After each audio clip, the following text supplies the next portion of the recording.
The Girl from Scotland Yard. Chapter 1 at Tea. As Lady Raytham drew aside the long velvet curtains, she looked down into Berkeley Square. It was 4:30 on a cheerless February evening. Rain and sleet were falling, and a thin yellow mist added to the gloom of the dying day. An interminable string of cars and taxicabs was turning toward Berkeley Street, their shining black roofs reflecting the glare of the overhead light that had just then hissed and spluttered to life. She looked blankly toward the desolation of the gardens. A place of bare-limbed trees and shivering shrubs stared, as though she expected to see some fog wraith take a definite and menacing shape and give tangible form to the shadows that menaced reason and life. She was a woman of 28, straight and slim.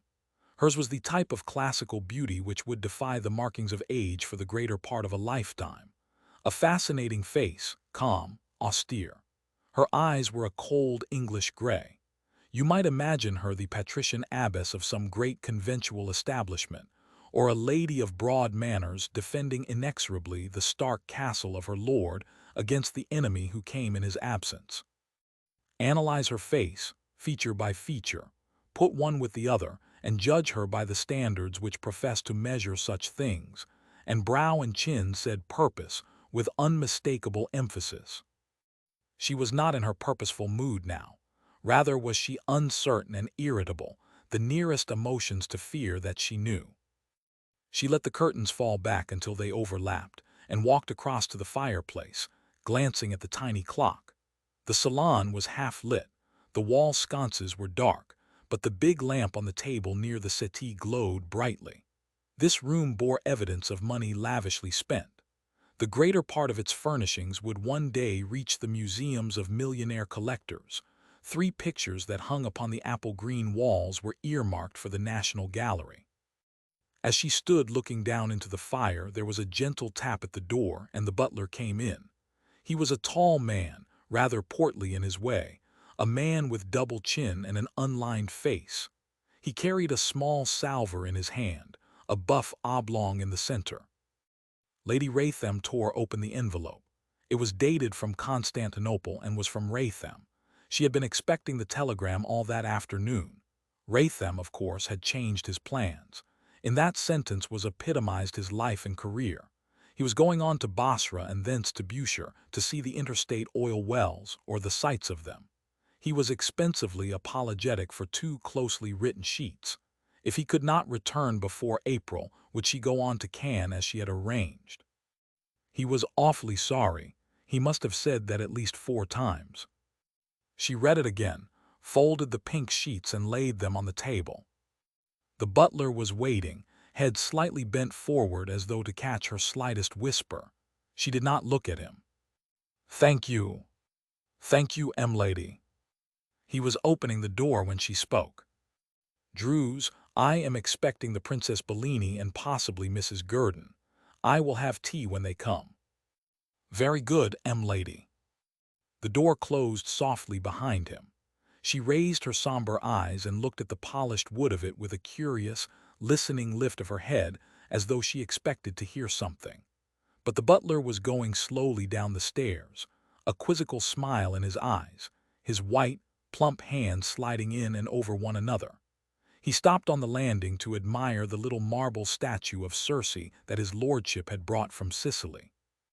It was a habit of his to admire that Circe with the sly eyes and the beckoning finger, and as he looked, his mouth was puckered as though he were whistling. A sharp rat-tat on the door made him withdraw from his contemplation. He reached the hall as the second footman opened the door.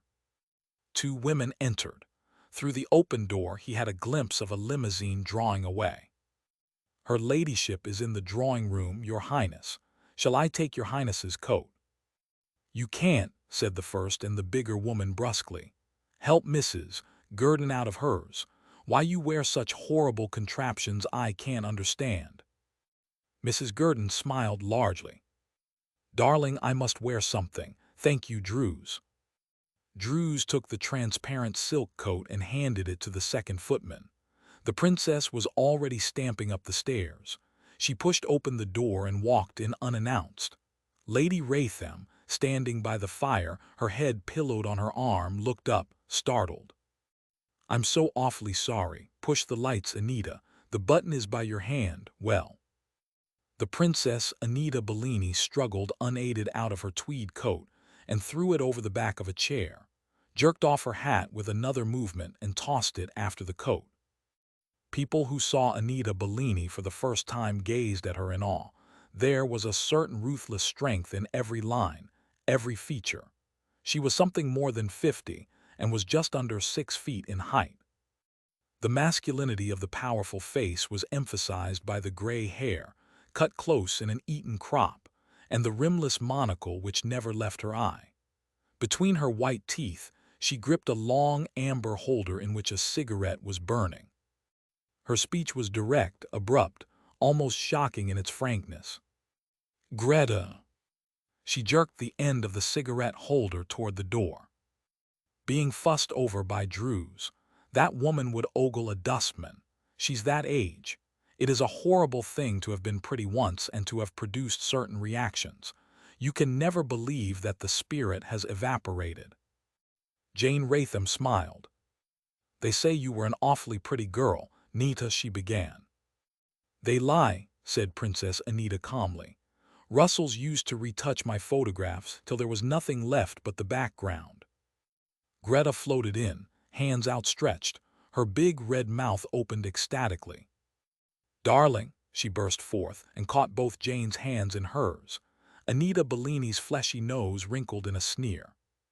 And yet she should have grown accustomed to Mrs. Gurdon, for ecstasy was Greta's normal condition. She had that habit of touching people, holding them by the arms, stooping to look up into their faces with her big black eyes that sometimes squinted a little. She had been pretty, but now her face was long and a little haggard, the face of a woman who was so afraid of missing something that she could not spare the time to sleep. Her lips were heavily carmined, her eyes carefully made up as though she were still expecting a call to return to the chorus from which Anita had rescued her. "My lovely Jane, exquisite as usual, that dress don't tell me Channel, isn't it?" "Is it?" Jane Raytham scarcely looked down. "No, I think it is a dress I bought in New York last year." Greta shook her head speechlessly. Anita Bellini blew out a smoke ring and tapped off the ash in the fireplace. "Greta lays it on thick when she lays it at all," she said, and cast a critical eye over her hostess. "You're peaky, Jane, missing your husband." "Terribly." The irony of tone was not lost on Anita. "Raytham, what is he doing? The man is ill of money and yet won't take a day off making it. Here he is." Druze wheeled in the tea wagon. "Give me a whiskey and soda, Druze, or I'll perish." She drank the contents of the goblet at a gulp and handed back the glass. She fixed her monocle more firmly and lit another cigarette. The door closed behind the butler. "Druze wears well, Jane. Where did you get him?" Lady Raytham looked up quickly. "Does he? I scarcely notice him. He has always been the same as long as I can remember. He was with Lord Everard before." "That goes back a few years. I remember him when he was a young man." The princess had an unhappy habit of smiling with her mouth closed. It was not very pretty. It is funny how age comes. 30 to 50 goes like a flash of lightning. She changed the subject abruptly and talked about her call of the afternoon. "I went for bridge and got a string quartet playing every kind of music except one with a tune in it." "It was lovely," exclaimed Greta, her eyes screwed tight in an agony of admiration. "It was rotten," retorted the gray-haired Anita, "and more rotten because my sister-in-law was there. The woman's narrowness depresses me." Lady Raytham's eyes had returned to the fire. "Oh," she said. "I asked her what she was going to do about Peter. Thank heavens she has a little sense there. Peter has been wiped off the slate. Margaret would not even discuss him. The only person who believed in him is Everard, but Everard was always a simpleton. He would never have prosecuted, but the bank forced his hand." She said this with some satisfaction. She had never liked her nephew, and Peter hated her, hated her jibes at him when he, the son of a wealthy man, had preferred a private secretaryship with that great parliamentarian, Viscount Everead, to entering his father's bank. She had sat in court with a contemptuous smile on her lips when the haggard boy had been sentenced for forging his employer's name to a check for £5,000. The woman by the fire stirred her tea absently. "When does he come out?" "About now, I think. Let me see. He had 7 years, and they tell me that these people get a remission of sentence for good conduct 3 months in every year. Why, heaven knows. We pay enormous sums to catch 'em, and as soon as they are safe under lock and key, we go tinkering with the lock to get them out." "Disgraceful," murmured Greta. But Jane Raytham did not hear her. "I wonder what he will do," she mused. "Life will go pretty badly for a man like Peter." "Rubbish," Anita snapped the word.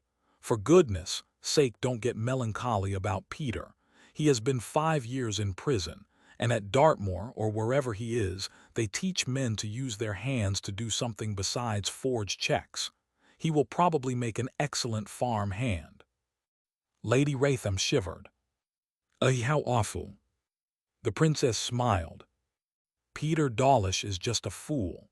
He belongs to the type of humans that is made for other people's service. If you start worrying about Peter, you'll shed tears over the partridge that comes to your table. I wonder what he thinks about Druze." Lady Raytham looked up. "Do you think he still hates him?" Anita pursed her large lips. Druze was Everead's butler and cashed the check. The next day Peter disappears on his holiday in reality on his great adventure.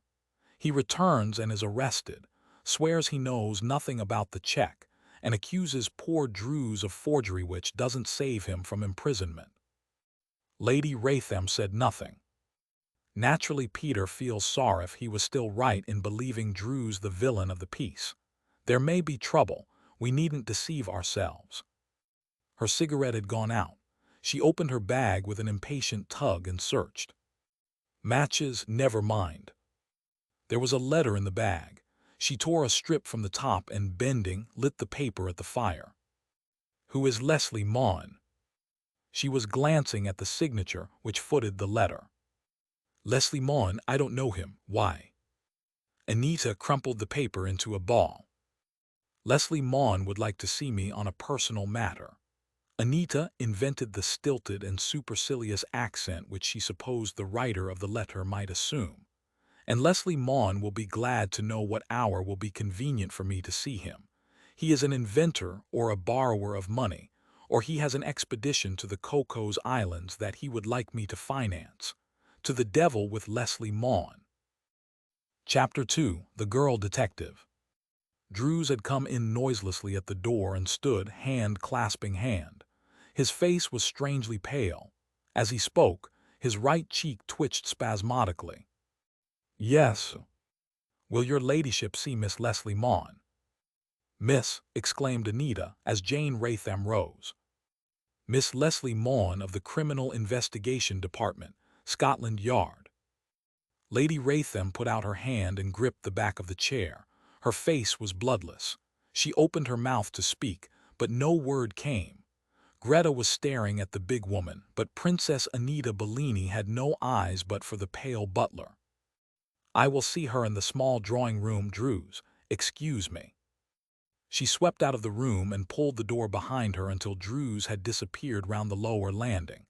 By her right hand was the door of her own room, and she entered swiftly and noiselessly, switching on the lights as she closed the door. She stared into the mirror. Ghastly. That white, drawn face of hers carried confession. Had she been betrayed? Had they fulfilled their threat? Pulling out a drawer of her dressing table, she fumbled for and found a little pot of rouge, and with a quick, deft hand brought an unaccustomed bloom to her cheeks. Another glance at her face in the glass, and she went out and sailed down the stairs, a smile on her lips and in her heart despair. All the lights were lit in the little drawing-room, and her first emotion was one of surprise and relief. She had not known there were women detectives at Scotland Yard, but she could imagine them as hard-faced, sour creatures in ready-made clothes. The girl who stood by the table looking down at the illustrated newspaper that Druze had supplied looked to be about 22. She wore a straight nutria coat, a big bunch of violets pinned to one of the revere. She was as tall as Jane Raytham and as straight, trim silken ankles neatly shod. The face under the upturned brim of a little felt hat was more surprising yet. A pair of dark eyes rose to meet Jane Raytham's. The lips red as Greta's, yet owing nothing to artifice, were finely molded. She had a firm, round chin, and the hint of a white throat somewhere behind the protective fur. In some confusion, Lady Raytham catalogued the visible qualities of her unexpected caller. "You are not Miss Maughan?" she asked. When Leslie Maughan smiled, she smiled with eyes and lips, and the dimpled hollows that came to her cheeks made her seem absurdly young. "Yes, that is my name, Lady Raytham. I am awfully sorry to bother you, but my chief is rather a martinet." "You are a detective? I didn't know." "That there were women detectives?" asked the girl. "And you're right, my position is unique. I am an assistant to Chief Inspector Coldwell. The commissioners, who are rather conservative people, do not object to that. But I suppose I really am a detective. I make inquiries." She stood by the table, one hand on her hip, one playing with the leaves of the picture paper, her unwavering gaze fixed on Jane Raytham. "I'm making inquiries now, Lady Raytham," she said quietly. "I want to know why you drew £20,000 from your bank last Monday." For a second the woman was panic-stricken, so far lost control that she all but stammered the truth. The will that held her silent, apparently unmoved, was the supreme effort of her life. Then her training came to her rescue. The control of her voice was perfect. "Since when have the police had authority to supervise the banking accounts of private citizens?" she asked in cold, measured tones. "That is an extraordinary request. Is it then an offense for me to withdraw £20,000 from my own account? How did you know?" "One gets to know things, Lady Raytham." She was cool, unruffled by the indignation, real or simulated. "Lady Raytham, you think we are being very impertinent and abominable, and it is certain that, if you report this matter to Scotland Yard, I shall be reprimanded. But we expect that." Jane Raytham had so far recovered toward the normal that she could open her gray eyes in astonishment. "Then why on earth have you come?" she asked. She saw Leslie Maughan draw a deep breath. The ghost of a smile trembled at the corner of her mouth and vanished. £20,000 is a lot of money," she said softly. There was a note of pleading in her voice, and suddenly, with a cry she could not suppress, the significance of the visit flashed upon the woman. They knew. The police knew the destination or purpose of that money. Her breath came faster. She could only look into those dark eyes in fear and try as best she could to order her thoughts. Dark eyes violet, not the burned brown of Greta's, but a violet that was almost black. A detective, this slip of a girl. She was well dressed, too. The femininity in Jane Raytham took stock of it unconsciously. The gloves were from Renaud's. Only Renaud cut that quaint, half-gauntlet wrist. "Won't you tell me? It might save you so much unhappiness. We try to do that at the Yard, save people unhappiness. You'd never dream that, would you? But the police are more like big brothers than ogres. Won't you?" Jane Raytham shook her head. It was a mistake, the only one she made, to attempt speech. "No, I won't," she said breathlessly. "There is nothing to tell. Your interference is unwarrantable. I shall write. I shall write." She swayed, and instantly Leslie Maughan was by her side. And the strength of her grip was the second surprise that Jane Raytham had. With an effort, she wrenched her arm free. "Now you can go, please. And if I do not report you, it is because I think you have acted in ignorance over zeal." She nodded toward the door, and Leslie slowly gathered up her bag and her umbrella. "If you ever want me, you will find my telephone number on my card." Lady Raytham still held the crumpled card in her hand. Now she looked at it and very deliberately walked to the fire and dropped it into the flames. "Or the telephone book," said Leslie as she went out. Druze was in the hall, dry-washing his hands with nervous rapidity. He hastened to the street door and opened it. "Good night, miss," he said huskily, and she looked at him and shivered. Why Leslie Maughan shivered she did not know, but she had at that moment a vivid and terrifying illusion. It was as though she were looking into the blank eyes of one who was already dead. Chapter 3. Meeting Peter. Leslie came striding briskly along the Thames Embankment. It was a bitterly cold night, and the nutria coat was not proof against the icy norther that was blowing. The man who walked by her side was head and shoulders taller than she. He had the gait of a soldier, and his umbrella twirled rhythmically to his pace. "Suicide on the left," he said pleasantly, as though he were a guide pointing out the sights. The girl checked her pace and looked back. "Really, you don't mean that, Mr. Coldwell?" Her eyes were fixed upon the dark figure sprawling across the parapet, his arms resting on the granite crown, his chin on his hands. He was a gaunt figure of a man, differing in no respect from the waifs who would gather here from midnight onward, and strive to snatch a little sleep between the policeman's visits. "It is any odds," said Mr. Coldwell carefully. "When you see one of these birds watching the river in that way, he is thinking up a new way of settling old accounts. Are you interested sentimentally?" She hesitated. "Yes, a little. I don't know whether it's sentiment or just feminine curiosity." She left his side abruptly and walked back to the man, who may have been watching her out of the corner of his eyes, for he straightened himself up quickly. "Down and out?" she asked, and heard his soft laugh.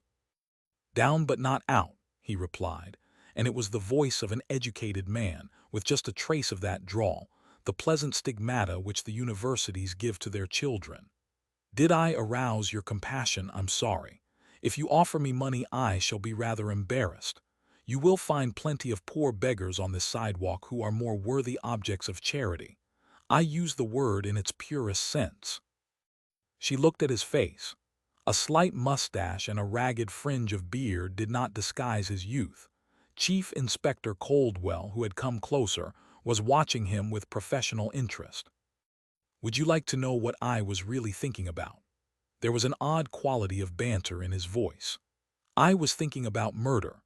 There is a gentleman in this town who has made life rather difficult for me, and I had just decided to walk up to him at the earliest opportunity and pop 3 automatic bullets through his heart when you disturbed the homicidal current of my thoughts." Coldwell chuckled. "I thought I recognized you. You're Peter Dawlish," he said, and the shabby figure lifted his hat with mock politeness. "Such is fame," he said sardonically. "And you are Coldwell. The recognition is mutual. And now that I have hopelessly committed myself, I presume you will call the nearest city policeman and put me out of the way of all temptation." "When did you come out?" asked Coldwell. The girl listened, staggered. They had been discussing this man not a quarter of an hour before. She had spent the afternoon thinking of him, and now to meet him on that wind-swept pavement, he of all the millions of people in London, was something more than a coincidence. It was fatalistic. "Mr. Dawlish, I wonder if you will believe me when I say that you're the one man in London I was anxious to meet. I only knew today that you were out. Could you call and see me tonight?" The man smiled. "Invitations follow thick and fast," he murmured. "Only 10 minutes ago I was asked into a Salvation Army shelter. Believe me, madam."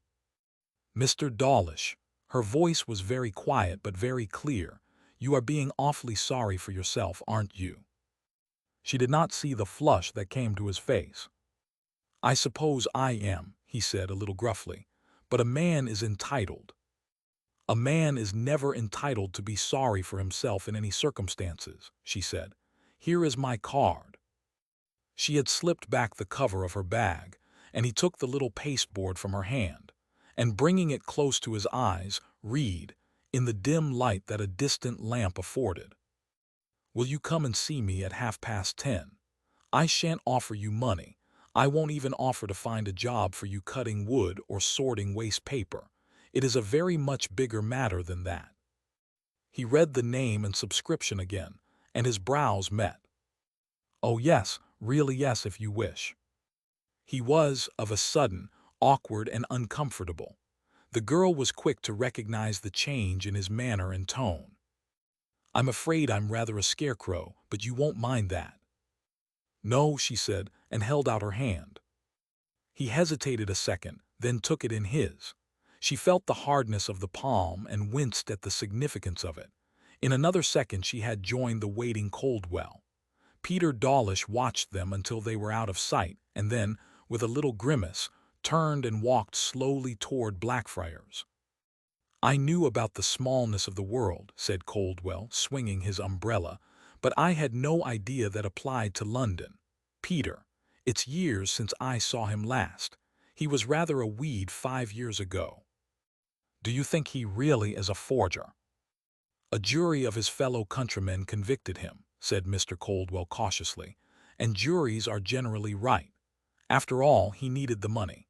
His father was an old skinflint, and you cannot run a hectic establishment and escort pretty ladies to New York on £250 per annum. He was a fool. If he hadn't taken that 3 months holiday, the forgery would never have been discovered." "Who was she?" Leslie asked. She felt that this question was called for. "I don't know. The police cherched la femme, forgive my mongrel French, but they never ran her to earth. Peter said it was a chorus girl from the Paris Opera House. He wasn't particularly proud of it." The girl sighed. Near the dark entrance of Scotland Yard, Mr. Coldwell stopped. "Now," he said, standing squarely before her, "perhaps you will cease being mysterious, and tell me why you are so frantically interested in Peter Dawlish that you have talked Peter Dawlish for the past 3 days." She looked up at him steadily from under the lowered brim of her hat. "Because I know just why Peter Dawlish wants to kill and whom he wants to kill," she said. "Druze, a child would guess that," scoffed the detective. "And he wants to kill him because he thinks Druze's evidence sent him to jail." She was smiling a broad smile of conscious triumph. "Wrong," she said. "If Druze dies, it will be because he doesn't love children." Mr. Coldwell could only gape at her. Chapter 4: Peter's Lodgings. "Let me get this right," Coldwell said slowly. "Druze will be killed if he is killed because he does not like children." Leslie Maughan nodded. "I know you hate mysteries. Everybody in Scotland Yard does," she said. "And one day I will tell you just what I mean. Do you remember last August you gave me a month's vacation?" Chief Inspector Coldwell remembered that very well. "I went to Cumberland just to loaf around," she said. "I was most anxious to pretend that there wasn't such a place in the world as Scotland Yard, but I've got that prowling, inquisitive spirit that would have made me the first woman inspector of the CID. If the commissioners were not such stuffy, old-fashioned gentlemen. One day I was loafing through a little village, when I found something which brought me eventually to this conclusion, that Druze doesn't like children. And one day, when he discovers the fact, Peter Dawlish will kill him for it." "More mysterious than ever," exclaimed Coldwell. "You're probably chasing a boojum. It is the fate of all enthusiastic young officers not that you're an officer." Leslie Maughan had started her police career as a very junior stenographer at Scotland Yard. Her father had been that famous Assistant Commissioner Maughan, whose exploits have formed the basis for so many stories of police work, and he had left his daughter with an income which put her above the necessity of working for her living. But police investigation was in her blood, and she had graduated through successive stages, until the authorities, reluctant to admit that any woman had an executive position at police headquarters, admitted her to the designation of assistant to the chief of the Big Four. "She's brilliant. There's no other word for her," he had told the chief commissioner. "And although I don't think it's much of a woman's job, there never was a woman who was better fitted to hold down a high position at the Yard." "What are her chief qualifications?" asked the commissioner, slightly amused. "She thinks quick and she's lucky," was the comprehensive reply.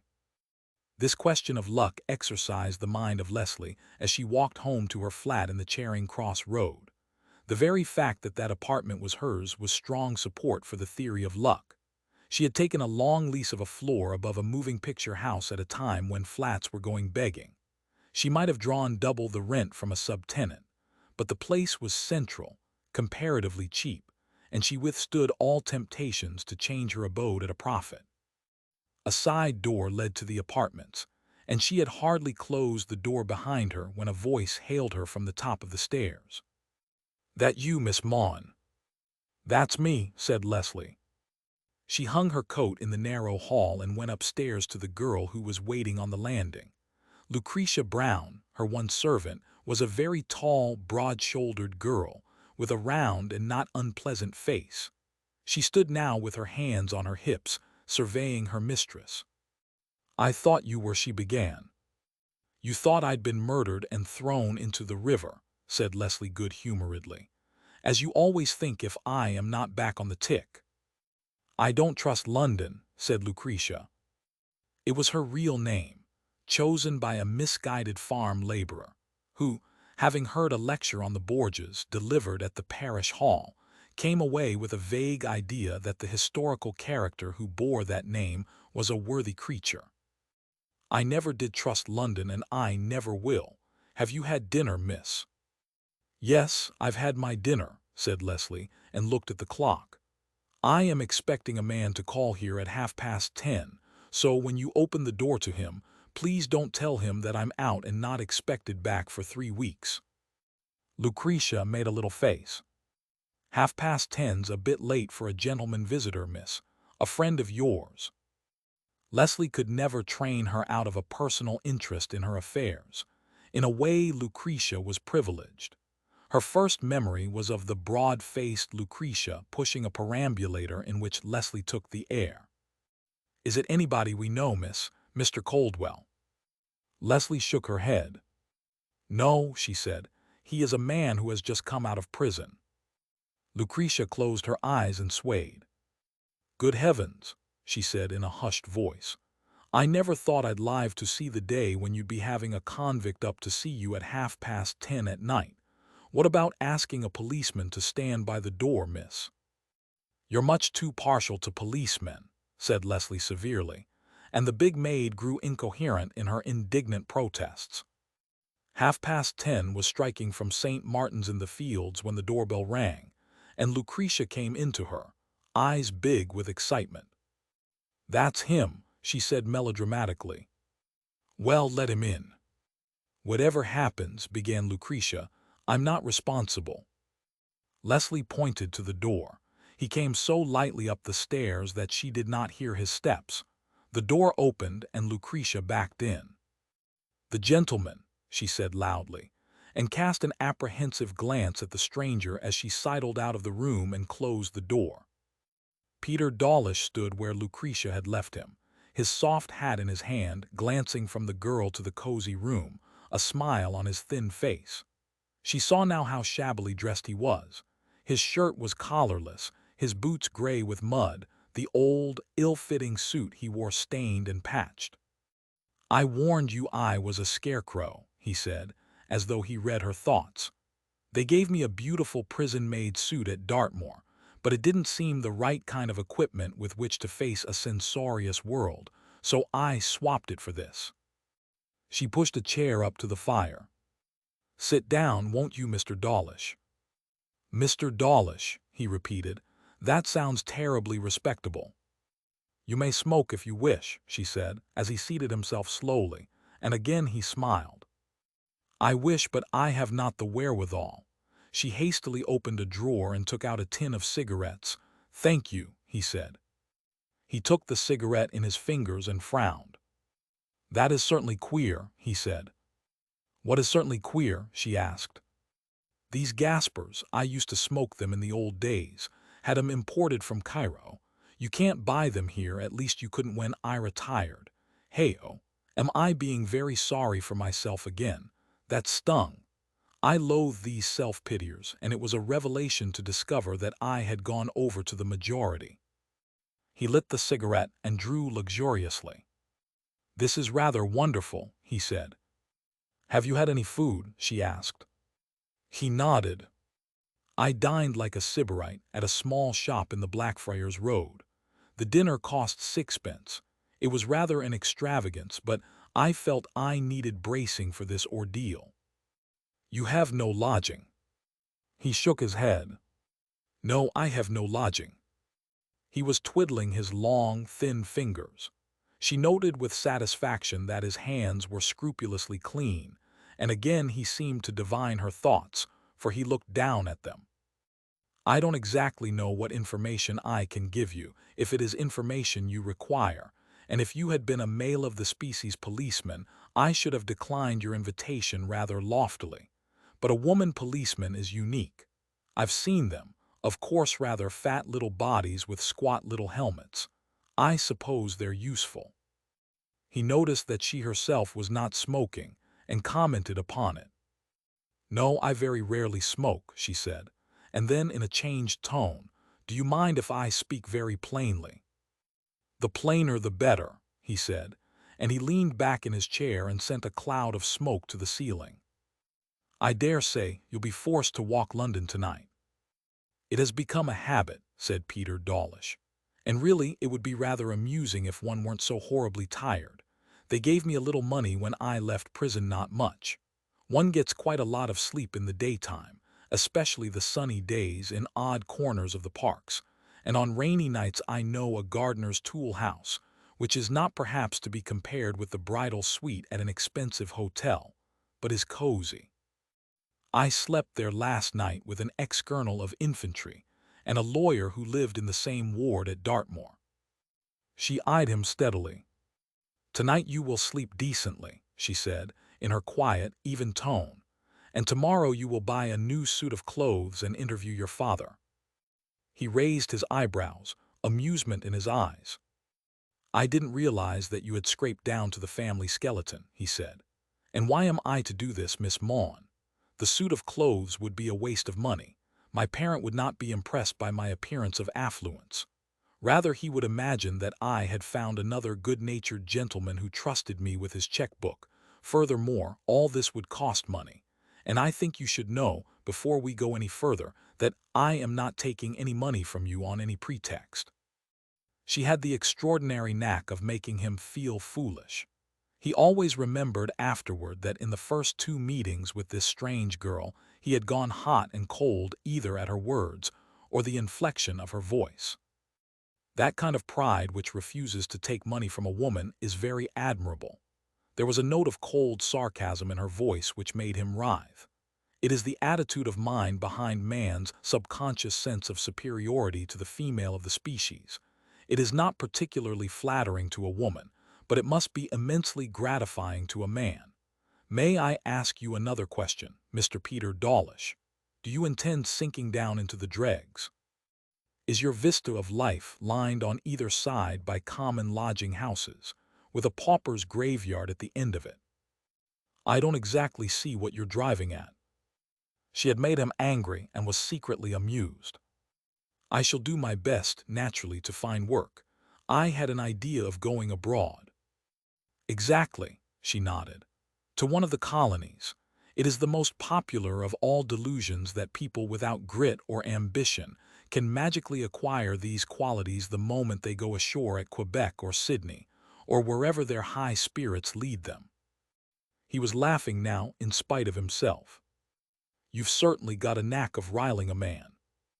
"Haven't I?" she put in. "I'll tell you what I was driving at, Mr. Dawlish. For you to refuse a loan of money now suggests that you're perfectly satisfied in your mind that you will never earn enough to repay the loan. The only way you can justify a refusal of money is to believe that you can never pay it back, that you're going to belong to the bread lines and the park benches and the public charities." She saw that her shaft had got home and went on quickly.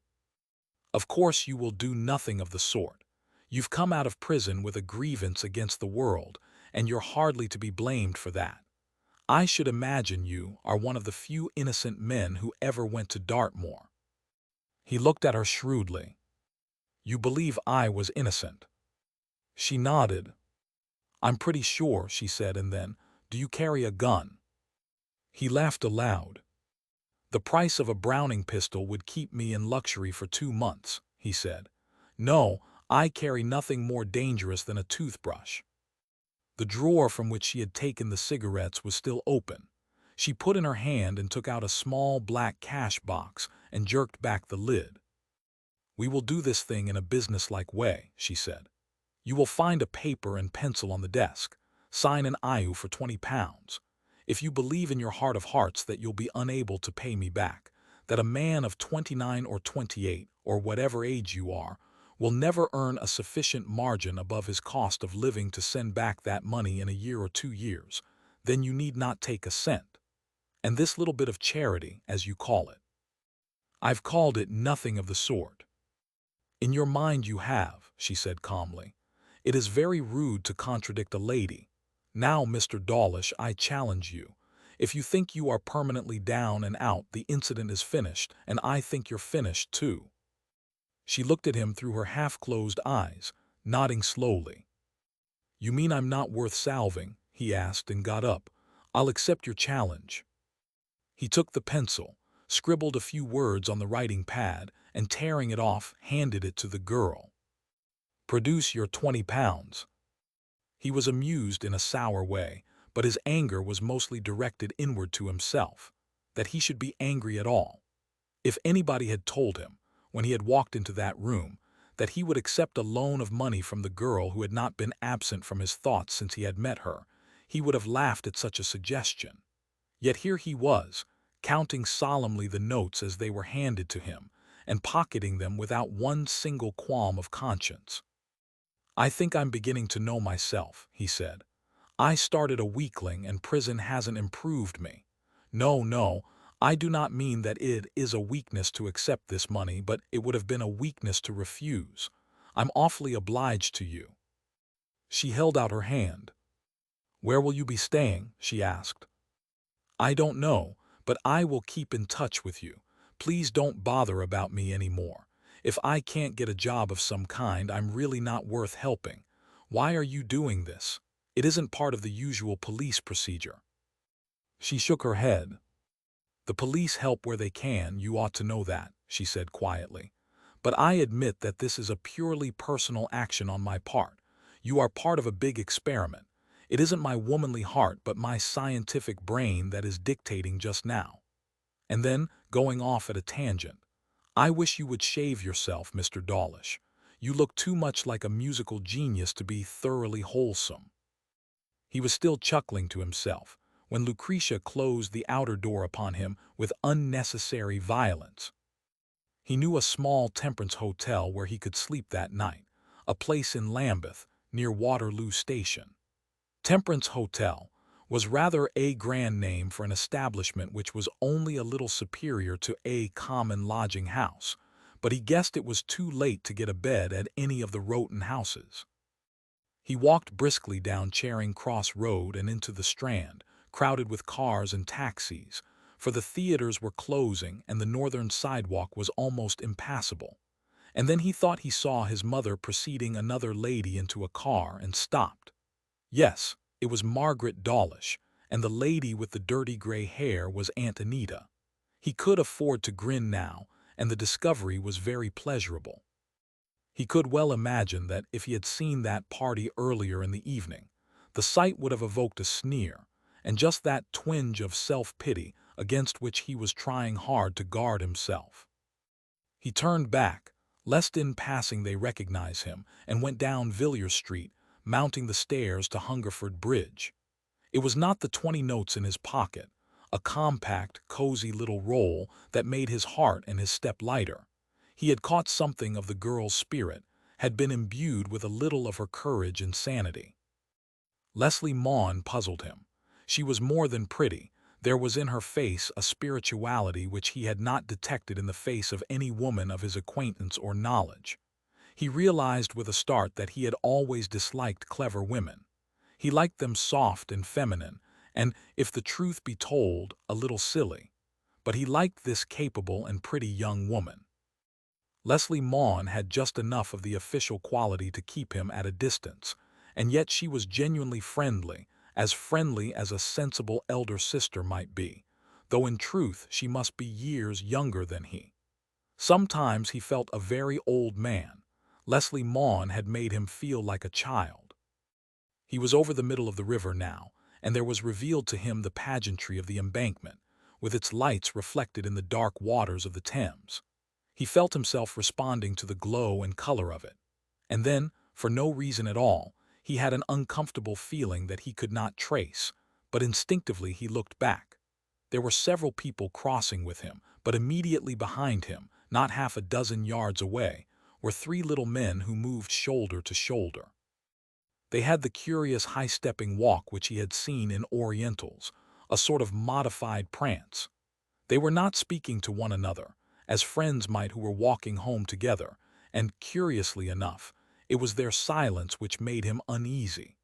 5 years in a penal establishment had not been a good nerve cure for a man of Peter Dawlish's temperament.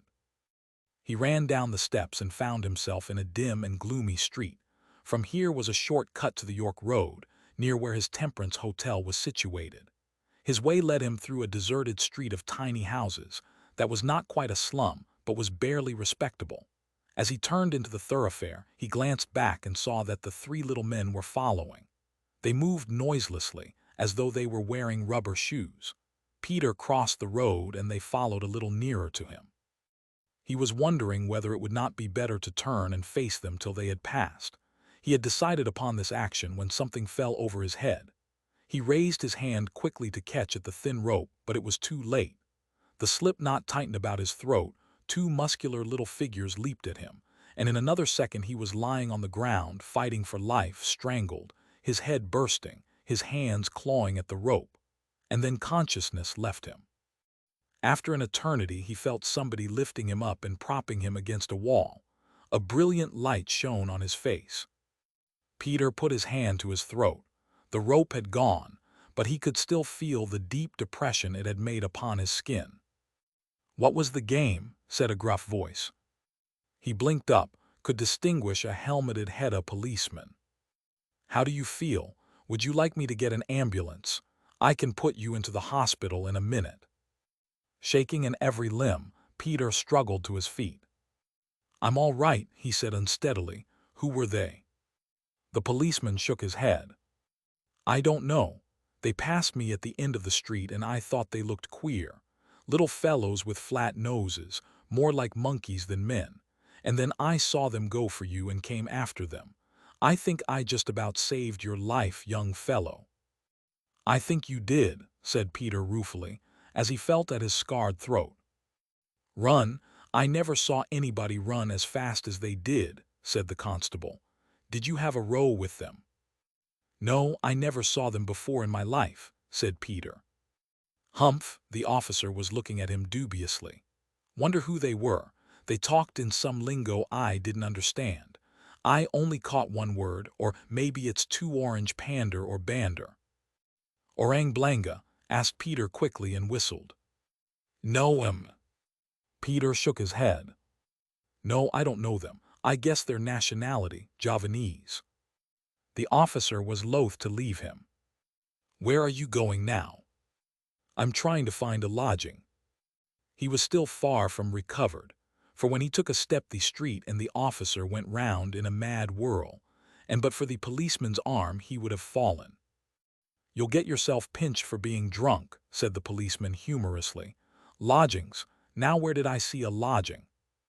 He switched on his light, walked slowly down the street, flashing the lamp upon the windows. Presently he stopped. "Here you are," he said. Peter made a slow and cautious way to where the policeman was standing. The lantern was focused upon a little card in the window. "Lodgings for a respectable young man. Will this do for you?" Peter nodded, and the constable rapped gently on the door. He had to wait some time, but presently there was a heavy foot in the passage and a woman's voice asked hoarsely. "It's all right, missus," said the custodian of the law. "I'm a policeman. There's a gentleman here who wants lodging." The door was unlocked and opened a few inches. "I've got a room, yes, but it's a bit late, ain't it?" The constable uttered an exclamation of surprise. "Why, bless me, it's Mrs. Inglethorne." "Yes, it's Mrs. Inglethorne," repeated the woman bitterly. "And well you ought to know, considering the trouble you police have brought on me. My old man being as innocent as a babe unborn, and our lodger as nice a young man as ever drew the breath of life." She peered at Peter in the reflection from the policeman's light. He saw a bloated red face, a loose mouth, and eyes of singular smallness. She was short and stout and wore a red flannel dressing gown, though apparently she had not disrobed for the night. "I can't take you unless you've got money," she said. "I've been done before." Peter skinned a pound from the roll and showed it to her. "All right, come in," she said ungraciously. Stopping only to thank the policeman for his help, Peter followed her into the narrow, evil-smelling passage, and the door closed behind him. Fate had played its supreme joke on Peter Dawlish when it had led him to the unsavory home of Mrs. Inglethorne. She struck a match, lit a smelly little oil lamp, and preceded him up a steep, short flight of stairs to the floor above. "Here's the room," she said, and he followed her into the front and the best bedroom in the house. To his surprise, it was fairly well furnished. The bed was a new one, the walls had been lately papered. The two cheap engravings which constituted the pictorial embellishment of the apartment were in good taste. "This was my lodger's room. He furnished it himself," said Mrs. Inglethorne rapidly. "As nice a man as ever drew the breath of life." She pronounced the last sentence so quickly that it almost seemed to be one word. "Has he left you?" She glanced at him suspiciously, as though she thought that he was already informed as to the lodger's fate. "He's got 5 years for busting a house up at Blackheath. My old man got 7, and an honester man there never was." A grim jest this, thought Peter Dawlish, that he, newly from that drab and drear establishment on Dartmoor, should be offered the vacant bedroom of one who had taken his place, was probably in the very cell in B ward he had occupied. "Pay in advance, 8 shillings. I'll give you the change tomorrow." Mrs. Inglethorne held out her hand. In the light of the lamp she was even more unprepossessing than Peter had thought. He gathered from certain evidence that prohibition would find no vigorous supporter in her. She took the money he gave her, and setting down the lamp, opened a chest and extracted 2 new sheets. Evidently, thought Peter, as he watched the process of bed-making, the burglar-lodger was fastidious in the matter of comfort. The sheets were of linen. He discovered later that the pillows were of down, and that the bed itself was a luxurious article purchased at great cost in Tottenham Court Road. "He liked everything of the best," said Mrs. Inglethorne, pausing in her labors to extol the absent tenant. She went out soon after, leaving behind her a faint odor of spirituous liquor. He undressed slowly by the light of the lamp, preparing for the first good night's sleep he had had in a week. The bed was soft, too soft. Although he was desperately tired, he tossed from side to side in a vain endeavor to sleep. It must have been 2 hours before he dozed, and then he woke. It was a shrill, thin cry that woke him, and he sat up in bed listening. It came again from somewhere downstairs. It was a cat, he thought. No human voice was capable of such an attenuation of sound. Again the cry. He got out of bed, walked to the door, opened it, and bent his head, listening. And then the hair of his head rose. It was a child's sobs he heard, and then a voice. "I want my daddy. I want my daddy." He heard Mrs. Inglethorne's growling voice, as if she had been wakened from sleep. "Shut up, blast you. If I get up to you, I'll break your neck." And then the voices ceased, and Peter went back to bed.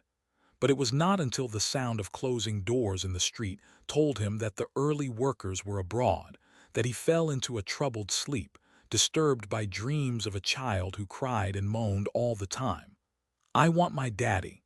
I want my daddy." Chapter 5. A Dead Man. Leslie received a letter on the following afternoon when she came back from her office. Severall Street, Lambeth. Dear Miss Maughan, I have lodgings at the above address, and in spite of the neighborhood they are very comfortable, though my landlady is certainly the most unprepossessing female. There are 6 children in the house, ranging from a few months to a little girl of 8 years. So, whatever are her faults, Mrs. Inglethorne, who drinks gin and has the fiery face of a Betsy Prig, has served her country most prolifically. I am buying some new clothes and hope to report, in a few days, that I am riding upward on a tide of prosperity. What Mr. Coldwell called the Dawlish case, but which she thought about under quite another title, was completely occupying the girl's mind. It was her first big case in the sense that never before had the wheels of investigation moved of her own volition. There had been more spectacular events with which she had been associated. She had helped Coldwell in the Kent Tunnel murder. It was her quick mind which had first grasped the fact that the principal informant of the police knew too much about the tragedy for one who had not participated in the crime. She it was who, searching the contents of a prisoner's pocket, had found the stain of indelible ink upon a silver coin, and had built upon that slender clue the theory which led to the arrest of the Flack gang, and the capture of the plant with which they had been flooding Europe with forged 1,000-franc notes. She brought to police work the keenest of woman's wits, and a queer instinct for ultimate causes that sometimes amazed and sometimes amused headquarters. And now she was building up a new fabric, but, as she realized, on the shakiest of foundations, a little book of verse found in a Cumberland cottage. She took it down from her shelf, a thin volume of Elizabeth Browning's poems. On the flyleaf was an inscription and 8 lines of writing in a neat hand, a stanza of free verse, and not especially good free verse. She read it for the 50th time. Do you recall one dusky night in June over by Hallow Copse? Heart of my heart, ecstasy lay on your lips. Nectar of gods was your gift, all in the kiss of one girl, joy and despair. The writer was no poet. Even as a writer of vers libre, his effort left something to be desired. She put away the book, returned to her desk, and sat for half an hour, her chin in her hands, her eyes fixed vacantly on the opposite wall. For the moment Peter Dawlish was off her hands, and though he came back again and again to her thoughts, it was not in the role of a responsibility. She took from a drawer the tin of cigarettes she had offered him on the previous night and examined it absently. She had searched London for this brand of Egyptian cigarettes, and in the end had found them in the last place in the world she expected, Scotland Yard. The Chief Commissioner, an old Egyptian officer, imported them for his own use. She closed the lid, found an envelope, and addressing it to Peter Dawlish, Esquire, 104 Severall Street, London, she enclosed the cigarettes. It was nearly dark when Lucretia brought in her tea. "You're not going out again tonight, miss, are you?" When Leslie replied in the affirmative. "What about taking me with you, Miss Leslie?" Leslie did not laugh. "Somehow I can't see you in the setting of a nightclub, Lucretia," she said. "I could stay outside," insisted Lucretia stoutly. "Anyway, I'd never dream of going into a nightclub after what the papers say about 'em. I saw a party getting out of a car the other night, ladies. Why, miss, I could have carried all their dresses in a little bag. Disgraceful, I call it." Leslie laughed quietly.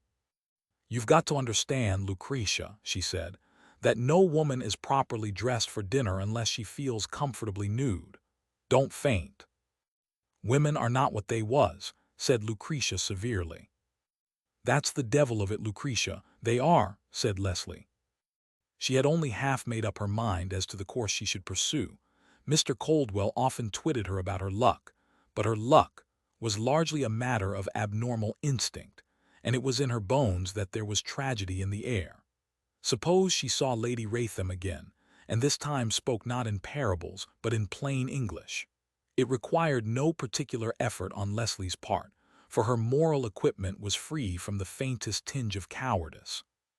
She had inquired that morning as to whether Lady Raytham had carried her threat into execution, and had written to the Chief Commissioner, but apparently her ladyship had reconsidered her decision. Had Peter Dawlish told her of the attack which had been made upon him, and which had so surprisingly led him to Mrs. Inglethorne, she would have called at Berkeley Square before then.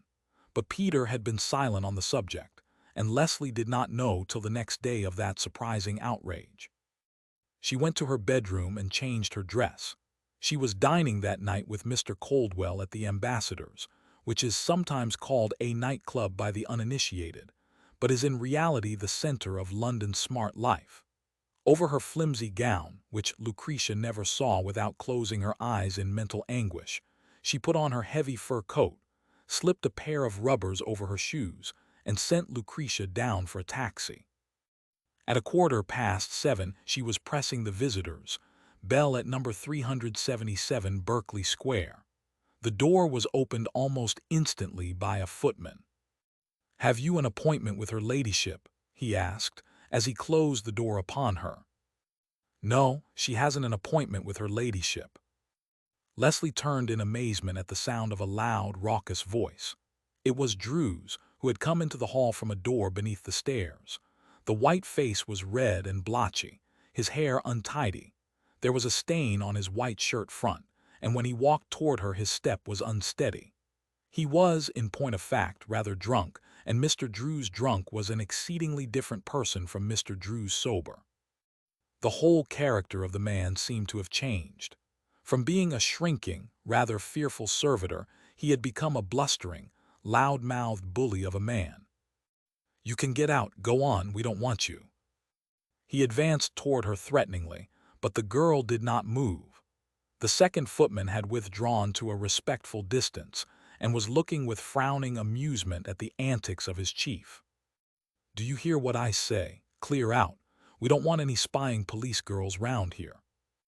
It looked as though he would use physical force to eject her, but his hand had hardly been raised when she said something in a low voice, one word. The big white hand went down, the blotchy red went out of his face, and he blinked at her like a man who was trying to swallow something that would not be swallowed. And then, looking up, she saw a resplendent figure at the head of the stairs. It was Lady Raytham. "Come up, please." The voice was hard and metallic. There was neither cordiality nor welcome in it, nor did Leslie expect any such demonstration. She mounted the stairs, but before she could reach the landing Lady Raytham had turned and preceded her into the drawing-room. As she went in, she saw that her unwilling hostess was not alone. Before the fire stood a figure which was not wholly unfamiliar, a square, tall, Eton-cropped figure with a monocle, which fixed her with a keen and penetrating glance. The contrast between the two women was startling. Lady Raytham had never looked more lovely, more fragile, Leslie thought, than she did at that moment. She also was going out to dinner, and she wore a dress of old gold, and about her neck a magnificent chain of emeralds that terminated in a square emerald pendant which must have been worth a fortune. Anita Bellini was in scarlet, a hard, shrieking scarlet that no other woman could have worn, and yet, for some remarkable reason, it suited her. The godette was of silver lace, decorated by big green and red stones, and the thick jade bracelets and ruby necklet gave her an air of barbaric splendor. "I am sorry you came, Miss Maughan. It is doubly unfortunate. If Druze had been normal, I should have sent you away without seeing you. As it is, I feel that at least an apology is due to you for the disgraceful condition of my servant." Leslie inclined her head slightly. What she had to say could not be told before this big, steely-eyed woman who stood with her back to the fire, the inevitable cigarette between her lips, the shining eyeglass fixed upon the visitor. "I wanted to see you alone if I could, Lady Raytham." Jane Raytham shook her head. "There is nothing you can tell me that I should not wish Princess Bellini to hear," she said. Without turning her head, Anita flicked her cigarette ash into the fireplace. "Perhaps Miss Maughan doesn't wish to speak before a witness," she said, in her hard, deep voice. "If I were Lady Raytham, I should have reported you last night to your superiors and had you kicked out of Scotland Yard." Leslie smiled faintly. "If you were Lady Raytham, there are so many things you would do, Princess," she said, "and there would be so many things that it would be quite unnecessary for you to do." Anita's eyes did not waver, such as she suggested.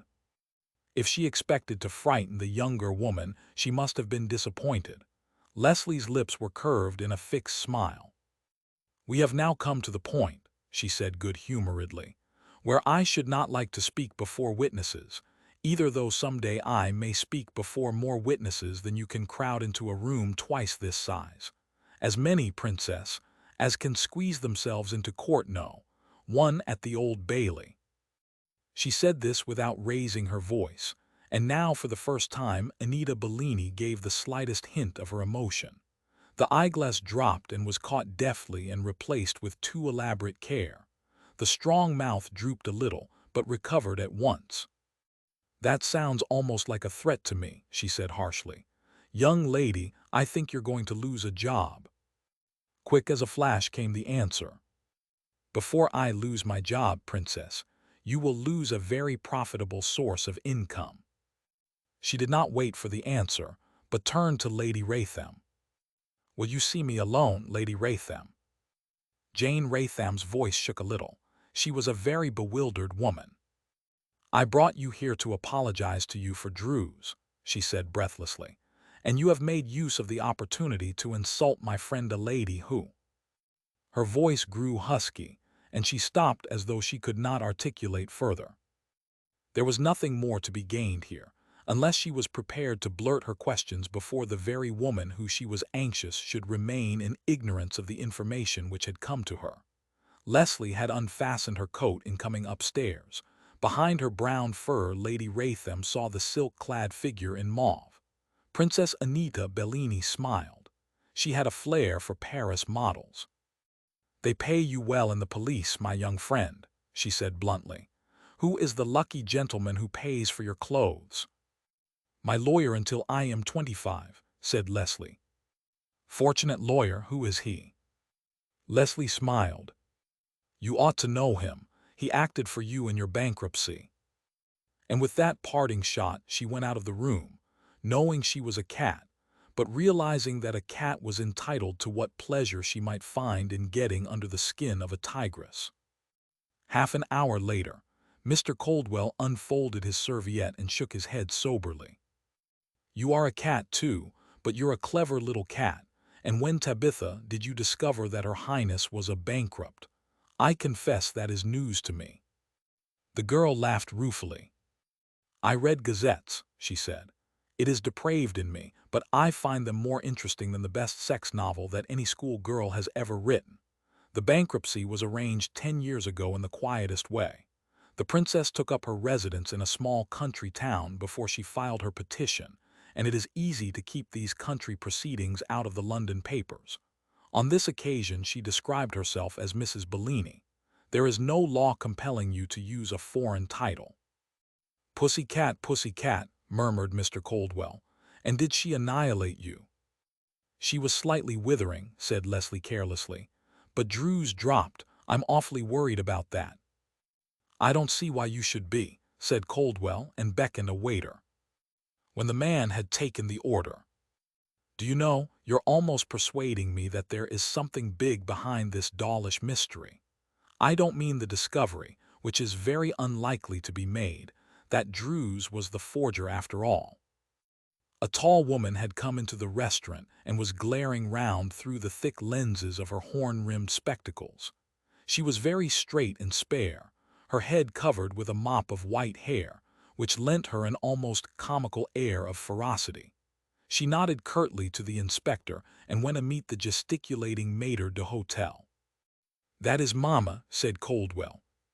"Mamma, who's Mamma?" "Your interesting convicts." "Margaret Dawlish." Leslie opened her eyes in astonishment. "This is the last place I should have expected to see her." "She dines here every night," said Coldwell. "I have a good idea why." Leslie looked at Peter's mother again. The square jaw, the thin lips, the deep eyes, all fulfilled the mental picture she had made of her. "If you weren't here, do you know what I should do?" she asked at last. "Whatever it is, don't," said Coldwell apprehensively. His relationship with Leslie was a curious one. In the old days of Commissioner Maughan, he had been the colonel's chief assistant.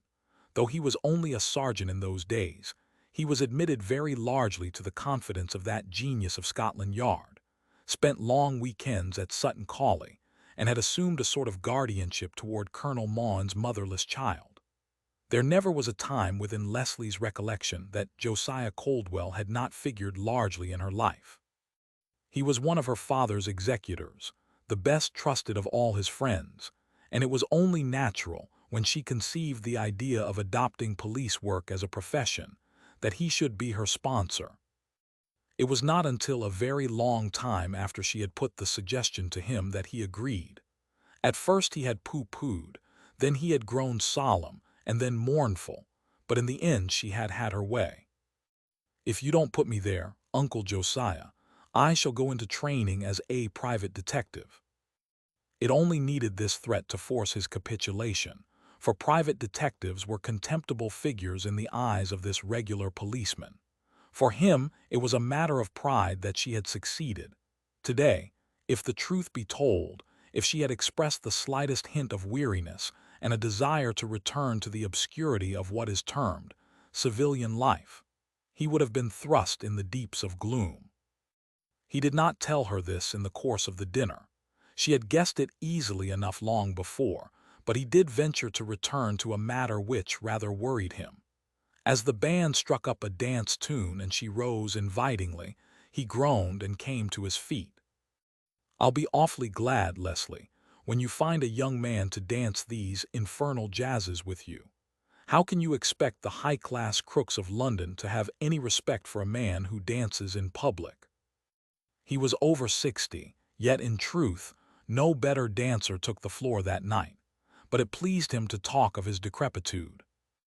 "I'm not made right," said Leslie, as he guided her through the dancers who crowded the floor. "Young men have no appeal for me whatever." Mr. Coldwell peered down at her. "Are you going to be one of those love-is-not-for-me girls?" he asked gloomily.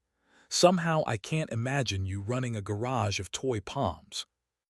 Leslie's eyes roved around the room, and presently they rested upon Margaret Dawlish, hard-faced, inflexible, the type of Roman mother who could never forgive the humiliation that Peter had brought upon her. How queer was the average man's conception of the average woman! The conventional mother, soft, yielding, ready to endure all and forgive all for the sake of her children, was no figment of imagination, but the throw-outs were innumerable. Leslie started to count all the instances she knew and grew tired of the exercise. She had witnessed, incredible though it might seem, a mother dancing on this very floor while her child was dying in a nursing home a few streets away. She knew mothers who could not speak of their daughters without growing incoherent with rage. And this was the fourth instance of a mother who could sweep her only son out of memory, out of existence, for some offense he had committed, not against her, but against society. Margaret Dawlish sat alone at a little table, very upright, very forbidding, and when the maître d'hôtel, in the manner of his kind, approached her with a smile, she dismissed him with a few words, and raising her lorgnette made an inspection of the dancers. "That woman is granite," said Leslie, as the band stopped and they walked back to their table. "Which, you mean Mrs. Dawlish? Yes. I rather think she is on the hard side. That sort of thing meant a lot to her. She hates this company and this place, but for 5 years, ever since her son was sent to prison, she has made a point of dining here." Leslie nodded. A gesture of defiance. Gosh, these respectable people, they dare not leave a room for fear somebody talks behind their backs. It was toward 11 o'clock, and Coldwell had summoned the waiter to pay his bill, when a footman came from the vestibule and, bending over, whispered something to him. "A phone message. I expect it's from the Embankment," he said. "Excuse me, Leslie." He threaded a way through the dancers on the floor and was gone 10 minutes. When he came back, she saw his white eyebrows were met in a frown. "The Kingston police think they've got a line to those infernal motor-car bandits," he said. He referred to a gang which was occupying the public attention at that time, 3 men who, in hired or stolen motor cars, had been traveling through Surrey, holding up isolated residences at the point of a pistol, and getting away with as much portable property as they could lay their hands upon. "I'll see you home," he said as he paid the bill, "and then I'll toddle down to Kingston. I wish to heaven the Kingston police would make their discoveries at a reasonable hour." "I'll go with you," she said. "I'm not a bit sleepy, and it's a braw-bricked moonlit nisht." He looked at her dubiously. "I don't know that you're dressed for a motor-car journey, but if you wish you can come along. I have phoned for the police car. It will be here in a few minutes." She went out into the lobby to put on the woolen spencer she had brought in preparation for a cold journey home, and over that her coat. It was true that she never felt less like sleep. In a sense, she was at a loose end, and the prospect of doing a little work before she went to bed was a pleasing one, though in all probability she would play no other part than that of spectator and audience. The trip promised to be the more interesting, because she had, that day, been tracing the previous convictions of 3 men who were suspected of being the motor bandits and very commonplace individuals they were. That had been the most shocking discovery she made when she came to Scotland Yard, the commonplaceness, indeed the insignificance, of what it described as the criminal class.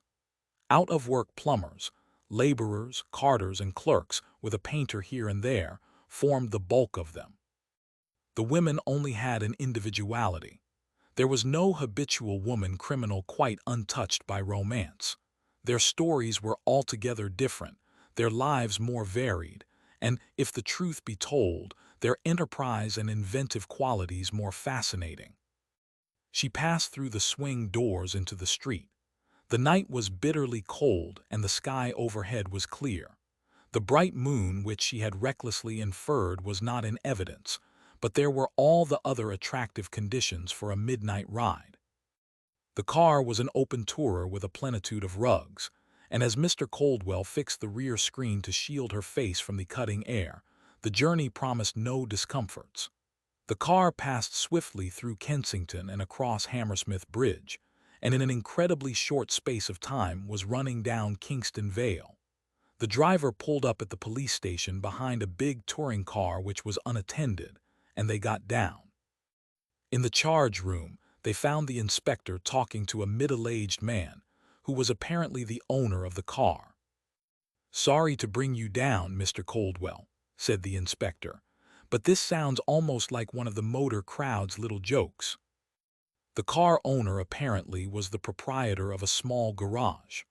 That afternoon he had been approached by a seemingly decent man, who asked him if he would come to London with the idea of negotiating for an important journey.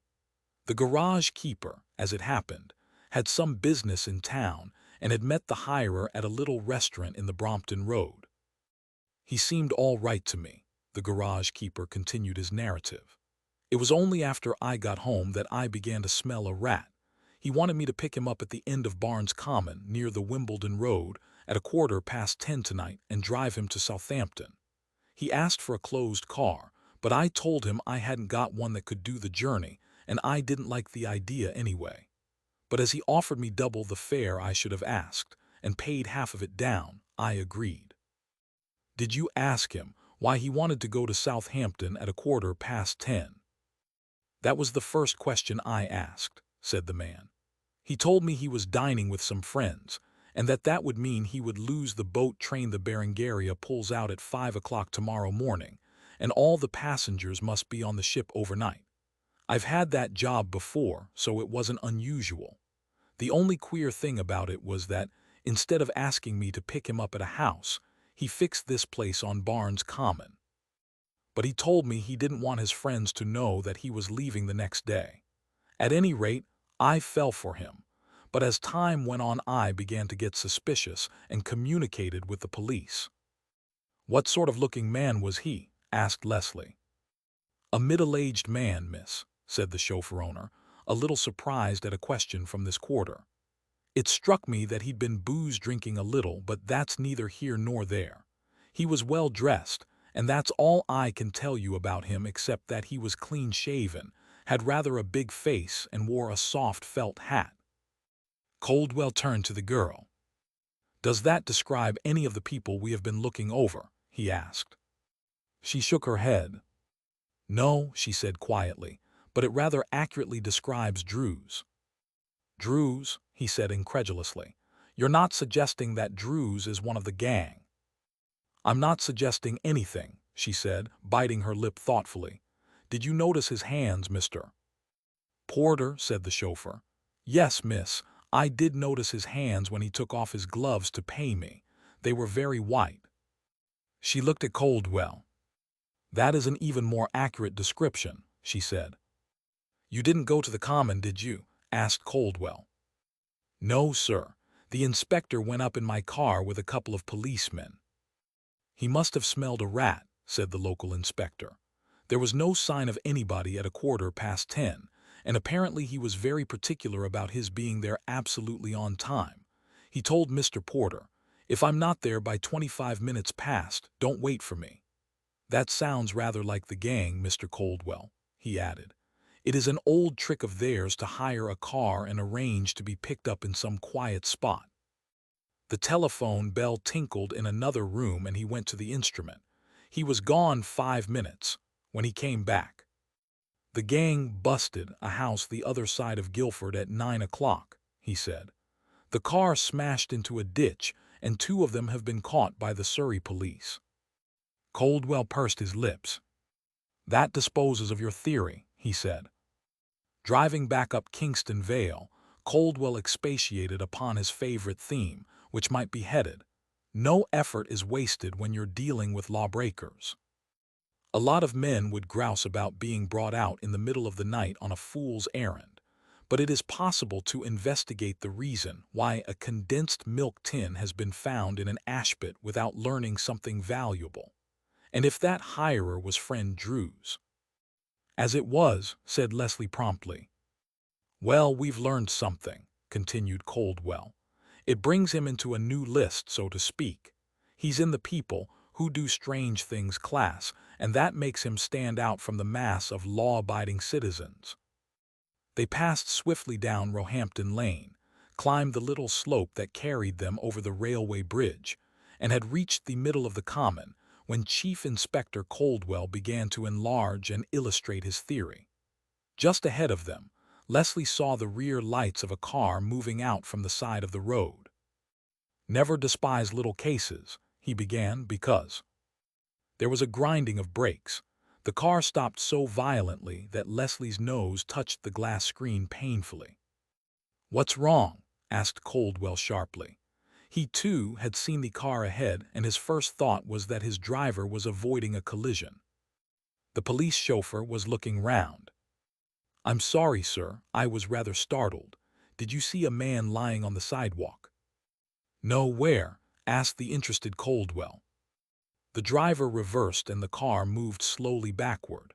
They saw a black something in the darkness, and then, as the machine moved back a few more feet, the headlamps showed the figure of a man. Coldwell got down from the car slowly. It looks like a drunk, he mumbled. You'd better stay where you are, Leslie. But his foot had hardly touched the ground before she had followed. Well enough Inspector Coldwell knew that this was no drunk. The attitude, the outstretched arms, the legs slightly doubled, told him, before he saw the little pool of crimson on the sidewalk, that there was no life here. For a second the two stood gazing down at the pitiable figure. Druze, said the girl quietly. Somehow I expected it. It was Druze, and he was dead. The heavy overcoat was buttoned across his chest. There was no sign of a hat, and his hands, ungloved, were tightly clenched. As she looked, Leslie saw a queer green glitter in the light of the motor lamps. He has something in his left hand, she said in a hushed voice, and kneeling down, Inspector Coldwell pried loose the fingers, and the thing that the dead man held fell with a tinkle to the graveled path. Coldwell picked it up and examined it curiously. It was a large, square emerald in a platinum setting, one edge of which was broken, as though it had been torn forcibly from a large ornament. That is queer, he said. She took the emerald from his hand and carried it nearer to the lamp. Now she knew that she had made no mistake. It was the pendant on the chain she had seen that evening glittering on Lady Raytham's neck. Chapter 6. The Effect on Lady Raytham. In a few words, she told her companion. For his part, he was too worried about her presence to comprehend fully. "You had better get into the car, Leslie. Driver, take Miss Maughan." "I'll stay here," said Leslie in a low voice. "I'm not very shocked, and please don't touch that overcoat." He was stooping to unfasten the button when she spoke. "Not till you let me see it." Mr. Coldwell hesitated a moment and then stepped aside, and the girl bent over the figure, keeping her eyes averted from that white face. "I thought so," she said. "The second button has been fastened to the third buttonhole. Whoever killed him put on his overcoat and buttoned it. Now you can unfasten it." Mr. Coldwell sent the chauffeur for assistance and resumed his examination of the body. The man had been shot at close range through the heart. The waistcoat had been burned by the explosion. There were no other injuries that he could see. One side of the figure was yellow with dust, as though it had been dragged some distance along the ground. "I wish you wouldn't." Coldwell looked round in helpless distress. He had taken an electric flashlight from the car before he sent it away, and this he had placed on the path so that the rays spread fan shape over the body. "Couldn't you wait at a little distance?" "Please don't worry about me, Mr. Coldwell," said Leslie. There was no tremor in her voice, he noted with satisfaction. "I am not going to faint. You seem to forget that the majority of nurses are women, and death isn't so horrible to me as some expressions of life. Can I help you at all? I've got a tiny little pencil lamp in my bag." He scratched his chin. "I don't know," he said dubiously. "You might look in the road and see if you can find any marks of a body being dragged, and then search around a bit." She got out the lamp, which, in spite of its smallness, gave a very bright light, and carried out his instructions methodically. She had not to look far before she found the traces she sought, a serpentine smear that reached from the center of the road to the sidewalk. There were stains, little red smudges that were still wet when she put her finger to them. The conditions were favorable to an undisturbed search, for Barnes Common was unusually free from traffic. One motor bus lumbered past. A homeward-bound limousine from town was succeeded by another, and if the chauffeurs were interested in the spectacle of a man kneeling by what looked like a heap of rags on the sidewalk, the occupants of the cars did not apparently share their curiosity. She paced the trail, judged it to be between 12 and 13 feet from the place where the body was found. On the other side of the footpath was rough, common land, grass and bushes in irregular patches. She began to search the ground, and here she had an unusual reward for passing round a thick, low bush. She saw, lying together on the grass, a number of objects. The first was a flat pocketbook that had been opened and its contents pulled out, for round about was a litter of papers which she collected quickly. Fortunately, it was a still night, and there was no wind to carry them away. The second package was a brown envelope, and she made a brief examination. There was a steamship ticket issued to Anthony Druze, first-class saloon, Southampton to New York. In this envelope was a new passport.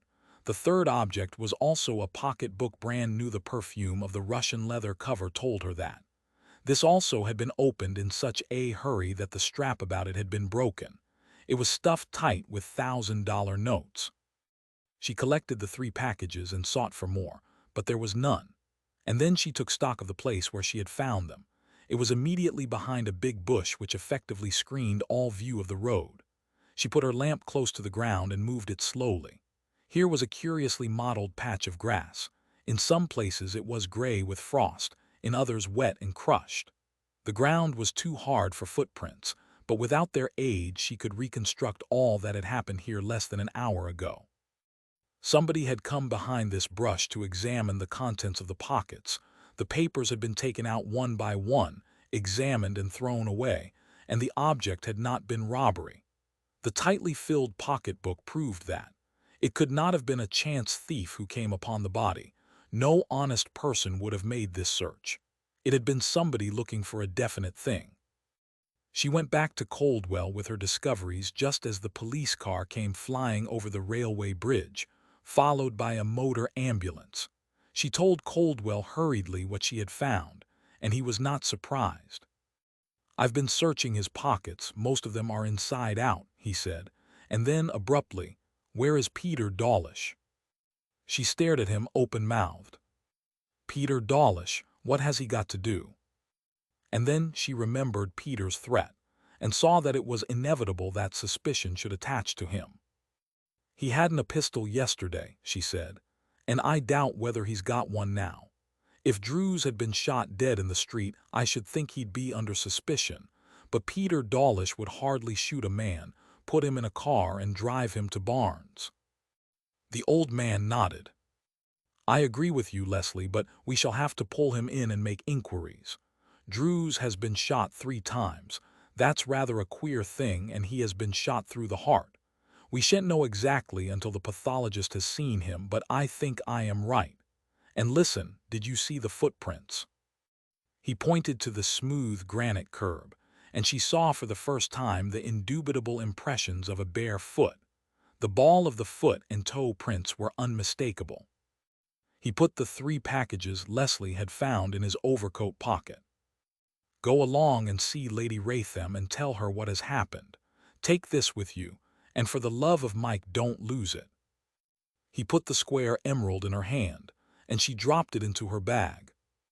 "If it's the pendant, as you say, find out what has happened to the rest of the necklace." He bundled her into the police car, and she was glad to escape, because by now the large force of police on the spot had been augmented by that curious crowd which sooner or later gathers from nowhere on the scene of any tragedy.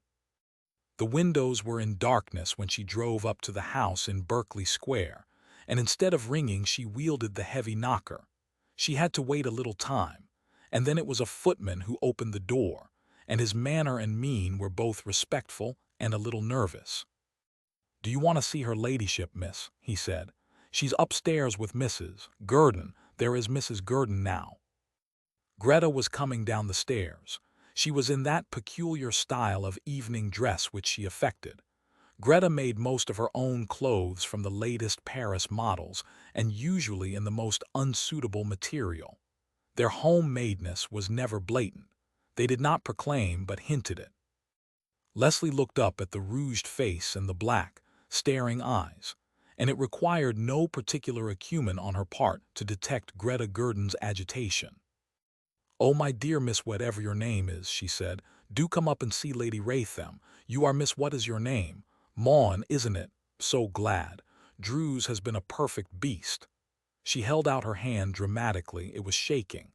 "You don't know how glad I am to see you."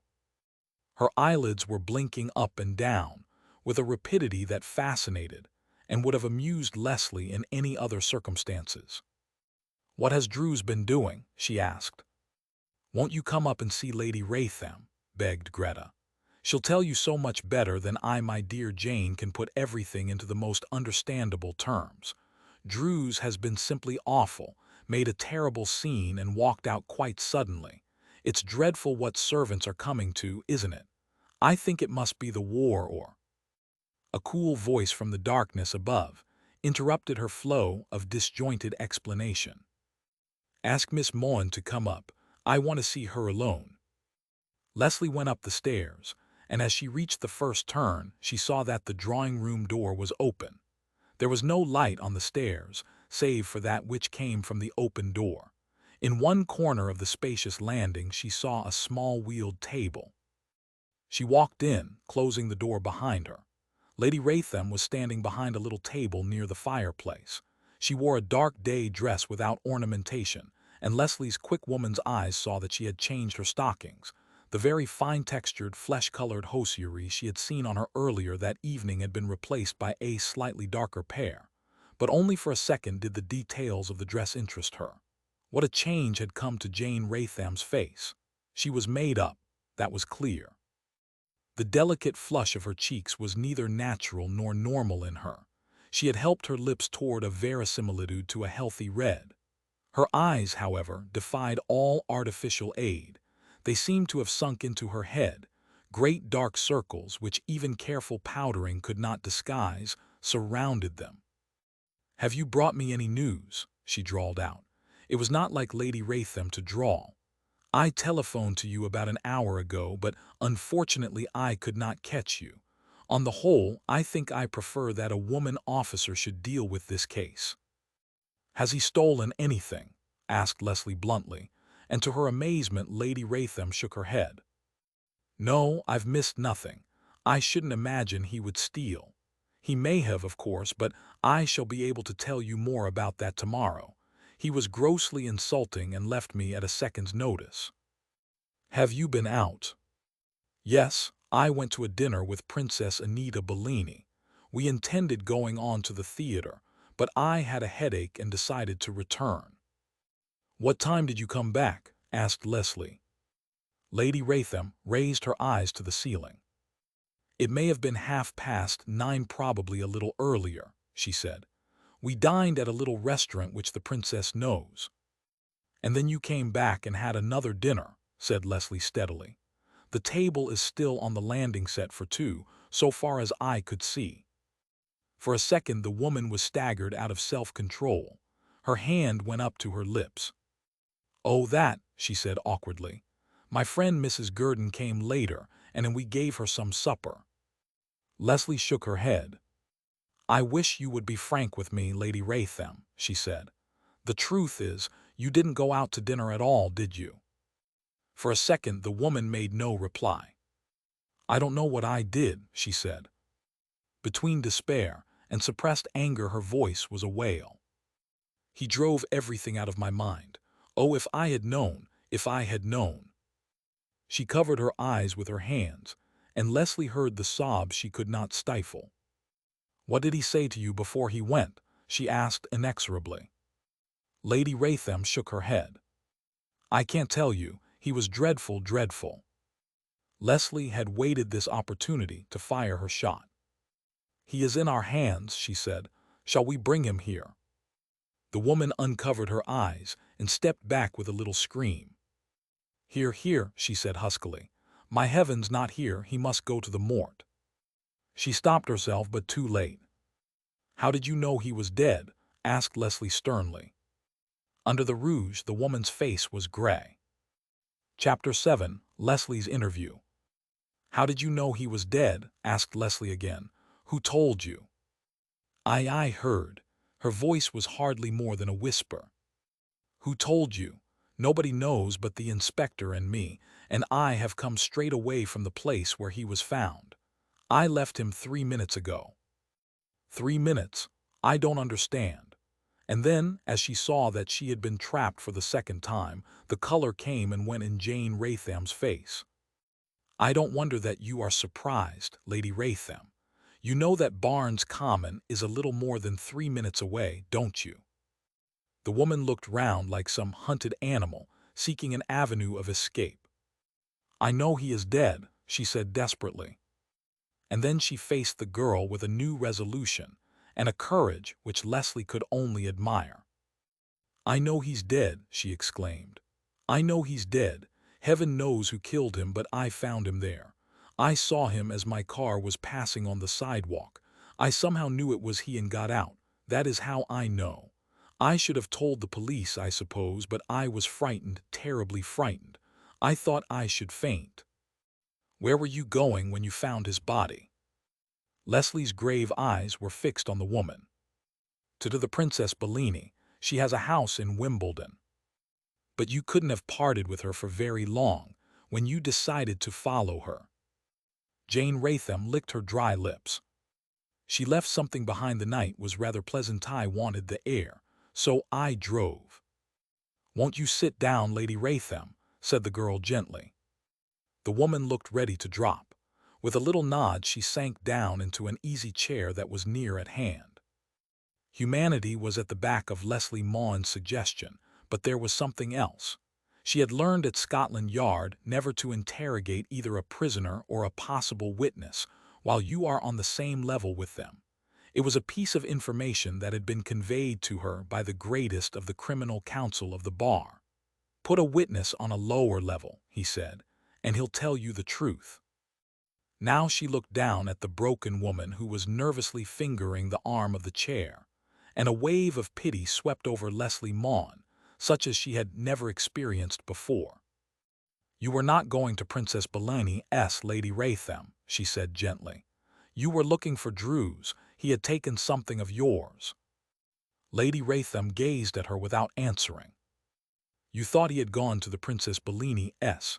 Is that the way across Barnes Common?" "It is a way, yes." "Then you saw the body and recognized it, saw it in the light of your headlamps as we did. You weren't on your way to Wimbledon at all. You were coming back. I saw the rear lights of your car." Lady Raytham was breathing quickly. "How do you know?" she asked. "You wouldn't have seen the body otherwise. It lay on the left-hand footpath as you came toward London, on the farther path as you came from London. What kind of a car have you?" Jane told her. "So you had been to Princess Bellini, and what did Princess Bellini tell you?" "She was not at home." Instinctively, Leslie Maughan recognized that Jane Raytham was speaking the truth now. "So you came back and you found the body, searched it." The woman nodded. "What were you seeking?" Again the quick movement of tongue across parched lips. "I can't tell you." Suddenly Leslie looked round. Noiselessly crossing the floor, she turned the handle quickly and jerked open the door. Mrs. Gurdon nearly fell into the room. "Are you fearfully interested?" asked Leslie. Her tone was almost sweet. The discomfited eavesdropper grimaced and tittered hysterically. "I was just coming in really. It was very awkward. My shoelace came unfastened and I was just stooping. I don't know whatever you think of me, but you really must believe me, Miss Maughan. You really must. I think prying and spying people are simply dreadful, don't you, dear?" "I do, dear," said Leslie dryly, and pointed to the stairs. "Would you mind sitting on the bottom step until I come down?" Greta went tittering down the stairs. Was she listening? Was she? Lady Raytham asked the question with unusual energy. "No, I don't think she had been there long. I have an uncanny knowledge when I am being overheard. I had it just at that moment. Lady Raytham, where is your emerald necklace?" If she had struck the woman, she could not have produced a more startling effect. Jane Raytham sprang to her feet with a low cry and put out a hand as though she were warding off some terrible menace. For a second, her beautiful face was distorted with fear. "Oh," she gasped out, "why do you say that? Where is your necklace? Can I see it?" Jane Raytham thought for a moment, her chin on her breast, and then slowly raised her eyes. "Yes, will you come with me?" she said in a whisper. Leslie followed her out of the room into the bedroom on the right that opened from the landing. She switched on the lights, and they crossed to a corner of the room where on the wall hung, apparently, a small Rembrandt in a gilt frame. The picture must have been a very good copy, but it was no more. When Jane Raytham touched the frame, it swung open like a door and showed behind a small, square safe set in the wall. Lady Raytham turned the key with a hand that shook. Not even her iron nerve could conceal her emotion. Taking out a jewel box, she carried it to a table, pressed a hidden spring, and the lid flew open. And there the dumbfounded Leslie saw the emerald chain intact even to the square emerald pendant.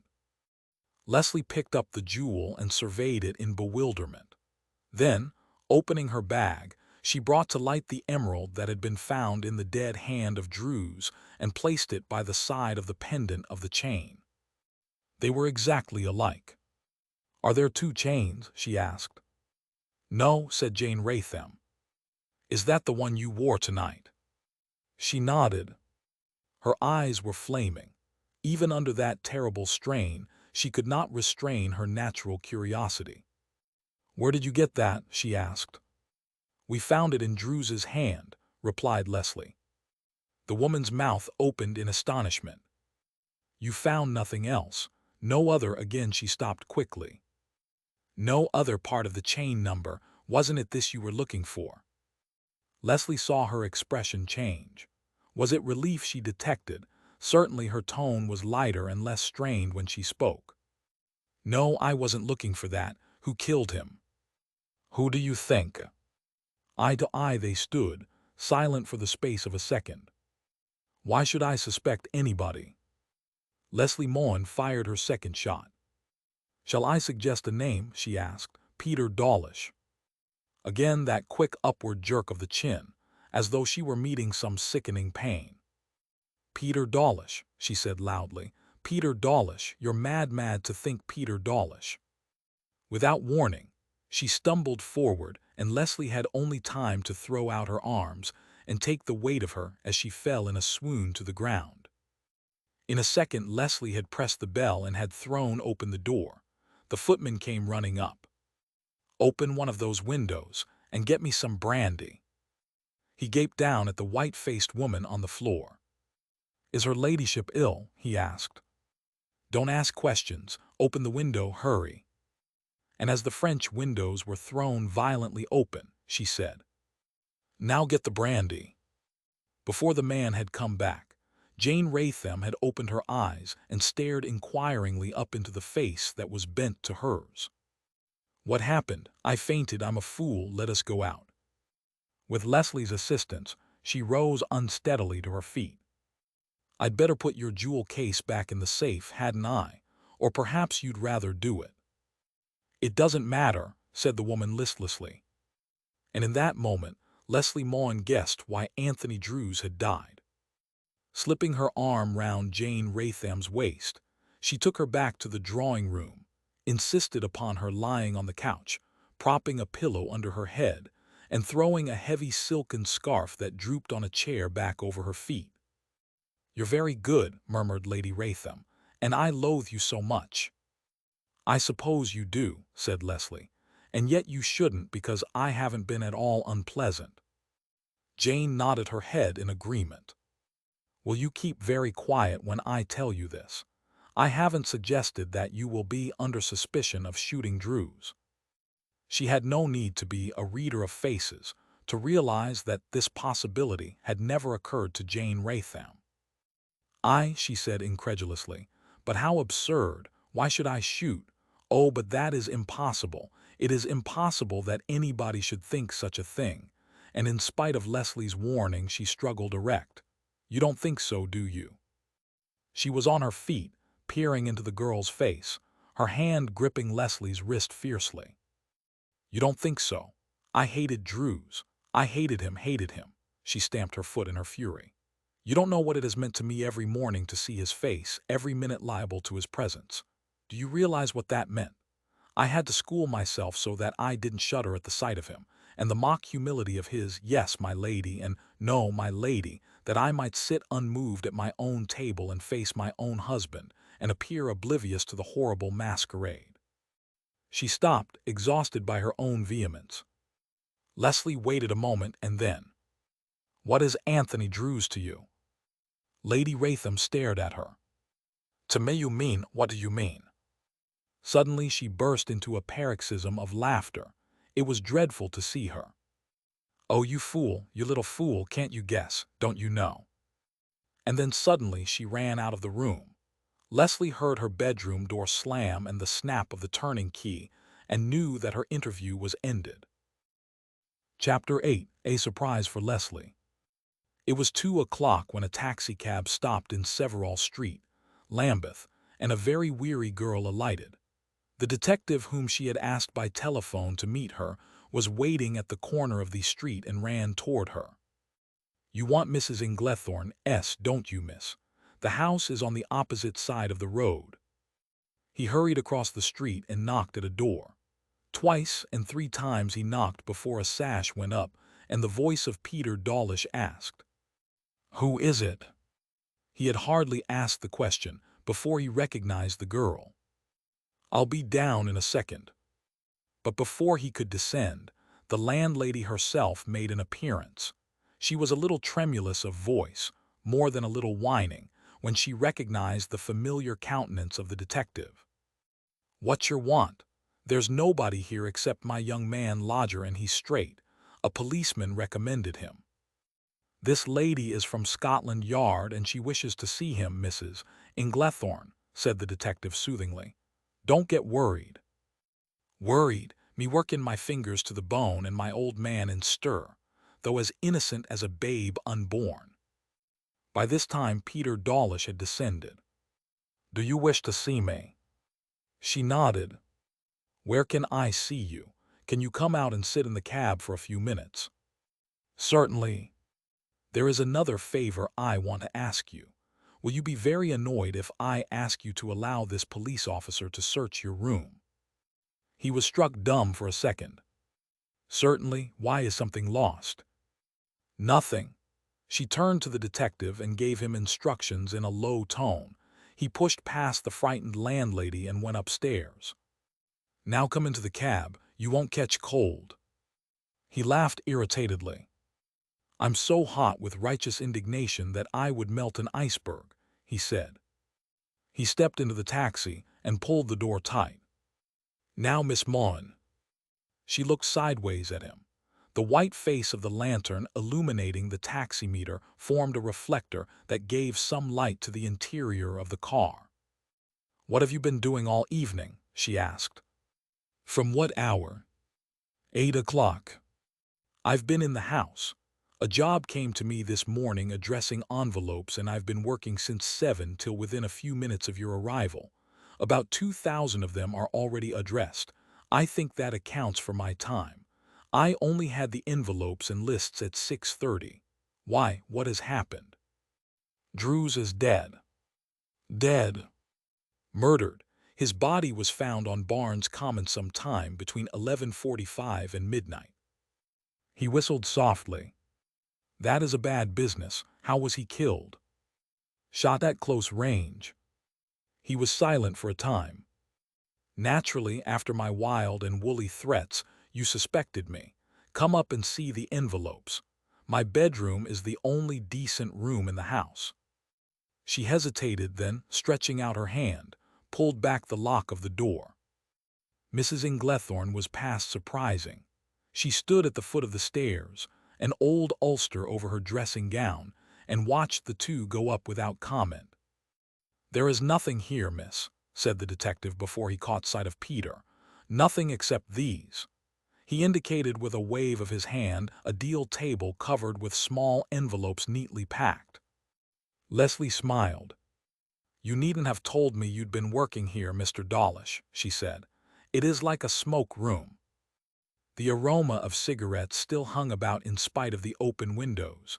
The tin she had sent to him was on the table, only half full. "I've been a little extravagant," he said apologetically, "but the temptation was great." The detective still lingered by the door, evidently in two minds as to whether it would be proper to leave them in this peculiar environment. Leslie saved him the responsibility of a decision by. "Thank you very much. I will be down in a minute or two," she said. She sat at the foot of the bed, her arm over the rail, and looked at Peter. She would not have recognized him. He was clean-shaven, spruce. There was a certain buoyancy in his attitude which was new to her. Good-looking, too, and in spite of his approaching 30 years and all that he had suffered, remarkably youthful. It added a piquant interest to her scrutiny that she knew so much about his past, so much more than he guessed. A husky voice hailed them from the foot of the stairs. "Would you like a cup of tea, miss?" Peter Dawlish looked at the girl with a smile. "She really makes rather good tea," he said in a low voice. "I should love one," she nodded, and he called softly down the stairs and came back. "I'm scared of waking Elizabeth," he said, and added, "You look fagged." "Which means that I look hideous," she retorted with a frank smile. "I won't bandy compliments with you, or I would congratulate you upon the marked improvement which the barber has brought about. Did you know Druze very well?" "Not very well," he said. "Tell me something about him, all that you know." He frowned at this, evidently trying to remember matters that had passed, facts that had gone out of his recollection. "He came to Lord Everede's place soon after I took up my post," he said. "My aunt, the Princess Bellini, recommended him." "The Princess recommended him," she said quickly. "Why, was he in her service?" "Yes," he nodded. "He was with Aunt Anita in Java for years. Her husband held some sort of minor post on one of the plantations. He was, I believe, a fairly poor man. After his death, she came to England and Druze came with her. In Java, she had afforded the luxury of a butler. Living is rather cheap there, but when she came to England, she got rid of him. I have a distinct recollection of the letter she wrote to Lord Everead, which I answered. I call her Aunt, he explained, although she was only the half-sister of my father, and in reality no relation to me at all. How long Druze remained with Lord Everead, of course I do not know. From the date of my conviction, that page of history is closed. But a few years after I had gone to prison, I heard in a roundabout fashion, I think it was in a letter which an old servant of ours wrote, that he had gone into the service of Lady Raytham. She thought over this for some time. When were you arrested? 7.5 years ago. She looked up in surprise. Then you served the full sentence? He nodded. Yes, I am not on ticket of leave. The truth is, I was rather a troublesome prisoner. I suppose most prisoners are who have the delusion of innocence. Why do you ask? I have reason to believe that the princess thought you only served 5, said the girl. But that really doesn't matter. I suppose she's of an age that I'm being cattish. Now tell me something more. You look a very sleepy cat, he said, and at that moment there came through the door a strange little figure. How old she was it was difficult to tell, but Leslie guessed her to be 6, though she was tall for that age. She was painfully thin, and her little arms, which carried with solemn attention a cup of tea, were hardly more than of the thickness of the bones that showed through the flesh. Her face, pinched and thin and translucent, had a beauty which made the girl catch her breath. She raised 2 big eyes to survey the visitor, and then the long lashes fell on her cheeks. Your tea, she said. Leslie took the cup gently from the child's hand and set it down. What's your name? She asked, and as she put her hand on the yellow head, the little creature shrank back, her face puckered with fear. That's Belinda, said Peter with a smile. The child wore a ragged old mackintosh over a nightgown that had once been of red flannelette, but which had washed to the palest of pinks. Her hands, lightly clasped before her, were almost transparent. I'm Mrs. Inglethorne's little girl, she said in a low voice. My name is Lizabeth, not Belinda. She raised her eyes quickly to the man and dropped them again. The gravity of her tone, the low sweetness of her voice, amazed Leslie Maughan. For a second she forgot that she was too tired to be interested even in the bazaar. Won't you come and talk to me? The child glanced at the door. Mother wants me. Talk to the lady. Evidently Mrs. Inglethorne at the bottom of the stairs had good ears. The child started, looked apprehensively round, and came sidling toward Leslie. What do you do with yourself? Asked Leslie. Do you go to school? Elizabeth nodded. I think about Daddy most of the time. Leslie remembered that Daddy was at that moment serving his country in Dartmoor. I keep him in a book. He's very nice, ever so nice. The child nodded soberly. In a book? Asked Leslie. What kind of a book? A voice outside the door supplied an answer. Mrs. Inglethorne must have crept up the stairs to listen better. Don't take no notice of her, miss. She's a bit cracked.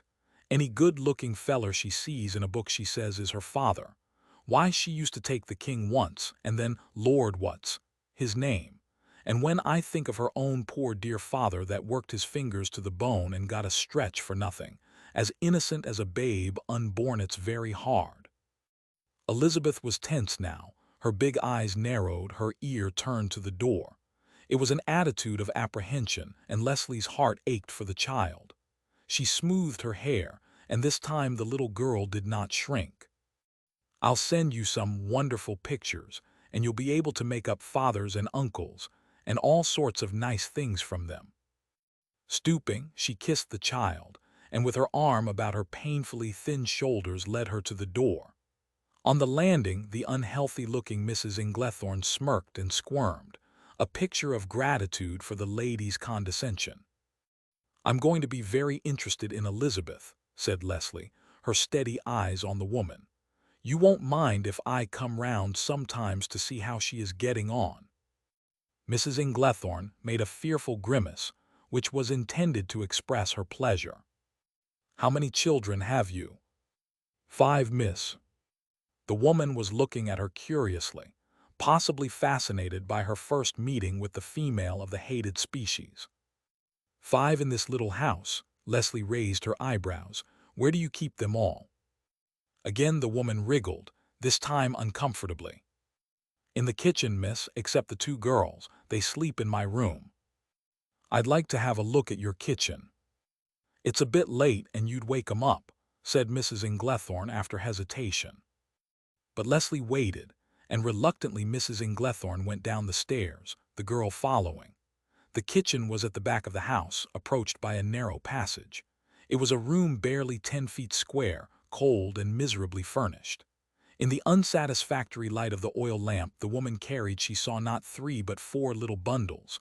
One, a child which could not have been 3 years old, slept in a soap box on the floor. Its coverlet was a strip of dusty carpet which had been roughly cut to fit the shape of the box. 2 children were huddled together under the table, wrapped in an old army overcoat. The 4th lay in a corner under a flour sack, so still that she might have been dead. A girl of 11, sandy-haired, sharp-featured, who shivered and groaned in her sleep as the light of the lamp came upon her face. "It's very 'ard on a woman who's got 5 mouths to fill," complained Mrs. Inglethorne, "but I wouldn't part with 'em for the world. And it's warm in the kitchen when we've had a coke fire going all evening." Leslie went out of that sad little room sick at heart. Poverty she had seen and understood. Possibly these unfortunate children were as well off as thousands of others in the great metropolis. The weaklings would die. The fittest would survive and drag their stunted bodies to a free school where they would be taught just enough to enable them to write their betting slips and read the football reports intelligently. Peter was waiting for her at the foot of the stairs. "I think I'll go home now. I'm rather tired," she said. "Most likely you will be interrogated tomorrow either by Mr. Coldwell or an officer from the yard. I think the best thing you can do is to go up and interview him."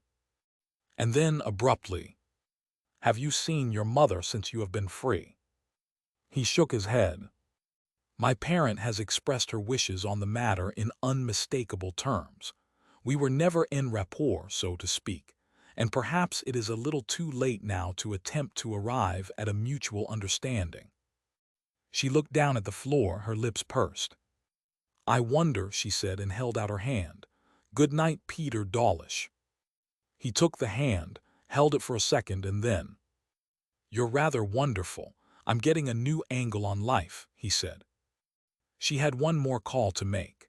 Inspector Coldwell had promised to wait at Scotland Yard until she returned with her report, and she found him sipping coffee in the lobby and told him briefly the result of her visit. "I never thought Peter knew much about it. What does he know of Druze?" He listened intently until she had finished. "Rum, all the paths in this maze lead back to the Princess Bellini. Yes, I'll see Peter. I'll wire him in the morning," he said, yawning. "It is time all honest people were in bed. I'm going to take you home." Her cab was waiting, and though she had no need of an escort, he pointed out that her way was largely his. "What we're going to do about Lady Raytham, I don't know. I'm taking it for granted that you have discovered a whole lot that you haven't told me." "Not a whole lot, a little," she admitted. Mr. Coldwell scratched his head. "That little is usually crucial. However, I am not going to discourage you. Keep your mystery. A little romance in police work has a wonderful tonic value." The cab carried them across deserted Trafalgar Square, and a few seconds later stopped before the door of Leslie's flat. "I suppose you know all that is to be known about the case," he said, with a touch of the sardonic as he handed her out of the cab. "Whilst I, a poor old muddle-headed copper, am groping round like a blindfolded man in a fog." "I think I know a lot," she admitted with a tired smile. Coldwell was amused. The complacency of the woman. Here she is, keeping all her clues up her sleeve, ready to spring them out and reduce police headquarters to a bewildered pulp. Know all about Druze, do you? I know a lot about him. Fine, said Coldwell. She had the door open now, and he waited until she was in the passage before he dropped his bombshell. Promise me you won't come out and ask questions, but we'll go straight up to bed if I tell you something. I promise, she said. He put his hand on the knob of the door, ready to shut it. Arthur or Anthony Druze, as he was variously called, was a woman. The door slammed on her. Before she recovered from her stupor, she heard the rattle of the cab as it moved away. Chapter 9. Druze Handicap. Druze a woman. It was incredible, almost impossible. Yet that shrewd old man would not have jested with her. She dragged herself up the stairs, her limp body aching for rest, her mind very wide awake and alert. Druze a woman, she shook her head helplessly, and then she remembered Lady Raytham's hysterical laughter. What was Druze to you? Jane Raytham knew. Leslie was too sane, too big to feel foolish. She stopped on the landing and, leaning heavily on the balustrade, she recalled the hairless face and figure of the portly butler. All her theories must go by the board. A scaffolding must be erected on a new foundation. She found Lucretia Brown huddled up in a chair before a dead fire, fast asleep. Lucretia had never been trained out of her habit of waiting up. It was her firm conviction that only this practice of hers saved her mistress from a terrible fate. She woke with a start and came reeling to her feet. "Oh, miss," she gasped out, "what time is it?" Leslie glanced at the mantelpiece. 3 o'clock, she said, "and a fine morning. Why aren't you in bed, you poor knock-kneed girl?" "I'm not knock-kneed and never was," protested Lucretia. 3 o'clock, miss. What a time," she shivered, and then, morbidly curious, "has anything been up, miss?" "More things are up than will ever come down, I think," replied Leslie as she dropped into a chair. "There's been a murder." "Good heavens," said the shocked Lucretia, and then, with pardonable curiosity, "who done it?" "If I knew who done it, I'd be a very contented female." Leslie stifled a yawn. "Run the bath, Lucretia, make me some hot milk, and don't wake me till 10 o'clock. "If I'm awake then," said Lucretia ominously. "I never see such a place as this. You turn night into day. Did he have his throat cut?" She returned to the tragedy. "No, I'm sorry to disappoint you, but it was quite ghastly enough." She dragged herself to her feet and went to her desk, turning over the letters that had arrived by the night mail. There was one which looked promising. She tore off the end of the envelope, read its contents, and locked the document away in a drawer. A little while later, before Lucretia had run the water from the bath, Leslie Maughan, snug between sheets, was sleeping dreamlessly. She woke with a dim remembrance of the rattle of teacups and of Lucretia's calling her. Partly opening her eyes, she saw the cup by her bedside. She was horribly tired. Bed was a warm and luxurious place. She must have dozed, for the sound of voices wakened her. Her bedroom led from her sitting room, and the door was half open. Two people were speaking, Lucretia and somebody else whose voice was familiar. "I will wait. Please don't wake Miss Maughan, especially for me." Leslie sat up in bed. Through the closing door, which the maid was jealously guarding, she saw the big, straight figure of a woman, Lady Raytham. In an instant she was out of bed, thrust her feet into slippers, and pulled her dressing gown about her. She stopped only at the mirror to brush back her hair.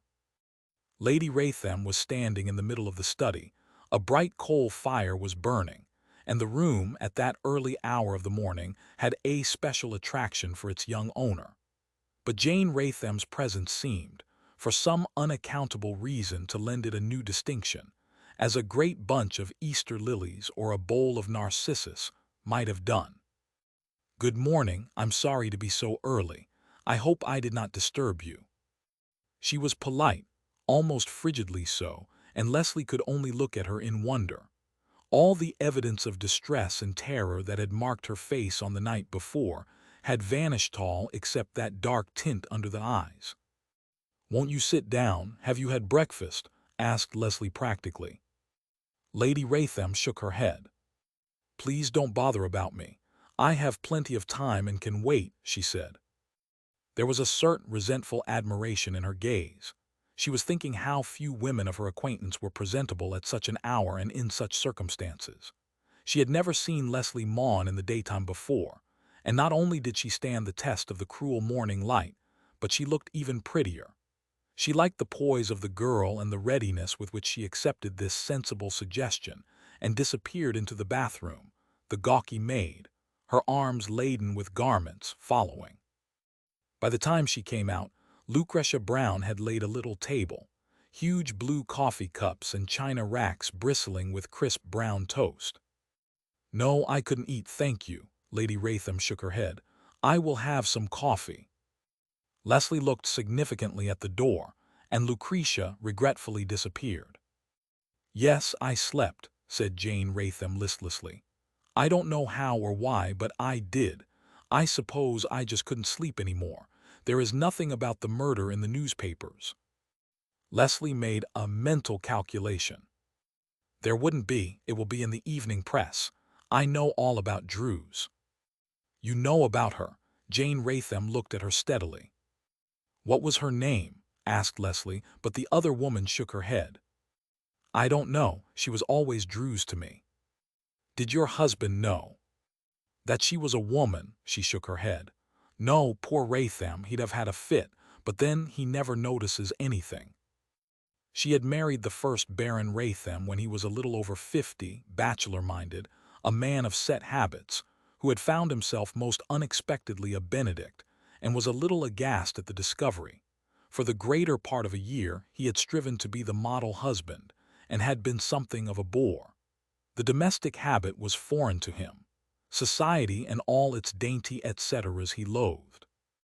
Before the end of the first year of their married life, he had given up all attempt to interest himself in the new complexities which marriage had brought. Thereafter he devoted his energies and thoughts to his concession, his boards of directors, balance sheets, and all the precious things which were life for him, and Jane Raytham was left very much to her own devices.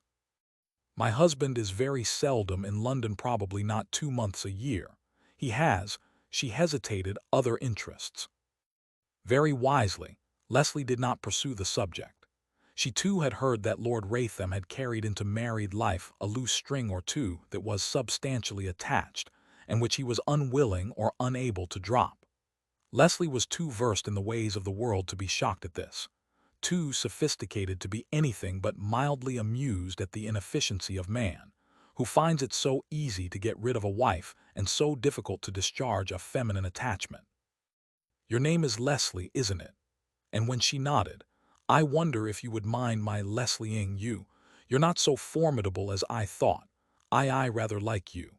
My name is Jane. If you ever feel friendly enough to Jane me, I've been abominably rude to you, but now I've come to ask you for favors."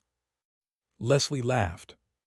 "I owe you an apology," she said, and the other woman was quick to see her meaning. "About Druze. It would be a beastly idea. Only women are such queer fools, aren't they? No, I knew Druze was a woman. That made everything so hideous. I wonder if you will believe me when I say that that was almost my heaviest cross. Almost." "What was really the heaviest?" asked Leslie quietly. Lady Raytham fetched a long sigh and looked out of the window. "I don't know. It is rather difficult to compare these things." And then quickly, "Of course, I know now which is the heaviest, but that is so new and so crushing that I dare not let myself think about it. Something Druze said to me before she went out, something she told me that froze my blood." She closed her eyes and shuddered, but recovered instantly. "That is why I got my car and went in search of her. She told me a little, but not everything, and I had to know. My first thought was, you'll think I'm a hypocrite, that Peter had killed her. If I thought at all, I don't think I cared. I had only one idea in my mind, to find something she had boasted about." "Not the necklace?" Jane Raytham smiled contemptuously. "The necklace? As if I cared for that. I'm making a clean breast of everything up to a point. The necklace you saw at the house last night was only..." Was a copy, I know that, said Leslie quietly. An exact replica of the real emerald chain and valueless. When you didn't bother to put it back in the safe, I guessed. I met eye, each striving to read the other's thoughts. What else did you guess? Asked Jane Raytham after a long silence, and then. No, no, don't tell me. I want to feel that nobody knows that nobody. You will tell me that I am trying to create a fool's paradise myself, and I'm a moral coward. I wonder if I am. And then, obliquely, have you seen Peter? I saw him last night, yes. He knew nothing about the murder, not so much as you, said Leslie. The woman ignored this challenge. I wonder how much you do know, Leslie. It was a strain to ask the question. Even as she had her reservations, so also had Leslie Maughan. The truth must come from Jane Raytham or not be truth at all. I know you were being blackmailed, that the necklace you gave was part of the price. The £20,000, which I imagine was all you could raise in cash, was the other part. I guess also that Druze was a blackmailer. Am I right? Jane nodded. There was a perceptible brightening of her face as though, fearing to hear worse, she was experiencing relief at the limitation of the girl's knowledge. How long have you been paying? She did not answer, and Leslie repeated the question. I don't know, quite a long time. Another silence. The truth was not to come yet then, only a measure of it. Do you want to tell me any more? She asked. Jane Raytham drooped her head. She wanted to tell just as much as this frank and friendly girl knew, hoping against hope that the more precious secret would remain with her, and yet almost praying that Leslie Maughan would suddenly drag forth the grisly skeleton and expose it to her eyes. Yes, I want to terribly, but I shan't. I can't bring myself to put things into words, and I want your help. How badly I need it. But my dear, your police, part of the machinery of Scotland Yard. I've told you too much already. I shall be living in a flutter of fear all day. I'm Leslie Maughan in this flat, said Leslie, smiling. Just a sort of little sister of the human race. But I'll warn you that I am determined, as far as I can, to find the murderer of that wretched woman. Short of that information, you can tell me anything. Jane shook her head ruefully. I don't know who killed Druze. I will not swear that, but I will tell you on my word I don't know. I do not even suspect. Anita wanted to know. I called on her this morning. She is like a woman distraught. I never knew she felt so deeply. The police have been there to inquire whether Druze called. I suppose you told them last night that I had told you. Poor Anita. She was terribly fond of Druze, who was once in her service. She always contended that he hadn't been, and talked about him as though he were the merest stranger. But that, I think, was her pride. She hated the thought that she had ever been so poverty-stricken that she was obliged to let him go her, I mean. The habit of years takes a lot of breaking. I have thought of Druze as a man and spoken of him as a man so long that it is difficult to get out of the trick. One question I want to ask you, Lady Jane. I'd better call you. It will be almost as difficult a habit to get into. Did Druze forge Lord Everede's name as Peter Dawlish thinks he did? Jane Raytham shook her head. That is impossible, she said simply.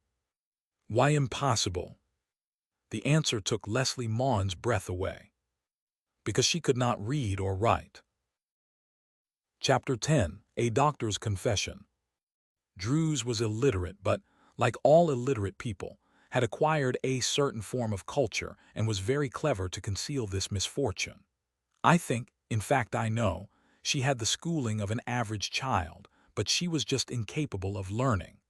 The council schools and even the public schools are full of people like that, of girls and boys familiar with the most obscure sciences who have never mastered these elementary arts. Leslie thought quickly. Her signature was on the passport. I wrote it, said the surprising woman. She told me she wanted to go across to France for a weekend trip and asked me if I would sign the passport form. That was only a few weeks ago, so it is fresh in my mind. Now tell me what I am to do. The police will come to me, and I am prepared to tell them the truth, though I cannot see how I can help them. "The whole truth?" asked Leslie significantly. Jane Raytham looked at the girl for a long time before she answered. "As much as I've told you, not as much as you guess," she said in her even voice. Leslie carried her cup of coffee to the desk. "Would you like me to write down the gist of what you have said and sign the statement?" she asked. "That might save you an awful lot of trouble." Jane hesitated. "Is it necessary?" "I suppose it is," she said. "Yes, if you would be so kind." For 10 minutes she watched the girl as her pen flew over the paper, and took the pages from her as they were written. "You have put my case more cleverly than I could have put it myself," she said with a little smile. "I almost think you're sympathetic."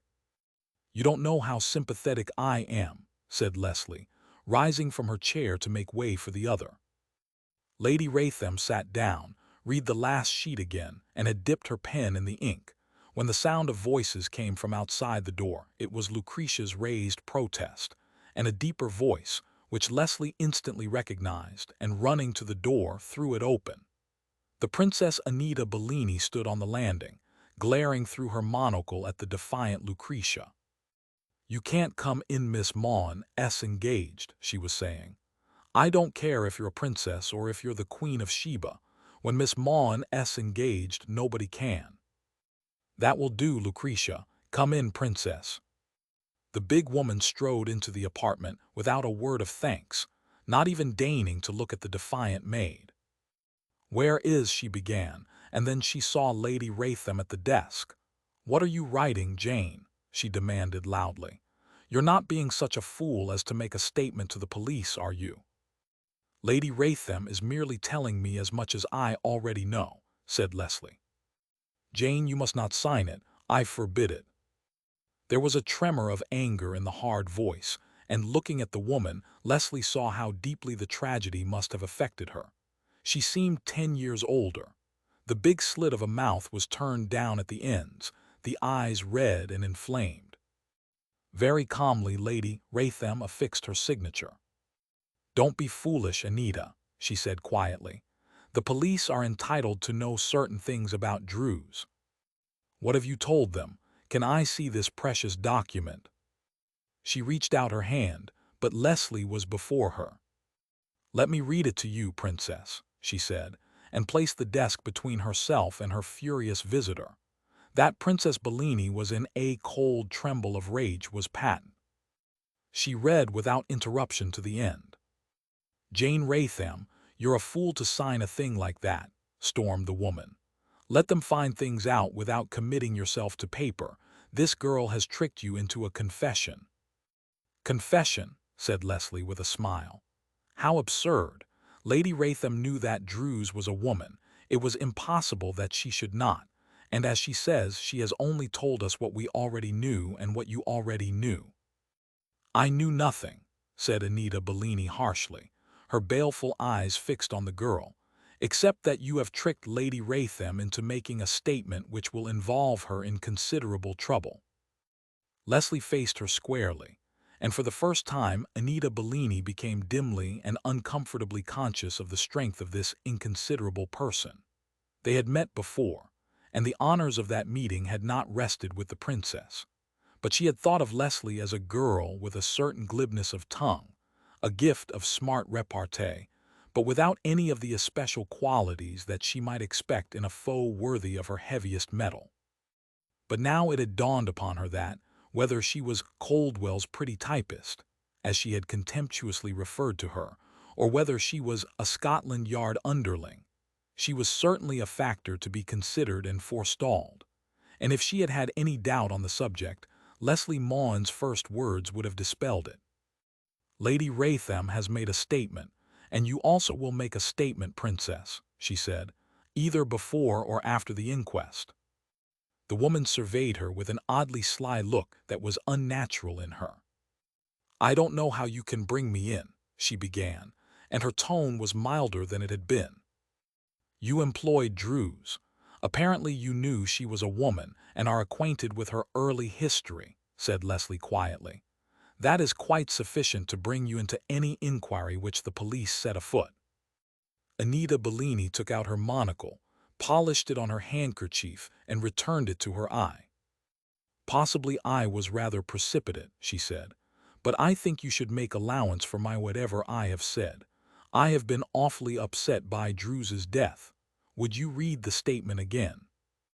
It was a very simple record of the information which Lady Raytham had given to the girl, and when she had finished reading, "No, there is nothing in that," said the princess. "I suppose this evidence has to come out. Does it mean that we shall be called at the inquest? I couldn't stand that, I could." In that instant Leslie detected a tremor in the woman's voice. Anita Bellini, the formidable, had a weak spot after all, but she recovered herself very quickly. "If everybody had his due, Peter Dawlish would be under arrest," she said, and ignoring the protests of Jane. "The man hated Druze. You know that quite well, Jane. He threatened her. I can prove it." And then, in a conciliatory tone, "I hope we're not going to be bad friends, Miss Maughan. If I can help you, I will. Is there any more you can tell me than appears in the evening newspaper?" "Nothing," said Leslie shortly. They left together soon after, but before they departed, Leslie found an opportunity of speaking a few words to Jane Raytham. "I don't want you to tell anybody about the necklace," she said in a low voice as she accompanied her down the stairs. "Especially about the emerald that was found in Druze's hand. You promise me, or have you already told?" Jane Raytham shook her head. "I wondered why you hadn't put that in the statement," she suggested. "But you may trust me. I shall not speak about it even to Anita." At that moment, the voice of the princess hailed her from the foot of the stairs, and further conversation became impossible. Leslie arrived at Scotland Yard just before 12, and was mounting the stone stairs as Peter Dawlish came down. "A clean bill," he said with a smile. "At any rate, that is the impression Coldwell gives me. It seems that your detective man's search was a very thorough one. I suppose you know that he searched me also. And by the way, Belinda sends her love." "Belinda?" Leslie was momentarily bewildered. "Oh, you mean that little child Elizabeth, how wicked. I had almost forgotten her." "She hasn't forgotten you," said Peter, and with a cheery wave of his hand went on. "She found Mr. Coldwell in his big, comfortable office, the stub of a cigar between his teeth, his bristling brows gathered in thought. 'Just going to phone you,' he mumbled. 'I've seen that man of yours, and I'm satisfied that he had nothing to do with the crime.' 'That man of mine being Peter Dawlish,' she said calmly. 'You give me quite a proprietorial feeling.' From her bag she took the statement that Lady Raytham had signed and laid it on the table before him. He read it through carefully, folded it up and slipped it into a drawer. "Did you tell Anita Bellini about the emerald we found in Druze's hand?" he asked. "No," she said. "That's the last thing in the world I should have told her. I asked Lady Raytham not to tell either." "Why?" He smiled grimly. "Thought you hadn't," he said. "Her Serenity called me on the phone 5 minutes ago and said she'd read in one of the newspapers that something very valuable had been found on Druze's person. I haven't seen all the newspapers, but those I've read make no mention of the emerald, and I don't see why they should, unless they are psychic. The princess suggested, rather than said, that you had confirmed this mythical newspaper report." Leslie shook her head in admiration. "That woman is certainly a quick worker," she said. "What did you tell her?" Mr. Coldwell relit his cigar with the exasperating deliberation of his age. "I told her that we had found something valuable, a packet of money. She seemed kind of disappointed." The telephone bell shrilled. He picked up the receiver, listened in silence for a time, and then, "All right, I'll come down," he said. "The Lambeth police have got a quaint clue, a kind of ready-made one, but it should be investigated, as it has to do with your Peter. Would you like to come along?" She looked at him steadily. "If you refer to him as my Peter again, I shall be very offensive to you, Mr. Coldwell," she said, and Coldwell scratched his chin. "Somehow he seems to belong to you. I don't know why I get that impression." Her eyes wandered to a corner of the room, and for the first time she saw the two big traveling trunks. They were new and bore the label of the Cunard Steamship Company. "Druze S," he said laconically. "We'll go through those when we come back." It was at the corner of Severall Street that the taxicab stopped. The local subdivisional inspector was waiting, and with him a detective. "Let me have a look at that paper," said Coldwell immediately, and Leslie, who had not heard the one-sided conversation on the telephone, wondered what was coming next. The inspector took a dirty slip of paper from his pocketbook and placed it in Coldwell's hand. He fixed his glasses and read, then passed the slip to the girl. The message was written in pencil and in an illiterate hand. "Dawlish keeps his gun under a loose board in his bedroom, just as you go inside the door." "Where did this come from?" asked Coldwell. "It was delivered at the station just before I telephoned to you. A street lad brought it along. He said it had been handed to him by a man who gave him a few coppers for his trouble. I thought it best that you should know." They walked down the street toward Mrs. Inglethorne's house, and the door was opened immediately by that lady, who was surprisingly clean and spruce. She seemed surprised, but was certainly not agitated by the appearance of the police officers. "Yes, sir, Mr. Dawlish has just come in. Shall I call him down?"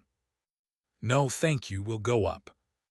Coldwell mounted the stairs and knocked at the door of the front room, and a voice bade him come in. Over the inspector's shoulder, Leslie saw that Peter was sitting at a deal table, pen in hand, a stack of addressed envelopes before him.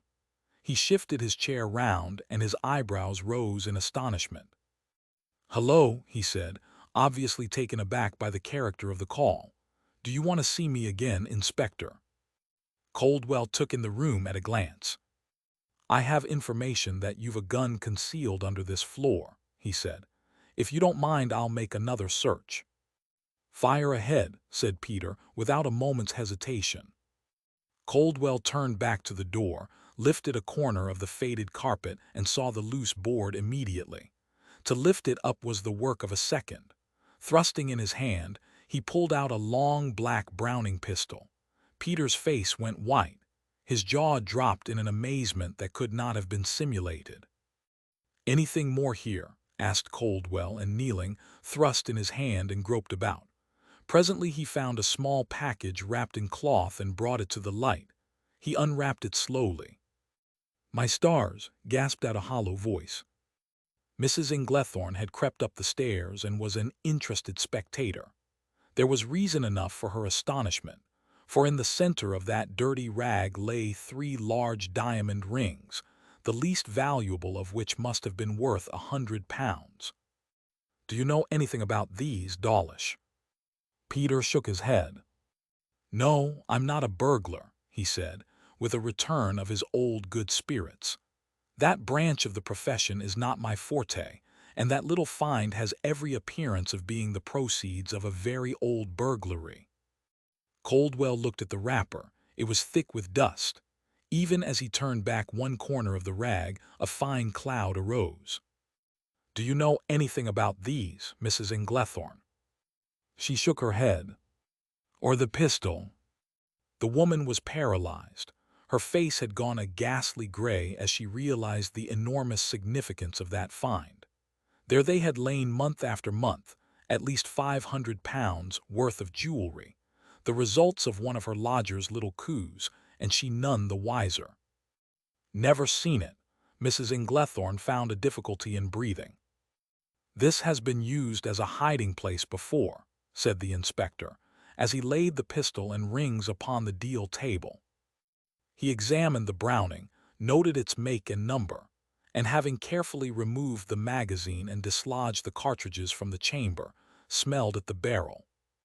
"It has been fired recently, I should imagine. It still smells of cordite. Is this yours, Dawlish?" "No, sir, I've never seen it before." "Humph!" The inspector sat down on the bed in exactly the place where the girl had sat the night before. He looked round for Mrs. Inglethorne, but that woman had vanished. "Nobody told you about that hiding place?" No, sir. Hello, Elizabeth. It was Leslie's interruption.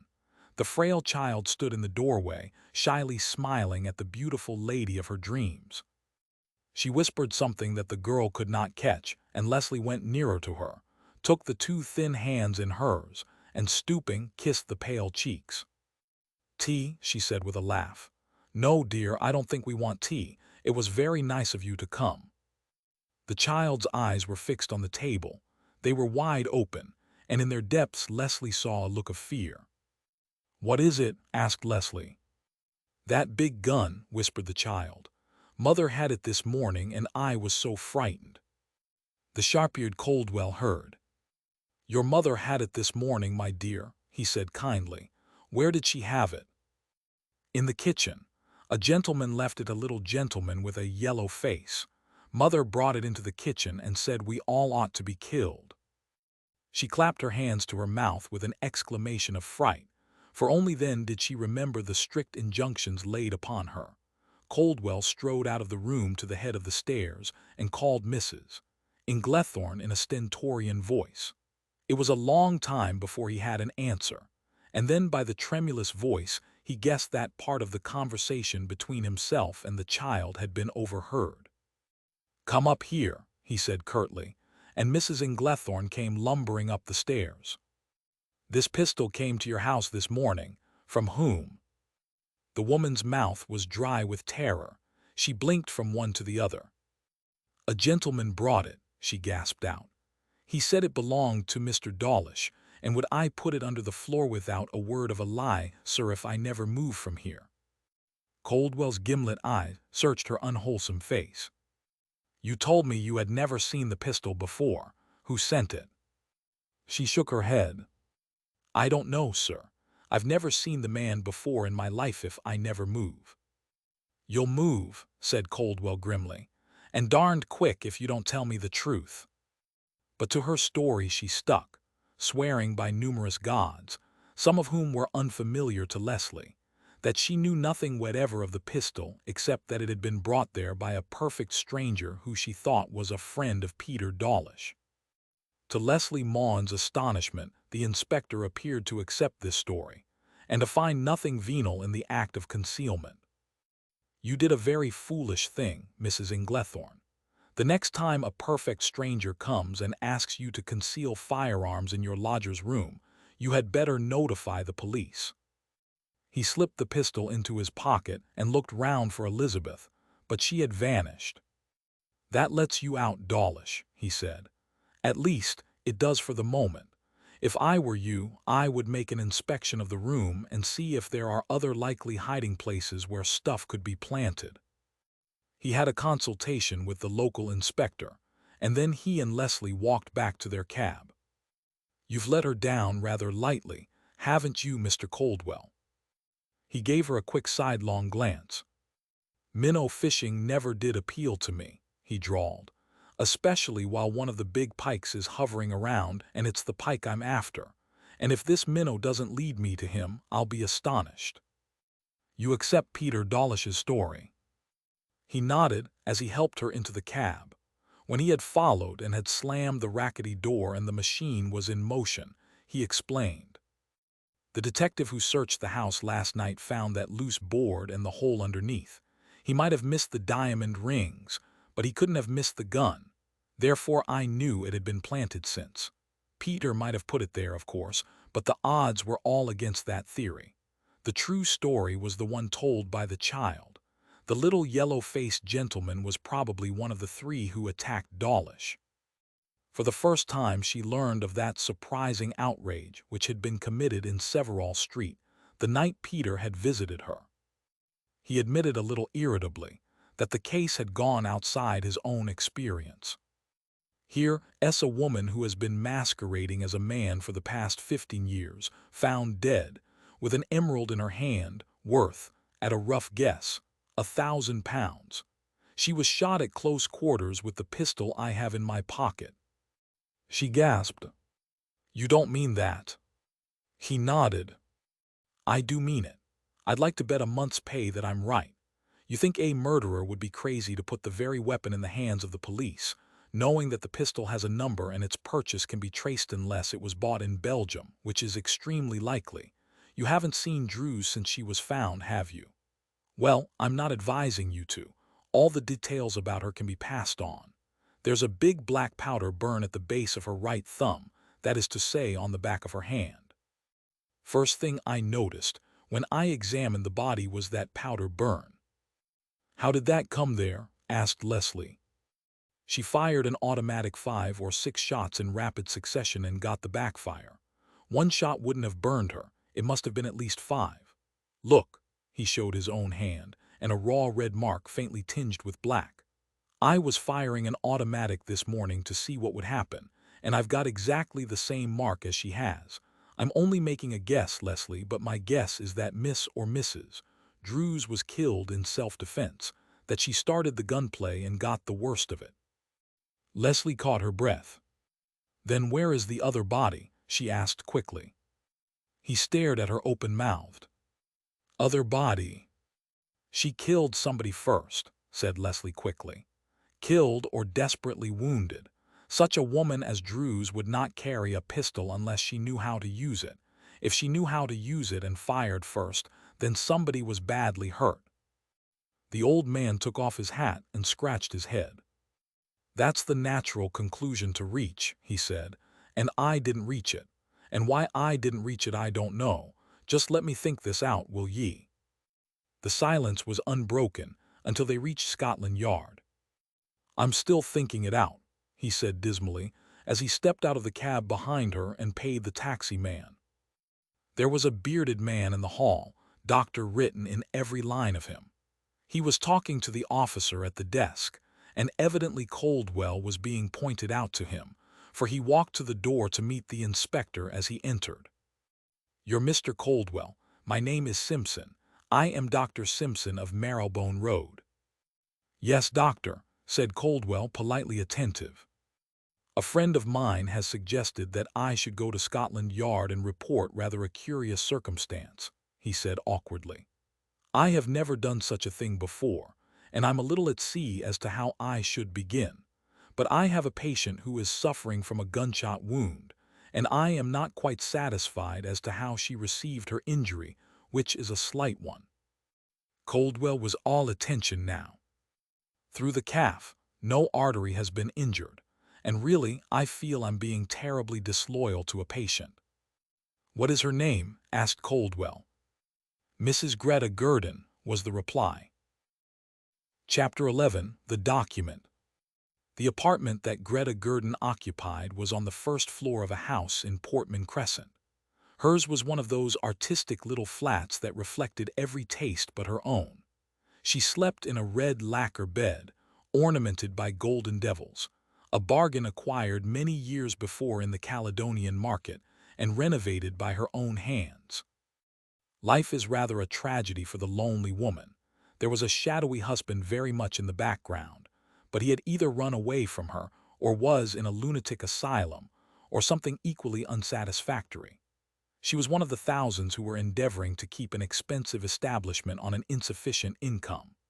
By profession, she was a journalist, edited a mildly scurrilous little paper called Mayfair Gossip, which enjoyed a very limited circulation, and in truth took up very little of her time. It was certainly not in the paper's interest that she fostered the delusion that her life was one of hectic gaiety, for she was to be seen occasionally at the most exclusive nightclubs, more frequently at less exclusive establishments of the same order, her visitations being governed entirely by the wealth and taste of her escort, and numerically she had many friends. Her expansiveness and lack of reticence had been tersely and uncharitably condemned into the vulgar word gush. Still, however it might sicken the more sophisticated, it was very pleasant to those who discovered from her for the first time how important or good-looking or well-dressed they were, what taste, discrimination, or tact they displayed upon every conceivable occasion, and how anxiously or impatiently Greta was looking forward to their next meeting. There were young men who took her out to dinner or to supper or to dances. There were middle-aged men, fathers of families, whose hearts she fluttered with the promise of adventure never to be fulfilled, who escorted her to the less expensive places of popular amusement. There were, too, women who hovered everlastingly on that no-man's land between suburbia and Mayfair, who courted her society and influence, under the mistaken impression that she had the entree to the most select circles. Mayfair gossip was entirely the property of Anita Bellini, and it was an unprofitable concern, a fact Anita never failed to emphasize when Greta called on a Friday for her weekly stipend, her only regular source of income. The princess was good to Greta in other ways. She gave her an occasional dinner, a discarded dress or two, marched her off to afternoon concerts, and employed her as a sort of unpaid secretary. Occasionally, windfalls came the way of Greta Gurdon £50 here and there for some little service which she had rendered, and she had always a use for the money. There were new curtains to buy, a fascinating Chinese cabinet, or something that looked like a fascinating Chinese cabinet, a carved ivory Madonna, a fair copy of a master's art. She had a passion for picking up entirely useless articles. Her dining room was cluttered up with imitation oak. Birmingham-made suits of chain armor, Benares brass from the same enterprising city, a gutted spinet that served only as a sideboard for the display of imitation Bristol ware. There was even a pair of antlers over the doorway, and Greta was not above suggesting to her awe-stricken visitors that the 12-pointer had been shot by her when she was the guest of the Duke of Blank at his little hunting box in Inverness-shire. She enjoyed the services of one who was charlady in the morning and maid in the afternoon, and only to this unemotional lady was the real Greta ever revealed. Mrs. Gurdon lay in bed with a bandaged leg. Torn between terror that memory brought and fear of blood poisoning, and its horrible consequences among other duties, she contributed the health notes to Mayfair gossip. She was a difficult patient. Greta could not afford to neglect her daily duty to herself. Her face was indistinguishable under a mud pack, designed to preserve the face from the ravages of age, and her hands were enclosed in complexion gloves. Two dark eyes glared oddly from the mask of gray, and she spoke with some difficulty, due to the dried earth that plastered her cheeks. Just now she had an additional reason for annoyance. "Tell her I can't see her and I won't see her. Tell her to come back at 12 o'clock. She's from Scotland Yard, ma'am." "I don't care, I won't see her." The obedient charlady disappeared into the outer room. Greta heard the murmur of voices, and after a while the woman came back. "She says she'll wait till you're ready. She wants to know how you hurt your leg." Greta had no need to stifle her fury. A sudden panic descended upon her. "Bring me some hot water." It took some time to remove the renovating mud, a little longer time to substitute perfumed creams and powder. A brief glimpse through an open door had revealed to Leslie Maughan the cause of the delay. She waited patiently, having some sympathy with woman's losing fight against the ravages of time and care. When at length she was admitted, it was the old Greta who smiled ecstatically. "My dear, how wonderfully good of you to come, so sweet of you. I was so hoping that I should have another opportunity of meeting you. The princess is rather difficult, isn't she? I did so want to have a little chat with you the last time we met. I admire your style awfully. Won't you sit down somewhere? Yes, I've had an awful accident. I was cleaning my husband's pistol and it went off, but fortunately no bones were broken." "Where did this happen?" It was on the tip of Greta's tongue to say here, but she thought better of it. "At a country house where I was staying for the weekend. People are so careless. Imagine leaving a pistol loaded. I nearly died of fright." "What country house was this?" asked Leslie. Greta knit her brows. "What was the name of the place? I don't know the people very well, somewhere in Berkshire." "Was your husband there, Mrs. Gurdon?" "No, but he had been staying at the place, left his box behind. I was rummaging through it and found his pistol, and it looked so awfully rusty and dirty that I thought I would clean it." "Who else was hurt besides you?" asked Leslie quietly. Greta shot a swift, suspicious glance at the girl. "Nobody, thank goodness," she said. Leslie waited a second then. Was this before or after Druze was killed? Under the rouge, Greta's face went suddenly gray and pinched. She sat bolt upright in bed and stared at the girl. "Dead," she said huskily. "Druze is dead, it's a lie. Druze is dead. She was found last night on Barnes Common shot." The woman's forehead was puckered into lines. What are you talking about? I was speaking of Druze." "So was I," said Leslie. "Druze was a woman, you know that." The open mouth, the wide eyes, every visible expression of amazement revealed without question Greta Gurdon's ignorance of the butler's sex. "A woman, good heavens!" She sank back on the pillows, exhausted by her emotion, her eyes fixed on the ceiling. But for those wide-open pools of darkness, Leslie would have thought that the woman had fainted. Presently she spoke. "I've nothing to tell you. I shot myself by accident. I know nothing about Druze, nothing. Why should I? The accident occurred when I was in the country. I won't talk to you. Woe." She almost screamed the words. Leslie realized that it would be cruel to question her more closely. The woman was so distressed that she might have hesitated even if she had not feared the effects of a further cross-examination upon one who was in the surgeon's hands. "I will come along and see you when you're a little better, Mrs. Gurdon," she said. Greta made no answer. As Leslie's cab turned out of the street, it passed a big car swinging round to enter the unpretentious thoroughfare, and the girl had a glimpse of the princess. She wished now that on some pretext or other she had stayed, that she might see the meeting between these two. Anita Bellini mounted the stairs and, entering the apartment without knocking, summarily dismissed the charwoman, and Mrs. Hobbs, not unused to such cavalier treatment, departed meekly. "Has Maughan been here?" she demanded as she strode into Greta's room. Her eyes narrowed as she caught sight of the haggard face. "I see she has," she said grimly. "What did she come about?" Greta raised herself on her elbow and pushed up her pillow to support her. She was trembling so that, after a second, she rolled back on the pillow with a groan. "She wanted to know how I was wounded," she said at last. "What did you tell her?" asked the princess impatiently. "For heaven's sake, pull yourself together, my good woman.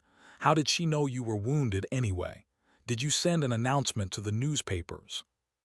"I don't know how she knew, but she did. I told her that it was an accident, that I was cleaning my husband's pistol and it went off. Anita, is it true?" "Is what true?" asked the princess roughly. "Is it true that Druze is dead?" "Yes." "And that she was a woman?" "I thought you guessed," said the Princess Anita. "Of course she was a woman." "My stars, how awful!" Anita Bellini's cold glance transfixed the invalid. "What is the matter with you?" she demanded harshly. "Druze was." She stopped short. "How long are you going to be in bed?" Greta shook her head. "I don't know. The doctor says another week at least." "Did you tell her anything more? Really, Greta, you're not to be trusted, though I never dreamed that nosy little devil would find out about your being shot. I suppose the doctor reported it." She stared down at the woman speculatively. "I suppose I'd better give you some money," she said, with no great enthusiasm. "You look awful, you know that. You're not wearing well, Greta. All the mud in the world will not take those wrinkles from under your eyes. Why, you're old." The red in Greta Gurdon's face was natural. It came and went. Fury blazed in the dark eyes, for now Anita Bellini had touched her upon the rawest place of Greta's self-esteem and put into words, at this incongruous moment, all that this poor little posseuse feared. But it was Anita Bellini's way to go off at spiteful tangents, to sting and hurt those from whom she expected unswerving loyalty. It was characteristic of her that at this moment, when her mind and spirit were tense to meet the very real dangers which threatened her, she could go out of her way to humiliate her creature. "You aren't able to attend to gossip, of course. You're having the letters sent here?" she asked, and when the woman nodded silently, "The last batch were valueless. There was a little bit about the Debausen woman, but I knew all about that. She isn't worth a penny. In fact, there's a bankruptcy petition out against her husband. You had better write a spicy paragraph about her. That is all the information is worth." She was walking about the room as she spoke, stopping now and again to look, with a contemptuous lift of her lips, at the tawdriness of the imitations with which the room was stocked. "I'm going to Capri in the spring," she said. "The new villa has been bought. I suppose I'd better take you along with me." She did not see the malignity that shot from the dark eyes. "The paper will have to go. It is becoming more and more useless. If you had had a spark of genius in you, Greta, you would have made that into a property. You are sure you told that detective girl nothing?" "Nothing," said Greta, regaining control of her voice. "What is this?" Anita had stopped before a big secretaire, pulled down the flap, and was examining a number of letters neatly tied in bundles.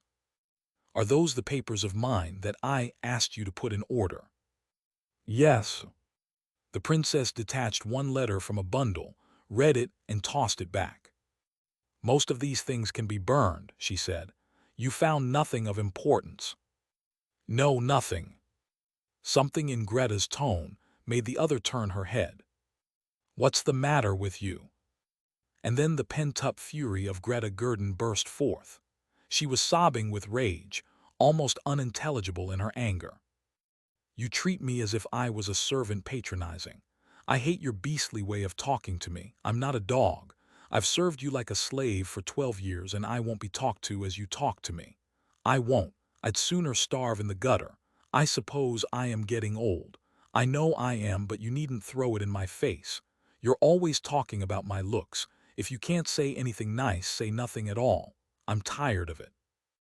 "Don't be a fool," scoffed the princess. "And don't be hysterical. You've got your future to consider and you're not going to help by quarreling with me. You can't go back to the chorus." "That's the sort of horrible thing you would say," stormed Greta. "I think you're loathsome. I won't do another stroke of work for you." She ended in a passion of weak tears, and Anita Bellini did not attempt to mollify her. She knew from past experience that in an hour or two she would have a penitent message from her slave asking forgiveness for this outburst. For this was not the first time that Greta had revolted, only to come to heel at the snap of Anita's whip. With this assurance she took her ungracious leave, and had hardly left the street before all thought of Greta was out of her mind. The Princess Anita Bellini had other matters, more weighty, to think of. There was very little for Leslie Maughan to tell to her chief, but he did not seem greatly disappointed. "We'll leave her alone for a while. If you once start badgering these people, they build up an unbreakable alibi, and that's bad for trade." He looked glumly at the trunks in the corner of his room. "We'd better dispose of these," he said. "I'll get in a clerk to write down the inventory as you call them out." He rang for his secretary, the girl who had taken Leslie Maughan's place on her promotion, and stooping before the first of the cabin trunks, he unlocked it and threw back the lid. For half an hour Leslie was lifting out articles of wearing apparel, and one little mystery was solved when she came upon a parcel of men's clothing. They were of the ready-to-wear type, the parts roughly tacked. One of them, however, must have been fitted, for it was partly sewed, and a small tailor's roll in a pocket of the trunk explained how Druze had avoided the embarrassment of a tailor's fitting. She was evidently a good sewing woman, for the half-finished garment was beautifully tailored. There was nothing, however, in the first trunk that threw any light upon the mystery of her death. The second box held a surprise. It was filled with women's clothing. She was going to drop her disguise when she got to the United States, Leslie concluded, and with this view Mr. Coldwell agreed. At last the second box was emptied, but again there was nothing that could afford the slightest clue. "There's a suitcase. We only discovered it this morning. It was in the parcels office at Waterloo," said Coldwell. He opened a cupboard and took out a crocodile skin traveling grip and put it on the table. It was locked, but suitcase locks respond to almost any key, and at the second attempt it was opened. Here the girl found such articles as she would expect an ocean traveler to carry: sponge bag, soap, a small jewel case containing a gold watch and guard, a diamond-encircled wristwatch, and a small diamond bar brooch. A silk dressing gown, a pair of slippers, and a few odds and ends completed the contents. "Nothing here," said Leslie. She ran her hand round the silken lining of the case and suddenly her fingers stopped. She felt a thin, oblong package under the silk. Reaching out, she took Coldwell's scissors from his desk and cut through the silk. Inserting her fingers, she drew forth an envelope. It was closed and bore no inscription. She tore off the end and drew out an oblong document. It was a marriage certificate, performed apparently by the Reverend H. Hermits of Elfield, Connecticut. "Good heavens," said the startled Coldwell, reading over her shoulder. For a moment the words swam before the eyes of the girl, and then out of the blur they appeared with staggering clearness. It was a document certifying that Peter James Dawlish had been joined in holy matrimony with Jane Winifred Hood, and Hood was Lady Raytham's maiden name. She read it again, then put the document into the inspector's hands. "Then they were married," she said evenly. "That was the thing I wasn't sure about." Chapter 12. Peter's Mother. Peter found it very difficult to concentrate his mind upon his work, and although his task was purely mechanical, he stopped from time to time and allowed his thoughts to wander. Inevitably, they wandered toward that gray building on the Thames Embankment, and a room somewhere in its dark interior where a girl was sitting. He could see her face very clearly. He sighed and took up his pen again and cursed himself for the folly of dreams. Far better for him, he thought, that, if he could not concentrate upon his work, he let his mind go roving westward to the bleak moor and those ugly prison buildings that are set in a fold of it, to the carved sneer on the stone arch under which he had walked heavy-footed toward the golden-bearded warder who stood by the iron gates and counted the prisoners in and out, to the long, smelly ward, and the vault-like cells with their gaily colored blankets, to the stretch of bogland from which the convict workers returned soaked to the skin to their lukewarm dinners, to the barn-like laundry, the silent punishment cells, and the cracked asphalt where the prisoners walked in a ring on Sunday mornings. An ugly memory, but at least one of accomplishment, and substantially past. It was much better than letting your fancies go straying toward the straight figure of a girl with violet eyes and red lips that curved everlastingly in laughter. He had reached the S's in the list, the Simpsons and Sims and Sinclairs. It was ill-paid work, his employer being a bookmaker of dubious probity. But so far as he was concerned, he had been paid something in advance, and he had been promised another job to follow. Very resolutely he had dismissed from his mind all thought of his mother. Even in Dartmoor he had excluded her from his thoughts. If he remembered at all, it was by the letter that had come to him on the day of his conviction. His father had died that week. He had been sinking for months and had never been conscious of his son's shame. That had been Peter's one comfort, until he received his mother's letter, telling him that in a lucid hour of consciousness old Donald Dawlish had struck his name from his will. So Peter went down from the dock with the bitterness of death in his heart. Beside that knowledge of his father's last act, the 7 years' sentence was as nothing. At 6 o'clock Elizabeth brought him his tea. She was unusually solemn and silent, and when he attempted to start a little conversation with her, she was so embarrassed that he did not attempt to pursue this course. He went out for an hour, strolling through the Lambeth Cut amid a medley of hawkers' stalls with their glaring acetylene lights. He had some comfort from this contact with his fellows. As he returned, he was opening the door of the house with a key which the woman had given him that day, when he remembered that he had not seen Mrs. Inglethorne since the visitation of the police. He went upstairs, lit the oil lamp, and putting a paper bag full of biscuits which he had bought on the table before him, he settled down to his task.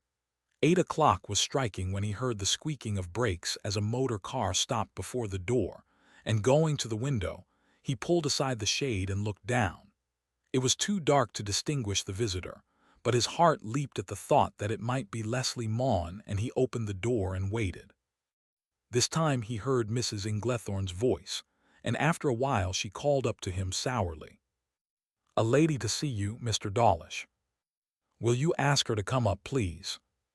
He went back into the room and waited. The step on the stairs was slower and heavier than Leslie's, and then there came through the open doorway the last woman in the world he expected to see, his mother. Her cold eyes went from him to the littered table. "Fine work for the son of a gentleman," she said in a hard voice. "I've known worse," he replied coolly. She closed the door behind her, as though she knew something of Mrs. Inglethorne's irrepressible curiosity. "I never expected I should see you again," she said, declining with a gesture the chair he pushed forward to her. "But having given the matter a great deal of thought, I have decided that I ought to do something for you. I am buying and stocking a small farm for you in Western Canada, and I am making you a small allowance to enable you to live, even if the farm fails, as it probably will. You will leave for Quebec on Saturday week. I have booked a second-class passage for you." And when he was about to speak, "I don't want you to thank me. I shall feel happier when you have left the country. You have brought everlasting disgrace upon your father's name, and I do not wish to be reminded constantly of the fact." Here she stopped. "You were altogether wrong when you thought I was about to thank you," he said quietly. "In the first place, I have no intention of accepting your charity, and in the second place, I have no aptitude for farming either in Canada or in England." "I have booked your passage," she said, with an air of finality. "Then there will be a vacant bed going cheap on the Atlantic Ocean," replied Peter with a smile. She looked round the room contemptuously, and again her eyes went to the table. "So you'd rather do this waster's work?" "Waster's work, I agree," he said, "but infinitely more intellectual than mending boots or washing convicts, laundry my last occupation. I expect nothing from you, mother. For some reason which I have never quite understood, you have hated me ever since I was a child. I have no wish to reproach you with being unnatural. You have been under the thumb of Anita Bellini ever since I can remember." "How dare you?" Her voice was vibrant with anger. "Under the thumb, what do you mean?" "I only know that Anita Bellini has withered every good feeling in every good woman who has been brought into contact with her. I only know that she is evil. What hold she has over you, heaven knows. It has been sufficiently strong to rob me of the one gift which is every man's right to mother's love. I dare say that sounds a piece of sickly sentimentality, but it is a big thing, a very big thing." "You have had what you deserved," she interrupted brusquely. "And I did not come here to discuss my duty. If you prefer to go to Australia instead of Canada—" "I prefer Lambeth to either place at the moment," he said coldly. She shrugged her shoulders ever so slightly. "You have made your bed and you must lie on it. I have done all that is humanly possible, more than could be expected, remembering how you have humiliated me and made my name." "My father's name," he corrected. He got under her guard there, and to his wonder the comment to which irritation drove him produced a remarkable effect. Her face flushed, the hard mouth grew harder. "Your father's name is my name," she said harshly. Her eyes were blazing. He had never seen her so moved. "I will give you £20,000 to leave the country," she said. "That is my final offer." He shook his head. "I shall never want money from you," he said, and walking to the door, opened it, and she left the room without another glance at him. Why had she come? He wasted half an hour of precious time puzzling over this extraordinary action on her part. He had spoken no more than the truth when he had said that from his childhood she had displayed an antagonism toward him which in maturity had puzzled him more than any other experience in his life. Antagonistic. She hated him. And curiously enough, his father had known of her feeling, and though he had never made any direct reference to the enmity, had gone out of his way to make up for the affection the mother denied him. It was his father with whom he had corresponded throughout the days of the war, his father who had met him when he came home from France on leave, his father who had come day after day to the hospital to sit by the bedside of his wounded son, and when Peter had been discharged from the army, It was Donald who found him the secretaryship and had planned for him a great career in the world of politics. It was a puzzle beyond unravelment. Peter took up his pen again and tried, by a concentration of his exigent present, to forget the bitter past. Chapter 13. Peter Tells. It was 12 o'clock when he put down his pen and rubbed his cramped hands. Throwing up the window to let out the smoke, he munched a biscuit and meditated, and then his face brightened, and his thoughts went unresistingly toward Leslie Maughan. Then through the open window he heard unsteady steps coming along the paved sidewalk. They paused before the door of the house. There was a rattle of the key. When Mrs. Inglethorne went out at night, she usually returned with that same unsteady footstep. Presently the door slammed, and her muttering came up to him from the passage. Usually she did not go out nights, but stayed at home to receive the curious callers who came at odd moments. They always knocked, once with the knocker and once with the flat of their hands, and generally they carried a parcel or package, big or small. There was a whispered colloquy in the passage, the chink of money, or more rarely, the rustle of treasury notes, and they went out again without their parcels. This Peter had seen and had not seen. Prison had taught him the wisdom of blindness, and he had not spoken to Mrs. Inglethorne of the furtive men and women who came slinking down Severall Street at those hours when the police patrol was well out of the way. Leslie Maughan. He smiled a little at the thought of her, more at his own madness. What barriers separated them, barriers more real, more invincible than the difference between Scotland Yard and Dartmoor Prison? It was worse than madness to think about her. The scream that brought him to his feet was shrill and charged with fear and mortal agony. In 2 strides he was at the door and had pulled it wide open.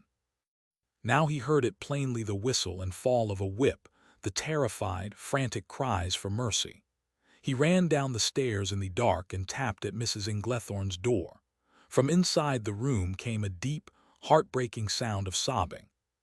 "Who's that?" asked Mrs. Inglethorne defiantly. "Go away and mind your own business." "Open the door or I'll break it open," cried Peter in a cold fury. "I'll send for the police if you interfere with me," yelled the woman. His answer was to throw his weight against the flimsy door. The catch broke with a snap, and he was in the foul bedroom. Elizabeth lay cowering on a filthy camp bed, clad only in a coarse nightdress. Her head was pillowed in the crook of her arm, and convulsive sobs shook the thin shoulders. Her face aflame, Mrs. Inglethorne stood at the foot of a big brass bedstead, one hand holding herself steady, the other grasping an old dog whip. "I'll learn her to go talking about me," she said thickly, "after all I've done for her." There was another child there, a girl who was apparently the same age as Elizabeth. She, however, enjoyed the luxury of Mrs. Inglethorne's ample bed, and was so used to this exhibition of the woman's wrath that she was asleep. "Where is your coat, Elizabeth?" asked Peter gently. The child looked up, her eyes swollen, her face red, and cast one fearful glance at her mother. "What you're goin' to do?" asked Mrs. Inglethorne unsteadily. "She will sleep in my room for the night," replied Peter. "Tomorrow I will make other arrangements for her, and if you give any trouble I shall send for the police." Mrs. Inglethorne was amused in her way. "Send for the police," she scoffed. "I like that, an old lag sending for the police, and they'll come, won't they?" "I think so," said Peter quietly. "They will come, if only to discover why you never use the back room upstairs as a bedroom, why it is always kept locked, except after your visitors' calls." The smile died from the woman's face. "As far as I'm concerned," Peter went on, "you can fence till the cows come home, but I'm not going to have you beating this child while I'm in the house. And when I'm out of it, and out of it for good, I'll see that she is well looked after." The woman's face was mottled with fear. "Fence," she spluttered. "I don't know what you mean by that low word. If you mean I receive stolen property, then you're a liar." "Let me call the police and settle the matter," said Peter. The threat sobered her. "I don't want any police in my house. The kid annoyed me, And it's a hard thing if a mother can't cane her own children without being interfered with. If she wants to sleep upstairs, she can, but she'd be better off down here, Mr. Dawlish. You haven't got any accommodation for a little gel." This was true. "All right, get into bed, Elizabeth." He covered her up with the pitifully thin bedclothes, and without apology took Mrs. Inglethorne's heavy coat that lay over the bed rail and put it on top. "Sleep well," he said, and patted her cheek. She was safe for the night. What happened in the morning depended entirely on the view which Leslie Maughan took of a scheme that was beginning to take definite shape. Mrs. Inglethorne was a fence, a buyer of stolen property. He had lived too long in association with the worst criminals of England to have any doubt upon the point, and squinting through the keyhole one day in his curiosity, he had seen enough to remove the last remnants of doubt that remained. He went to bed, determined to interview Leslie at the earliest opportunity, and it was not only on Elizabeth's account that the thought pleased him. When he arrived at the flat in Charing Cross Road next morning, Lucretia did not recognize him, and scowled fearfully at the suggestion that he should be admitted. She looked at his shabby attire and shook her head. "It's no good your trying to see Miss Maughan. You'd better call on her at Scotland Yard. She's very busy now." "Who is it, Lucretia?" Leslie was leaning over the rails of the landing. She could not see the visitor, but she could hear the uncompromising note in Lucretia's voice. "A young man wants to see you, miss. What's your name again?" "Dawlish." "Oh, is that you, Peter Dawlish? Come up, will you?" Peter ran up the stairs, followed by the muttered protests of the maid. "You're in time for breakfast. How are the envelopes going?" "They're melting," he said. He was conscious of a certain indefinable change in her tone. It was not that she was more serious, but there seemed some listlessness about her, as though she were tired. It was almost an effort to talk. She looked weary, he saw, when they passed from the dark landing, and he commented on this. "I've been up half the night," she said, "wandering about in a very cold garden, watching an elderly lady searching the ground with an electric lamp. That sounds mysterious, doesn't it?" She pointed to a chair, and Peter sat down. "It sounds almost romantic. Where was this?" "At Wimbledon." She waved the matter out of discussion. "Well," she asked, "what brings you to West Central London at this unholy hour?" Her grave eyes were fixed on his. There was something of reproach in them, something of hurt. He was puzzled. He felt that he had fallen short in her estimation, that she was disappointed with him for some reason. So strong was this impression that he grew uncomfortable under her gaze, and as though she were aware of this, she dropped her eyes to the table and began slowly to stir her coffee. "I've come on a fool errand, with a wild and impossible suggestion."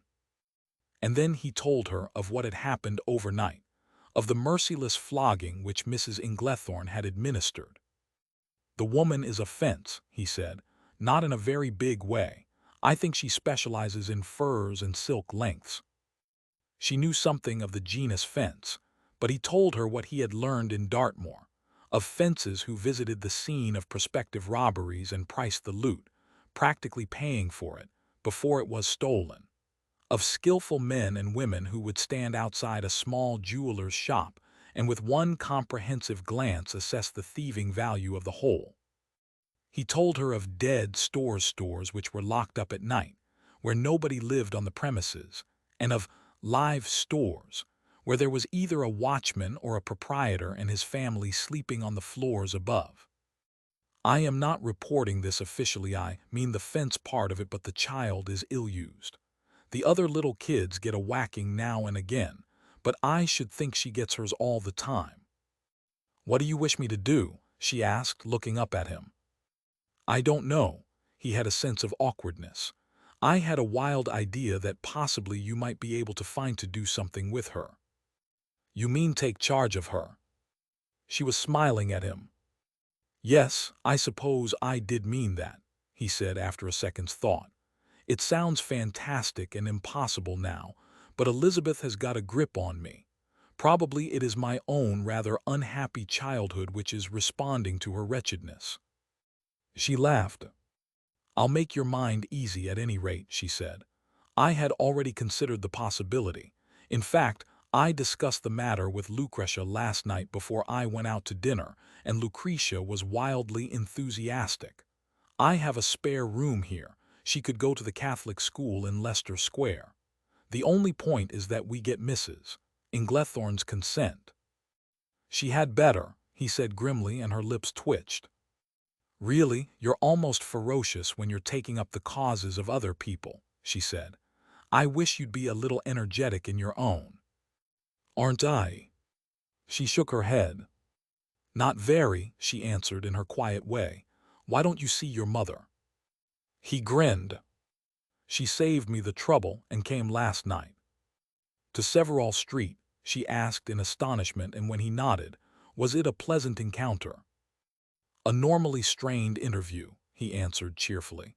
"She endeavored to instill in me a passion for agriculture, and Canadian agriculture at that. I love Canada. You can't even take a weekend trip into Canada without loving it. But the prospect of milking cows in Saskatchewan didn't appeal."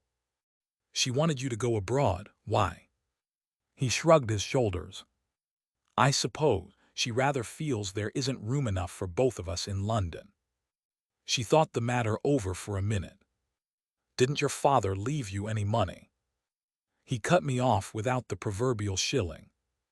The lightness of his tone, she suspected, was assumed. Coldwell had told her how much Peter had loved his father. "He altered his will at the 11th hour the day before I was sentenced and left me nothing. Poor old dear. I haven't the slightest grudge. How could I? He was the best father that ever lived." She had said she rarely smoked. She took a cigarette from her bag now and lit it without looking at him. Indeed, for the next 4 minutes, as he talked about his envelope addressing and his future, it seemed that she was more interested in the blue vapor that floated from the end of her cigarette than in his narrative. "You're unfortunate." She put down the cigarette, carefully took out a spoonful of coffee from the cup, and dropped it on the glowing end as it lay in the saucer. "You're unfortunate, Peter Dawlish, both as a son and as a husband." He did not speak. "Terribly unfortunate," she went on moodily. "I think you must have been born under a very unlucky star. I'm not asking you for confidences. You'd hate me if I did." Presently. "How did you know?" She fetched a long sigh. "How did I know? Oh, I only knew yesterday for sure. I'd guessed for a long time ever since I went on my holidays into Cumberland and found a little volume of Elizabeth Barrett Browning, with an inscription in doggerel blank verse on the fly leaf. It was when I saw that the first letter of every line reading from below upward made the words Jane Hood that I first guessed. But I wasn't certain about the marriage. There was no record at Somerset House." "We were married in America." She nodded. "I know that now, but why?" He stared past her out of the window. Here, she thought, was a man who really regarded life as a terribly serious business. She was mighty glad of that. "Jane was very unhappy at home. Her people were rotten. Her father kept a gambling house, and her mother," he shrugged. "I fell in love with her. If I hadn't been a fool, I would have gone to my father and told him the truth, and then in all probability there would have been no cause for unhappiness. But I was aware that he knew Jane's people and knew that they were rotten. We went away to America together and were married in a little town in Connecticut. I suppose you know that. Her father was American-born. From the first day the marriage was a ghastly mistake. Jane thought I had unlimited money. I had to pawn her jewels to get home, and there was a fearful scene when we landed at Liverpool. We were both a little crazy and agreed then and there to separate. I went back to Lord Everett's house to find detectives awaiting me at the railway station. I haven't seen or spoken with Jane since." "Has she divorced you?" He shook his head. "I don't know. Things like that are possible in America, but I've had no notification." Leslie bit her lip. "If she hasn't, she's committed bigamy. You realize that?" "I realize that," he said shortly. which means that I cannot free myself without betraying her. I can't do that. I couldn't expose her to imprisonment." There was a tense and painful silence. "Is that all?" she asked. "All you have to tell me?" "You did not need telling, I think," he said, a little bitterly. "No." She lit another cigarette. The flame of the match quivered unsteadily. "You're very unfortunate, Peter Dawlish." She blew out the match with deliberation and put it carefully in her saucer by the side of the sodden cigarette. "You knew nothing about Druze, of course, or you would have told me. When did you say your father disinherited you?" "The day before I went to prison." She considered this. "Tell me, Peter, you don't mind my calling you Peter. I feel rather sisterly toward you just now. What was the relationship between your father and mother? Cordial?" He shook his head. "No, they were never cordial. They were polite." She bit her lip, looking at him absently. "Did you ever see the Princess Bellini at your father's house?" "Only once," he replied. "Father disliked her." "She was a sort of aunt, was she?" Leslie interrupted. "I've never exactly fathomed the relationship. I've always understood that the Princess Bellini's brother married my mother's sister." She rose from the table abruptly, for no apparent reason. "Peter Dawlish," she said, and her voice shook a little in spite of her assumption of banter. "If you were cursed with my intense curiosity, you might be a very much happier man." "What do you mean?" he asked. "I'll tell you some day. And now let us get back to our muttons, and our muttons for the moment is poor Elizabeth. The only difficulty in the way is Mrs. Inglethorne. As a loving mother, she may very well object to her child being taken from her. Obviously, I cannot use the same argument as you have used. If she is a fence and a lawbreaker, it is my duty to inform Mr. Coldwell and have her arrested. If she is a lawbreaker, we shall have to get after her from another angle." "That sounds terribly businesslike. I think I'll go back with you to Severall Street and see Mrs. Inglethorne myself. She may be amenable to reason." Chapter 14. An Arrest. They went by bus to the southern end of Westminster Bridge and walked along York Road together. Just before they reached Severall Street, they saw a small motor truck turn into the main road, and mechanically, Leslie, who had a weakness for such mental registrations, turned her head to note the number. It was a favorite trick of hers to carry 50 or 60 motorcar numbers in her head and jot them down at the close of the day of practice into which Mr. Coldwell had initiated her. As she looked round, she heard, "Lady!" A shrill voice called her. Who was that? She asked, but Peter had not heard. They reached the house, and he opened the door and called Mrs. Inglethorne, but it was one of the children who answered. "Mother's gone out, her and Elizabeth." "Sometimes the woman took the child with her when she went shopping," Peter explained. "I'm afraid I've brought you on a long job," he said. "She may be out for hours." Leaving her for a moment in the passage, he ran upstairs to his room, intending to show her one of his small treasures, the photograph of his dead father. He reached the head of the stairs and then stopped aghast. The door of the mysterious locked room which adjoined his own was wide open, and when he strode in he saw it was empty. Mrs. Inglethorne was a quick worker, and in the space of time between his departure and his return had removed all evidence of her guilt. He went into his own room, pulled open the drawer of the table where he kept his few treasures, and had taken out the small leather-covered portfolio when he saw some writing on the pad, a few scribbled words in a childish hand. "She has taken me away. Elizabeth." He tore off the corner of the blotting paper and went back to the girl. "I was afraid of this," she said in a low voice. "Do you remember the cry, 'Lady,' as we passed the motor van? Where is the nearest telephone booth?" At the corner of the street was a little general shop, which had a telephone sign, and Leslie almost ran to the shop. There was some delay before the instrument was disengaged, but in a few minutes she was connected with Scotland Yard and was talking to Coldwell. "The number of the car is XY 63369, she said. There is no doubt whatever that it contains stolen property, but it is the little girl I want." "I'll send out a call," was Coldwell's reply. "We may not pick it up before tonight. On the other hand, we may be lucky." "Where are you going now?" asked Peter when they were outside the shop.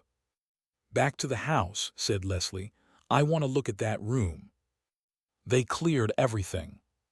She nodded. "Thieves in a hurry are very careless people, and perhaps Mrs. Inglethorne isn't so clever as she imagines."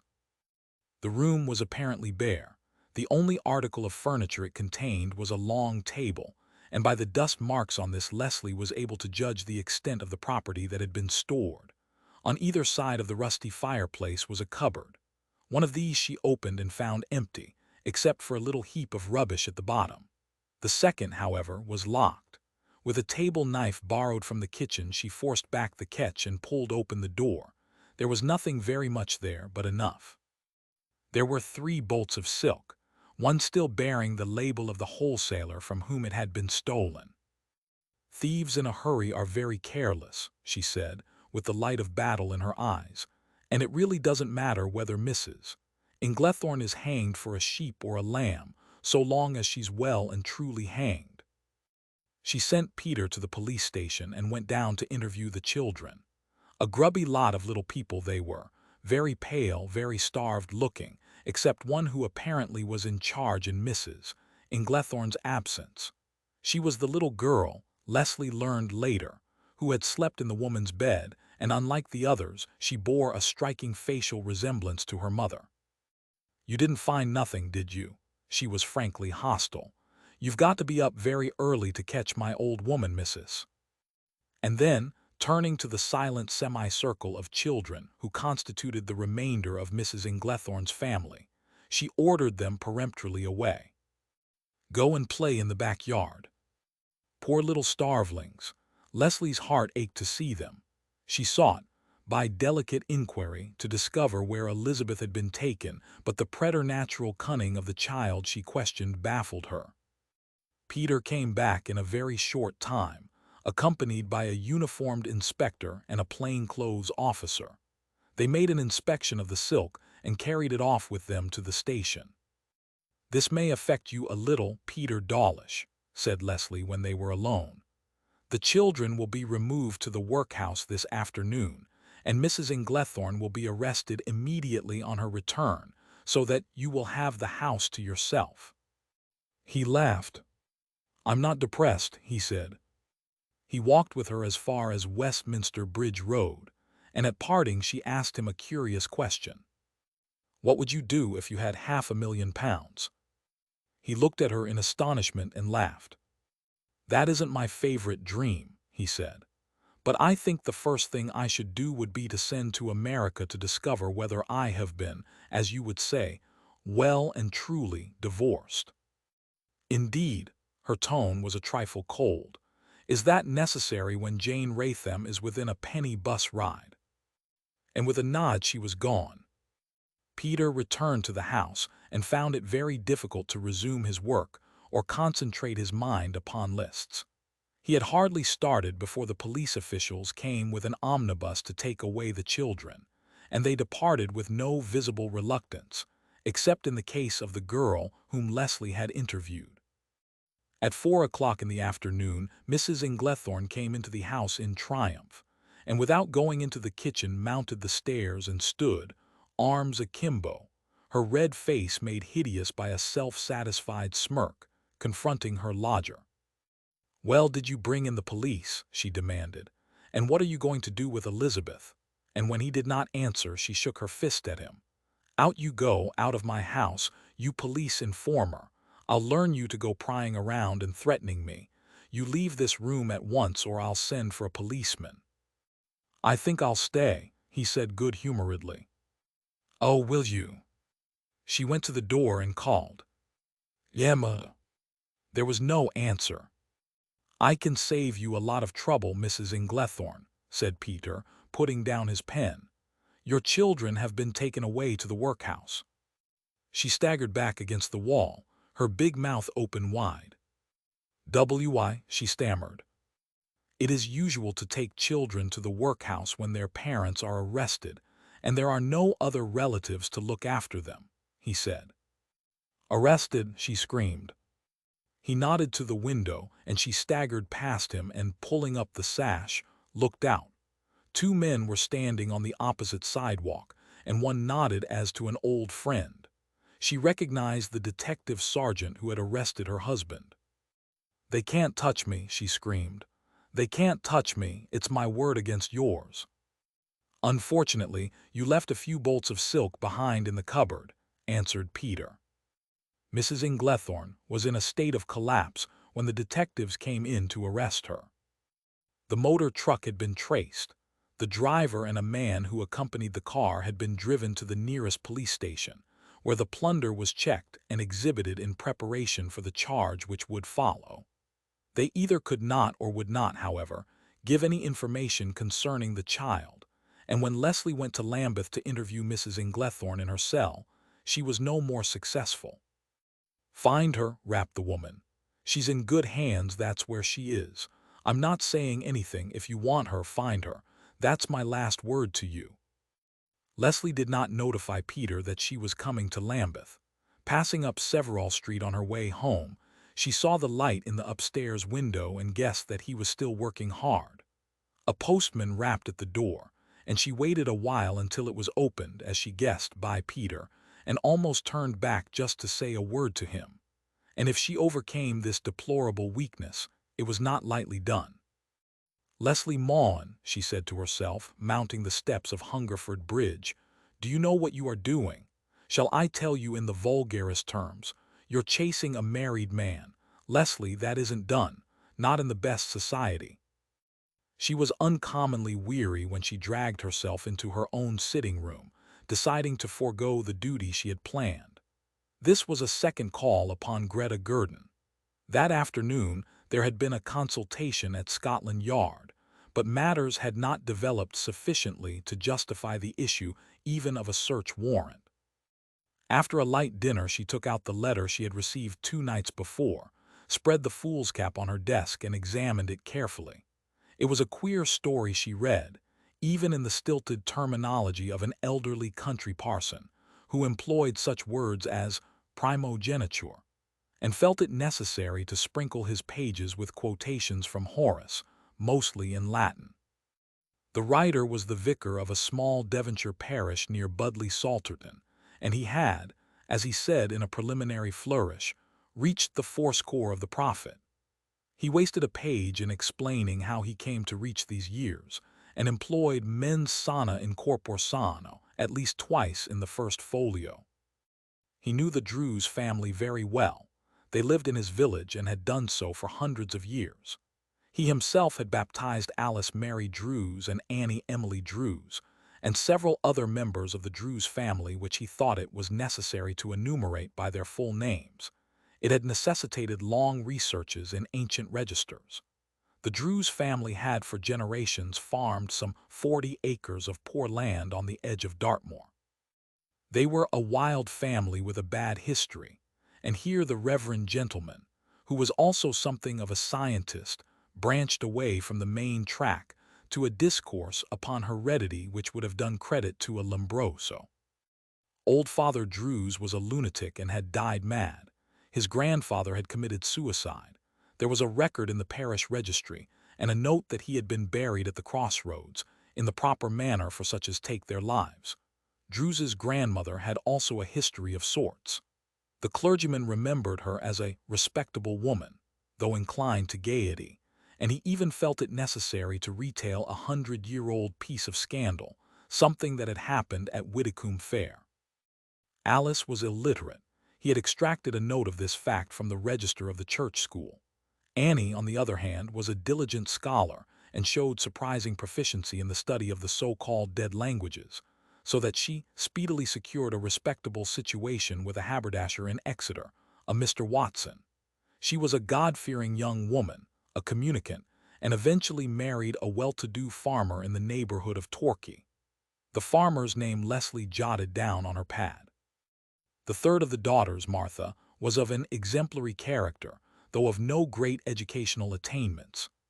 About her the clergyman was very explicit, for it was he who had obtained her a post first as still-room maid at a Plymouth hospital, and afterward, on his recommendation, as a probationary nurse.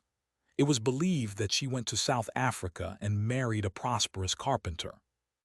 When Leslie had traced Druze to that little Devonshire village, and wrote, with no great hope, to the vicar, she hardly expected so voluminous and conscientious a record of the family history, for he even sent photographs of tombstones which marked the departed Druzes of the 18th century.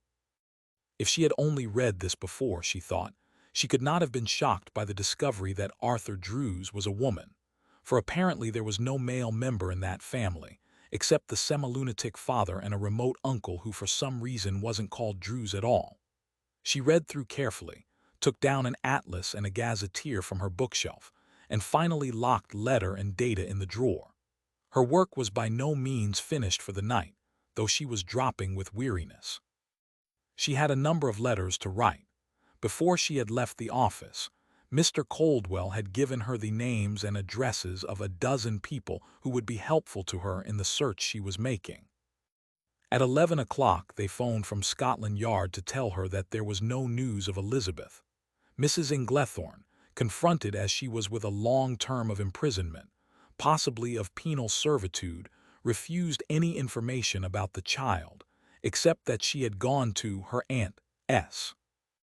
Lucretia brought her coffee. The girl had an irritating trick of expressing her disapproval by audible tut-tuts, and twice did she tut-tut into the room and out again. At last she extinguished all the lights in the room save the table lamp. "You've got to go to bed, miss," she said firmly. "I'll have you on my hands if I'm not careful, and what about this young girl?" Leslie rose stiffly from her desk, gathered the letters together and stamped them. "She is not coming tonight," she said. "Post these, Lucretia. I'll wait for you to return and then you can go to bed." She heard the door open and guessed, by the cold draught that swept up the stairs, that Lucretia had followed her usual practice of leaving the door ajar while she went to the nearest pillar box, which was some distance from the flat. It was part of the night's routine that Lucretia should take the letters, almost a ritual that Leslie should stand in the open doorway of her sitting room until she heard the girl return. The maid could not have been gone half a minute before the street door below closed softly. She heard the gentle thud of it. "Is that you, Lucretia?" she called down into the dark hall. There was no reply. Her flesh crept, for no reason that she could understand. A cold shiver went down her spine. Leslie Maughan was not a nervous girl. Her duty and association with Coldwell had taken her into many uncomfortable situations, and unless it was because she was very tired, there was no particular reason for nervousness. But her sensation was something more than the uneasiness which comes to the strongest nerves when they are left alone in a house. It was a premonition, a warning, indeed a certain knowledge that there was somebody in the hall below who should not be there. She went back into the room, closed the door quietly and slipped in a bolt she had fitted. She switched on the lights that Lucretia had extinguished, and going to the window, pulled the curtains apart and lifted the sash. Charing Cross Road was fairly well crowded with people. It was a clear night, and a few paces away she saw two policemen patrolling, and presently she discerned Lucretia making her way hurriedly across the road. The maid came beneath the window simultaneously with a policeman. Leslie called her, and she looked up. "Tell the policeman I want them to come in," she said. "Here is the key catch." One of the officers caught the key deftly. "Anything wrong, miss?" he asked, knowing her. "I think somebody has come into the house while my maid went out to post a letter. You left the door open, did you, Lucretia?" "Yes, miss, I did," confessed the agitated Lucretia. "I forgot to take the key." "Well, hurry," she began. At that moment, all the lights in the room went out. She sat on the sill and swung out her legs, her eyes fixed on the door, which was visible in the light of a street lamp. A faint creaking sound came to her ears, and she saw the door move slightly. The bolt was straining under some enormous pressure. Then a voice from the pavement below hailed her. "The street door won't open, miss," said the policeman's voice. She looked back at the door. The slot of the bolt was giving under the strain. "Can you catch me?" she asked. The two men ran to the pavement beneath her. "Jump!" Again she looked back. At that moment, with a crash, the door opened. She had a dim vision of two stunted figures. Then, bracing her hands on the sill, she jumped. It was not a dignified landing, but for the moment Leslie Maughan was less interested in her dignity than her safety. A crowd had already gathered, attracted by the unusual happening, and there appeared from nowhere an inspector of police, a resourceful man who, having heard the story, immediately stopped an omnibus and ordered the driver to bring his big machine onto the sidewalk immediately beneath the window. Standing on the rail of the bus, one of the policemen reached the window sill and climbed inside, and was followed by the inspector. There was no sound of the struggle which the morbid crowd expected. A few minutes later, the door below was unbolted, and Leslie and the trembling Lucretia went into the passage. They found the hall window on the first landing wide open. A police whistle buzzed in the street. In a very short time, the block would be surrounded. "No, they haven't cut the wire as far as I can see," said the inspector, examining the wall of the passage with his lamp. "Where do you keep your fuse box?" "I think it is near the door," said the girl. It proved to be within easy reach. The flat had been darkened by the simple expedient of removing the fuses. They found them intact on the floor and replaced them, and an inspection was possible. Except for the broken door, no damage had been done to the flat. Whoever the intruders were, their time had been too short to conduct a search of the room. The drawers of the desk were untouched. "They hadn't much time, had they?" said the puzzled inspector. "I can't understand this job. If they were ordinary burglars, they would have cleared just as soon as they knew you had spotted them." Half an hour later, and before the police had departed, Mr. Coldwell came on the scene. By this time, every roof and yard in the vicinity had been searched. Night watchmen had been aroused from their surreptitious sleep, and a small army of police detectives had examined every window that might afford a possible means of escape. But no sign of the intruders was discovered. "I don't like this," said Leslie. Mr. Coldwell shook his head. "You'll have to find other lodgings for a while. Tomorrow you had better transfer your belongings and Lucretia to my house at Hampstead." For 5 minutes he discussed in a low voice the theories he had formed, the plans he had made. "I don't think it is necessary to leave a policeman in the house," he said at last, and a little yellow man curled up on the top of the high bureau in Leslie's room, screened from observation by the old-fashioned frieze of the wardrobe, was relieved. He heard the policeman go clattering down the stairs, and after a while, "Just phone me if you're at all nervous, Leslie. Good night." Coldwell's voice sounded from the hall. There was the slam of a door. The little yellow man, who spoke and understood English very well, did not smile to himself, because he was of a race that seldom smile. Leslie went into her bedroom with a yawn, gathered her sleeping things, and disappeared into the bathroom. The listener heard the sound of running water, heard her bid a reassuring good night to the tremulous servant, and then the door of the bedroom opened and closed. The light was extinguished. There was the creak of a bed, and after a while the sound of deep, regular breathing. For an hour the yellow man lay, not moving a muscle, and then, reaching up, he caught hold of the wooden molding, tested its strength, and was satisfied. He felt the long, queer-shaped knife that was in his belt, and with the agility of a cat, and supported only by his sinewy fingers, he drew himself clear of the wardrobe and dropped noiselessly on to the carpet. The wardrobe hardly creaked as he moved. Save for the soft pad of his bare feet and the breathing of the sleeper, there was no sound. Holding the knife lightly in his right hand, he groped along the pillow with his left, ready to pounce upon and strangle the scream before it rose. There was no head on the first pillow, none on the right. The bed was empty. He straightened himself up quickly, half-turned as he heard a sound from behind him, but it was too late. An arm of steel flung round his throat, The knife hand was gripped at the wrist and twisted so sharply that the weapon fell to the floor.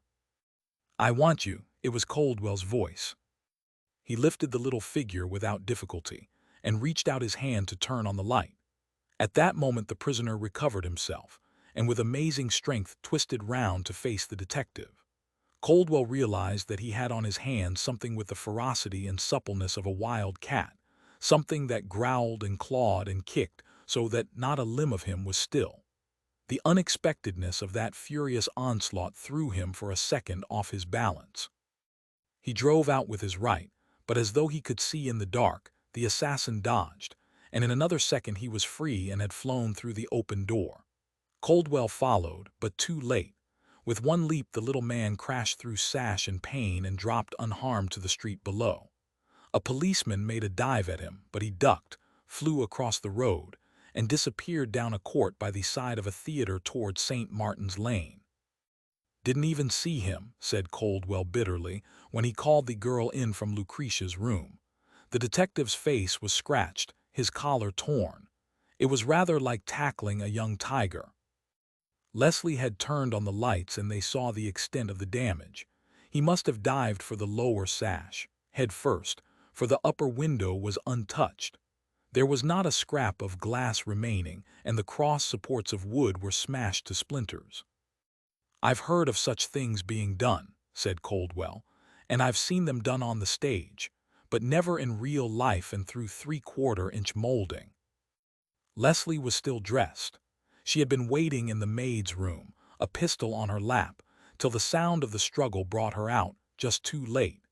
Mr. Coldwell disappeared into the bedroom and returned with the ugly and curious-shaped knife which the man had dropped.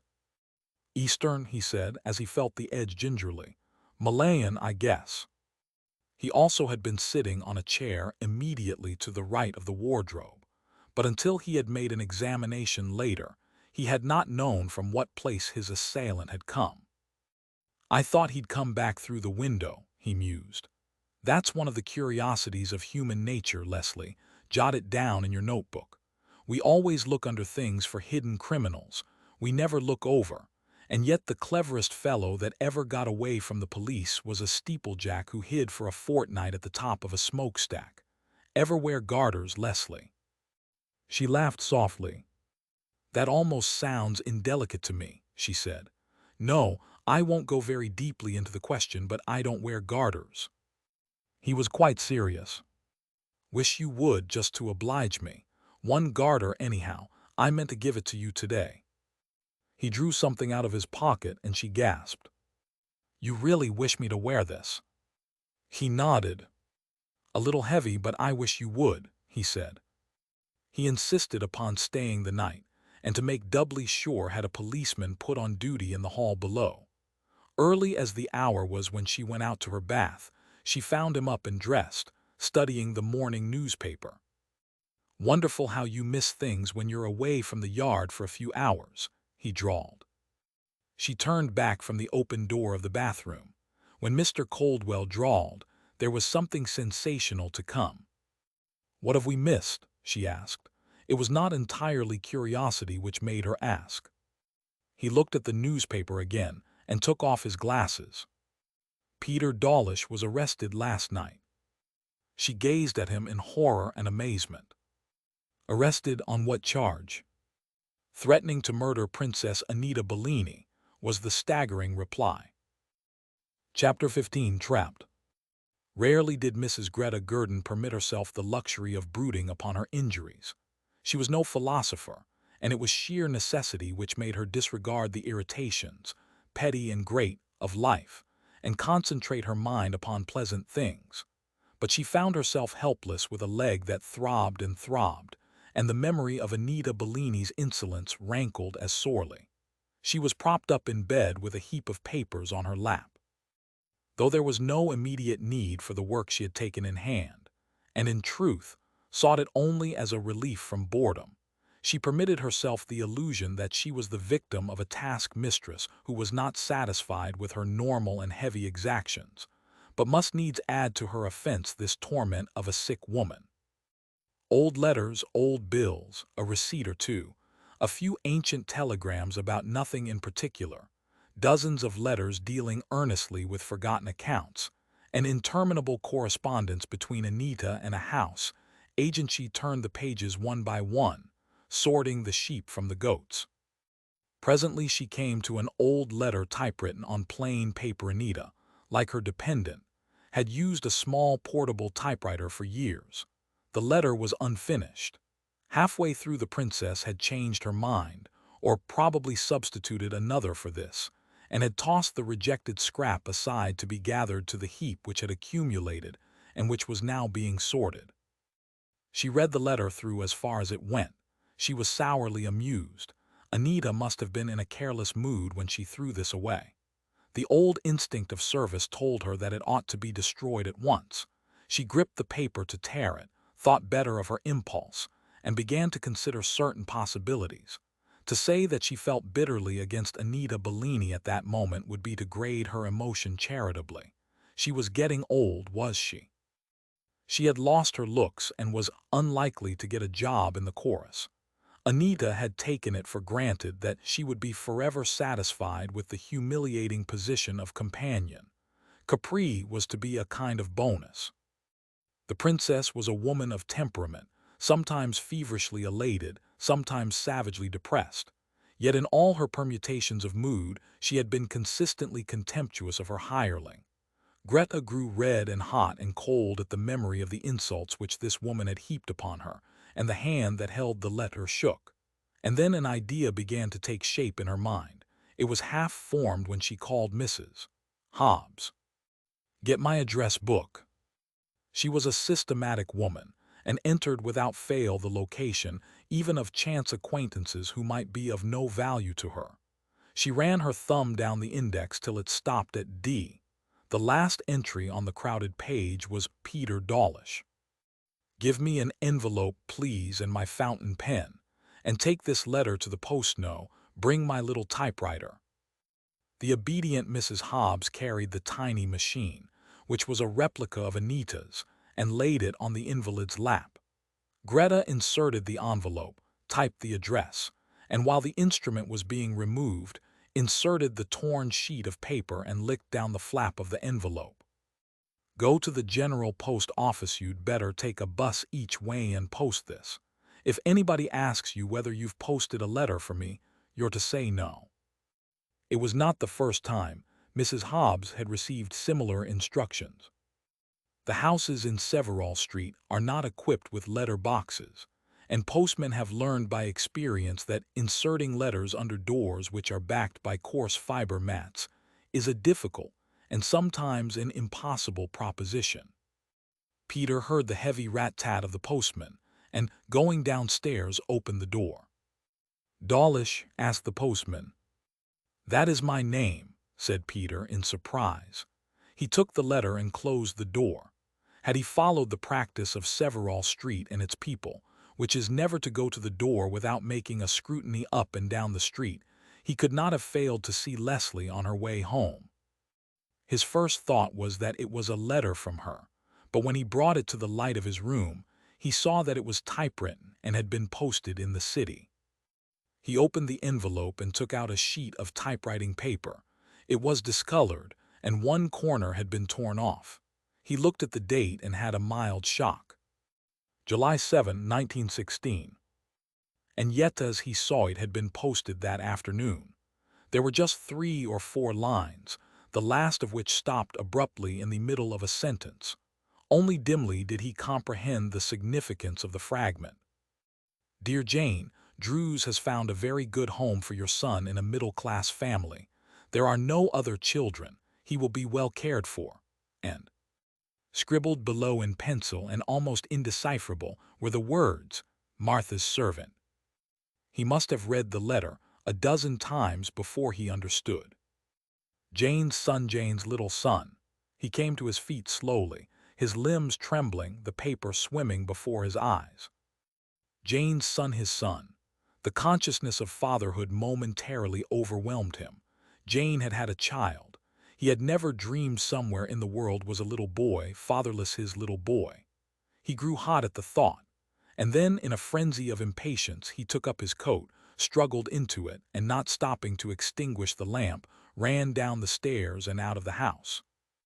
The bus that carried him to Piccadilly seemed to crawl. He got down at a traffic block at Bond Street, half walked, half ran into Berkeley Street, and came at last to the dark portals of Lady Raytham's house. It was past 10. She might be out, but he would wait for her all night if necessary. He hated her at that moment, and there was jealousy behind the hate. He hated her for not telling him, for excluding him from the knowledge and inspiration of their gift. Perhaps he was being brought up as Raytham's child, to call him father. Peter grew insanely furious at the thought. To the new butler who opened the door, all callers were as yet strange. Peter seemed no stranger than others, and he was met civilly. "What name shall I tell her ladyship?" he asked. "Mr. Peter," said Peter after thought.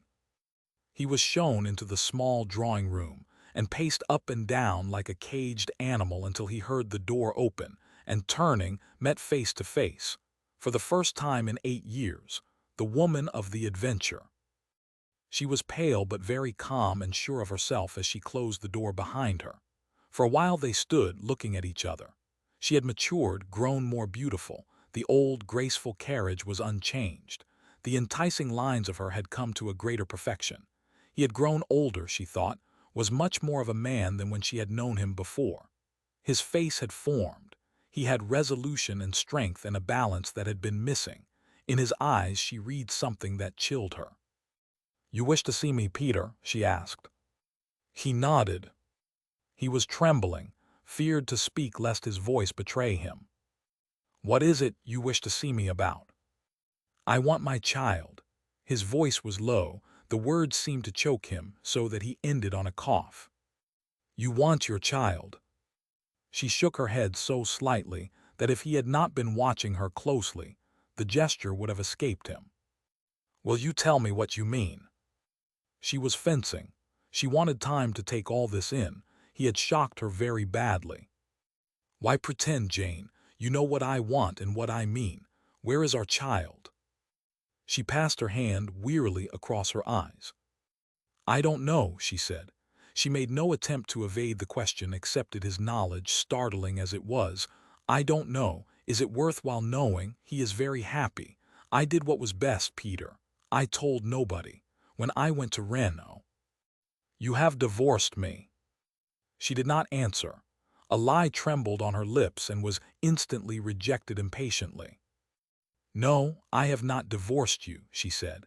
"They would not grant me a divorce because you had not been served with the papers or something of the sort. I don't understand the law very well. I was a fool, of course." Another intense silence. "That puts me in your hands, doesn't it?" she went on. "Though I don't imagine you will." He stopped her with an impatient gesture. "I'm not thinking of you and I'm not thinking of myself," he said. "I am thinking of the boy. You do know. Jane, you horrify me. You don't know where your own child, good heavens. I thought he might not be here, but that you should tell me so quietly and calmly that you've lost track of him as if he were a—" She shook her head. "I don't know. Honestly, Peter, I don't know. I was terrified when I knew he was coming. I just dimly remember seeing the little thing, and then they took him away. We had arranged it beforehand." "Who are we?" She hesitated. "Anita was very good to me, and so was Druze. It was only then I discovered that Druze was a woman. I had to pay for it afterward. Druze's knowledge, I mean. I don't really remember the child, only just that vague, queer impression like the elusive memory of a dream. Peter, be a little pitiful. I was in a terrible condition. My father was writing, asking me to make up my mind about Raytham. You knew he wanted to marry me. Raytham had lent father a lot of money, and I was afraid, terribly afraid, of what would happen if father came to learn about the marriage and everything. He knew I'd been to America, of course. I was supposed to have taken an engagement to sing You Remember That, Don't You, Peter? But he didn't know I'd returned, or what had become of me. I had to send all my letters to a friend in New York to be posted back to him." She stopped. "Where is the child? That is all I want to know." She shook her head. Druze knew. She told me something just before she went out. She had been drinking, Peter. She told me a ghastly thing." Her voice broke.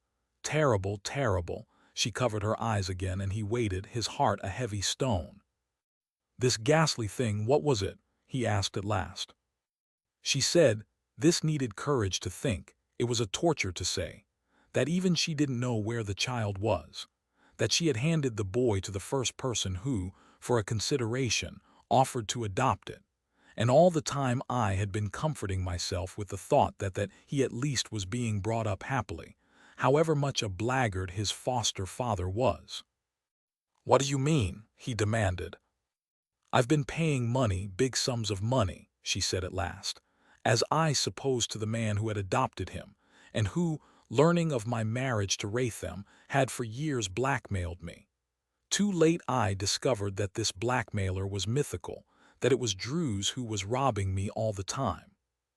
Peter drew a deep breath. "How awful, how perfectly awful," he whispered. "Just disappeared into the mass and you allowed him to go. I can't understand that. I thought that women—" She stopped him with a weary gesture. "I don't understand women either. I wish I'd kept him and had faced all the trouble that would have followed.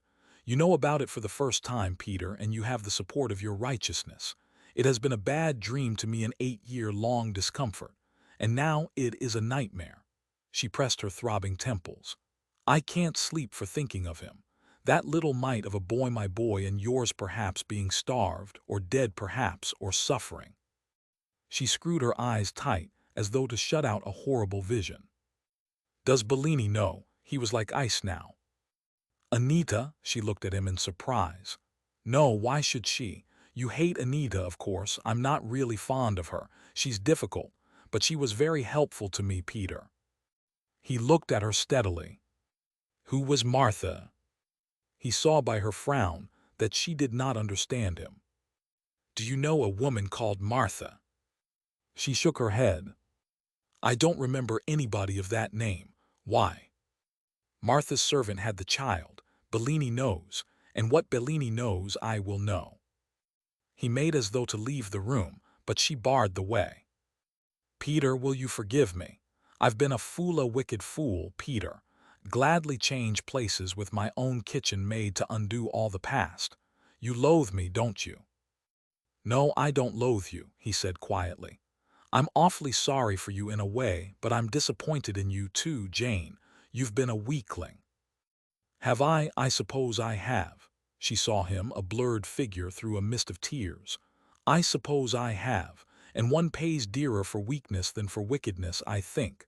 Where are you going?" "I'm going to find the child." She threw out her arms in a gesture of despair. "Find the child, if you only could, Peter, if you could bring him to me and—" "You," he laughed harshly. "The child belongs to me, do you hear? You had him and lost him. If I find him, I will keep him." He brushed past her, threw open the door, and stalked through the hall into the night.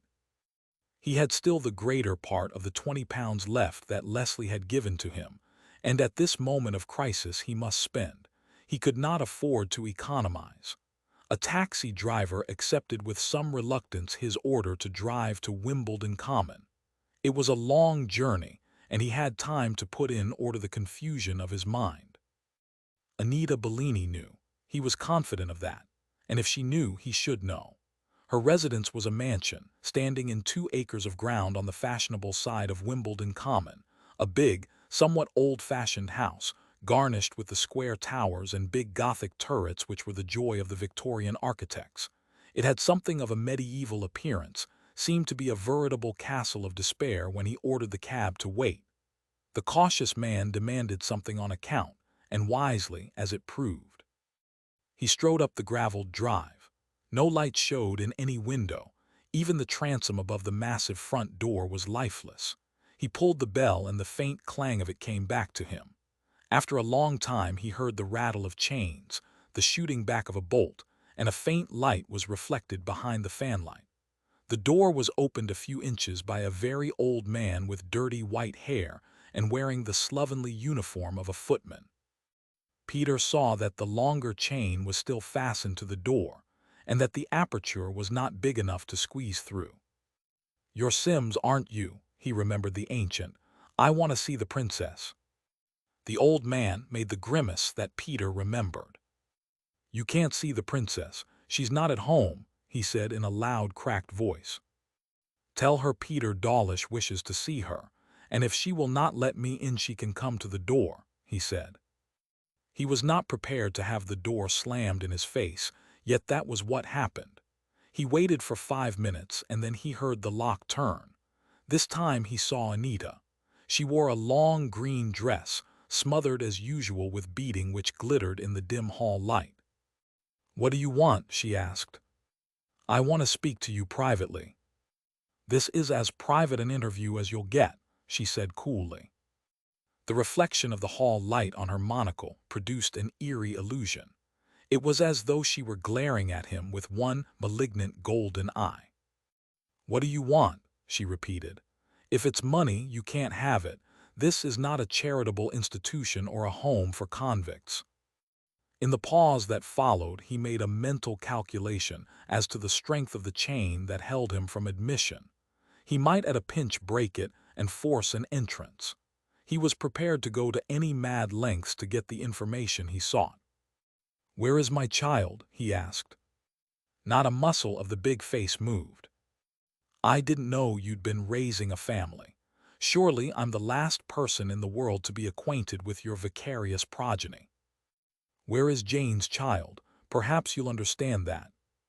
She had been taken aback by the first question, he was sure. The length of time that elapsed before she answered betrayed her. So you know that, do you? The child. I'm afraid I can't tell you. I have something better to do than to keep track of the indiscretions of my friends, and certainly I do not concern myself with the illegitimate children of convicted forgers.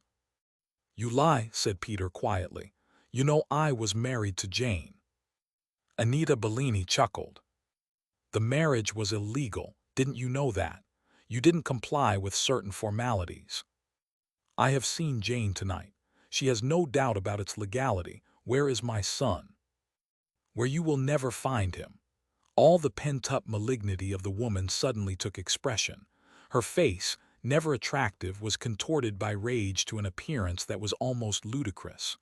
Where you will never find him, in the slime and the mud where his father belongs, dead, I hope. A sudden insane fury possessed him.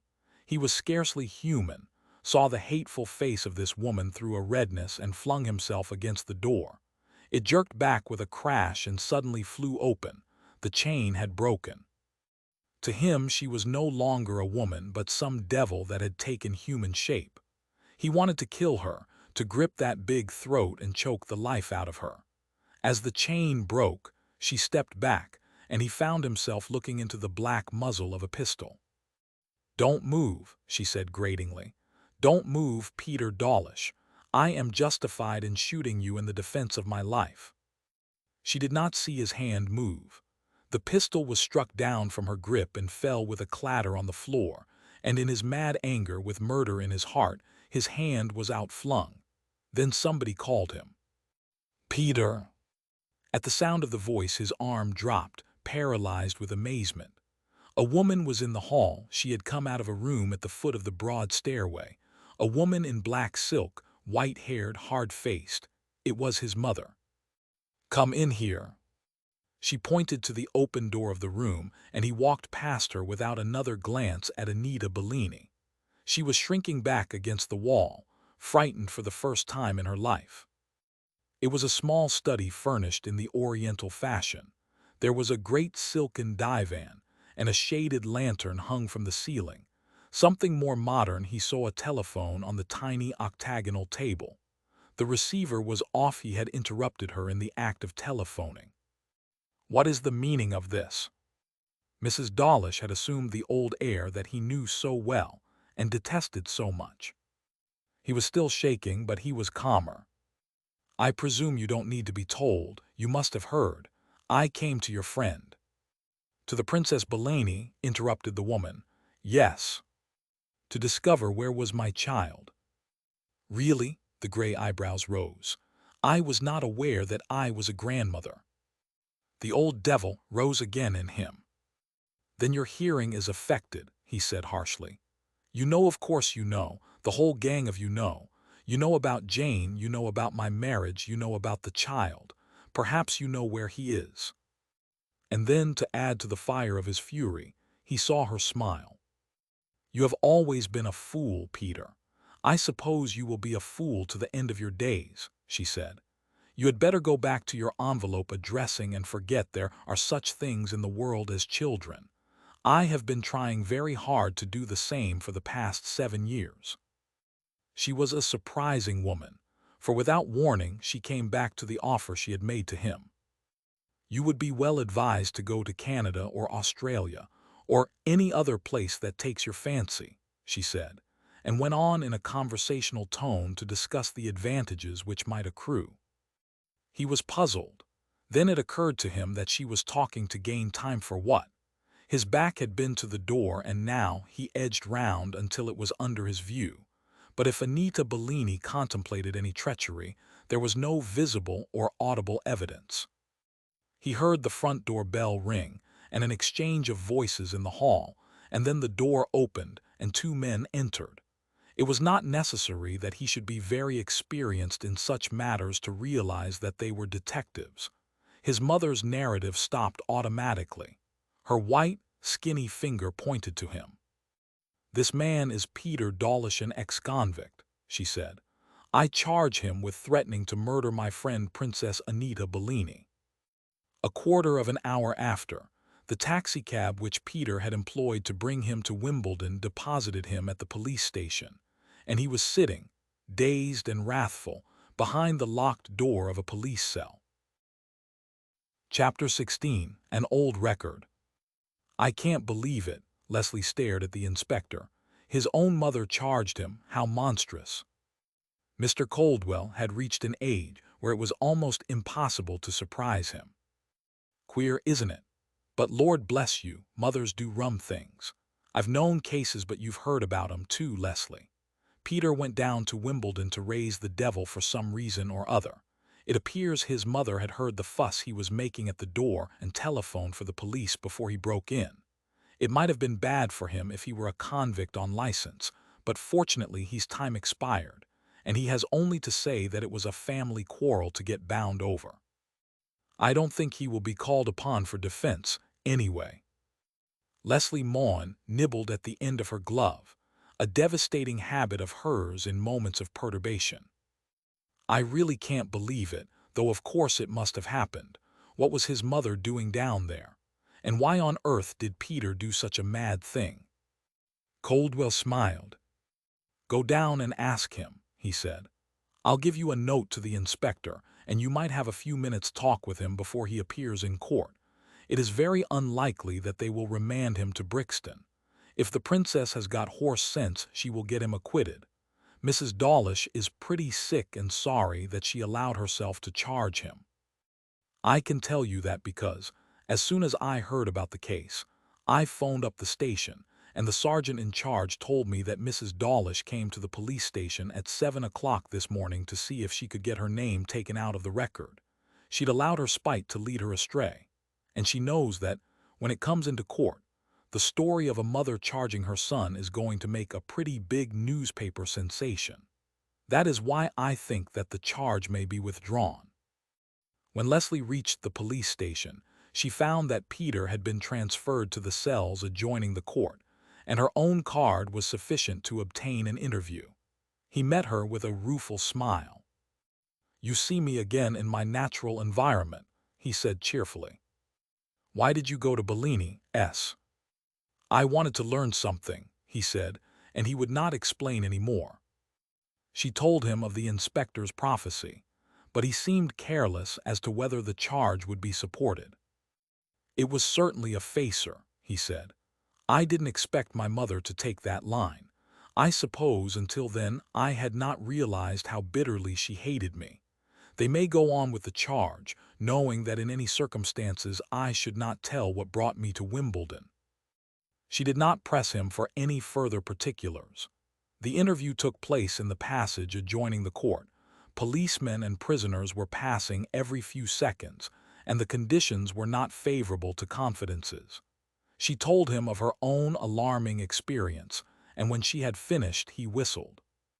That explains everything, the chain on the door and old Sims being on guard. I never saw the old devil again after I broke in. She made no attempt to hide her astonishment. I don't see why a chain on Anita Bellini's door explains a little yellow man in my room, she said. It does, most emphatically. Just then his name was called by the court usher, and she followed him into court. Peter had hardly been put in the steel pen when the detective sergeant who had arrested him stood up and addressed the bench. This case, your worship, arose from a visit which the prisoner paid to the house of the Princess Anita Bellini last night. The prisoner, who is a very distant relative of the princess's, had some sort of grievance, and the argument became so heated that Her Highness was compelled to telephone for the police. The princess has no wish to prosecute the prisoner in the circumstances, or to bring a family quarrel into court, and in these circumstances I don't propose to produce any evidence, your worship. But the charge is attempted murder, said the presiding magistrate. The charge was only taken last night, explained the detective, and it was the intention of the police to ask for a remand. But the princess has modified her statement, and I am advised that a conviction could not follow on the evidence that she would offer. In those circumstances, I ask your worship to discharge Dawlish. The magistrate nodded, and that was the end of the proceedings. Peter walked out of the dock and joined the girl in front of the police court. At first, he refused her invitation to drive him back to town. "You're coming with me," she said firmly. "I have a lot of things to say to you and a list of questions as long as Lucretia's grocery order. Probably you will not answer them, but that is beside the point." They were crossing Putney Common when she leaned over and spoke to the driver, and slowing down, he brought the car to the edge of the path. "Let us go for a little walk," she said, and no sooner were they out of earshot than she asked, "Why did you go to Princess Bellini's last night, Peter Dawlish?" "To find out something." "What did you want to know?" Should he tell her? He could not understand himself. Why should he hesitate to take her into his confidence, she who knew so much? And yet he felt an unaccountable shyness. It was as though the confession would make a perceptible difference in their curious friendship. At last he blurted out the truth. "Jane had a child," he said. She stopped, and her deep violet eyes met his. "Your child well?" He was astonished by the coolness with which she received this momentous news. "Did you guess?" he asked. She shook her head. "I knew," she answered quietly. "It was born at a little farm called Appledore near Carlisle." He was momentarily paralyzed. "You knew all the time," he stammered. "I knew all the time," she repeated. "I knew you had a child before I knew you were married. It was at Appledore that I found the book of poems and your little blank verse, and that was why I wasn't quite sure you were married. Naturally, she would call herself Mrs. Dawlish in the circumstances." They were passing a park bench, and she caught his arm and drew him down. "I'll tell you all about it, shall I?" And when she added, "I was spending a holiday in Cumberland, and I suppose it was fate that led me to this very farmhouse. The old lady, Mrs. Still, who owned the place, was a widow and rather a garrulous old soul, but very kind. It was only natural she should tell me of the interesting people who had stayed with her. One of the most interesting was a pretty girl, whose baby was born in the very room I occupied. She came in February, before the season had started. There is a season in Cumberland, you know, and stayed till the beginning of April. She called herself, it doesn't matter what she called herself, but it was not Jane Dawlish. The child was born on the 17th of March, St. Patrick's Day. The old lady, who was half Irish, remembered that fact because she had sent a bunch of shamrock up to the pretty lady the morning the child was born." "Who was with her?" asked Peter huskily. "Two women, a nurse, and somebody who was obviously Anita Bellini. No doctor was called in. Apparently the other woman was a maternity nurse, and it was not necessary to call for medical assistance. My old Appledore lady never saw the baby. She wasn't even sure when it was taken away, but she thought it was on the second day following the birth, because that was the day a man came from London. The man was obviously Druze. She arrived just before Mrs. Still went into Carlisle to do her midweek shopping, and when she returned, Druze had gone. The old lady did not know that the baby had gone, too, until the end of the week, when she asked to be allowed to see it and was told that it had been sent off to a warmer climate. The only thing she knew was that it was a boy. The nurse had told her that, and the Appledore lady was rather disappointed because, as she said, the pretty lady had been praying and hoping for a girl. Why she should pray or hope for a baby of either sex is a little beyond me, but I have no reason to doubt the truth of the old lady's statement. She showed me very proudly a little book that the pretty young thing was in the habit of reading, a book of poems, and then I saw your ridiculous acrostic. Just about this time, I was rather intrigued by certain things which had happened to Lady Raytham. We had, in fact, information at Scotland Yard that she was paying blackmail, and I naturally connected the two events: her appearance here under an assumed name, the birth of the child, and the fact that she was paying out large sums of money from time to time for some unknown service. When, about an hour before I left the farm, old Mrs. Still said that she had heard one of the women speak about Peter, I was pretty sure that I was on the right track. "Do you know the name of the nurse? Was it Martha?" "Martha?" She sprang up and stared at him. "Martha? What do you know about Martha?" He was a little dumbfounded by the effect of his words. Tell me quickly," she said impatiently, and he produced from his pocket the letter he had received, and which had brought him to Jane Raytham. She looked at the penciled words. "Martha's servant, that was Druze's sister," she said suddenly. "She had the child. Peter, I am going on this new trail, and you mustn't interfere until I've followed this thing to the end." "What do you think of me, I wonder?" he asked. She eyed him steadily. "What should I think of you? You're unfortunate Peter Dawlish. I've told you that before." He shook his head with a wry smile. "You don't know how fortunate I am," he said, and she laughed in spite of herself. "Come back to the car, or we'll find ourselves indulging in an orgy of mutual self-pity." It did not occur to Peter that he should ask her why the self-pity should be mutual, but he never forgot her words. She dropped him in the center of London and, going on to Scotland Yard, interviewed her chief and received permission from him to take a day off. Her first step was to get into telephonic communication with the chief detective of Plymouth, who promised to call her up as soon as his inquiries were completed. Though she was on a holiday, there were many official interruptions. First there came the man who had arrested Mrs. Inglethorne to tell her that that unrepentant lady had been remanded, and to expose the red-faced woman's shocking history. Her maiden name had been Zamosser. She was of Dutch origin, though her parents had lived for many years in England, and with the exception of a very short interval, she had been either in the hands or under the observation of the police. She was a receiver, and worse, had been convicted of shoplifting, and, except for one interval in her early youth when she seemed to have lived so respectable a life that the police had no trace of her, she had been in and out of prison since she was a child. "What about the children?" asked Leslie, anticipating the reply. The sergeant laughed. "One of them's hers, the others are what she calls adopted. That is to say, they have been inconvenient children of whom she has taken charge for a small weekly sum or for a larger payment cash down. The only one we have been able to trace is a little boy." For a moment wild hopes had surged up into Leslie's heart, but they were to die at his words. "Oh, you've traced the boy," she said. She remembered the wizened little fellow who had looked up at her with big, sleepy eyes when she had made her incursion to the kitchen. "Well, we've found his mother, at any rate. The other children mostly belong to poor little working-class girls." "Are there many baby farmers in England?" "Thousands," said the officer, and her heart sank.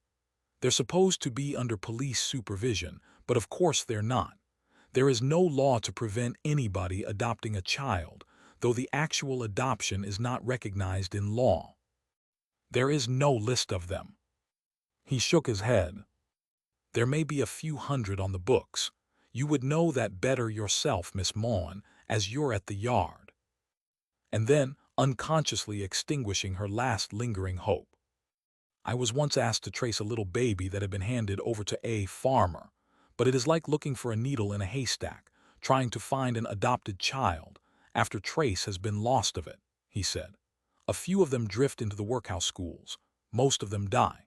It doesn't pay the kind of woman who makes a living out of that sort of thing to feed them properly. There should be a state institution where unwanted children could be taken and cared for and become an asset to the country.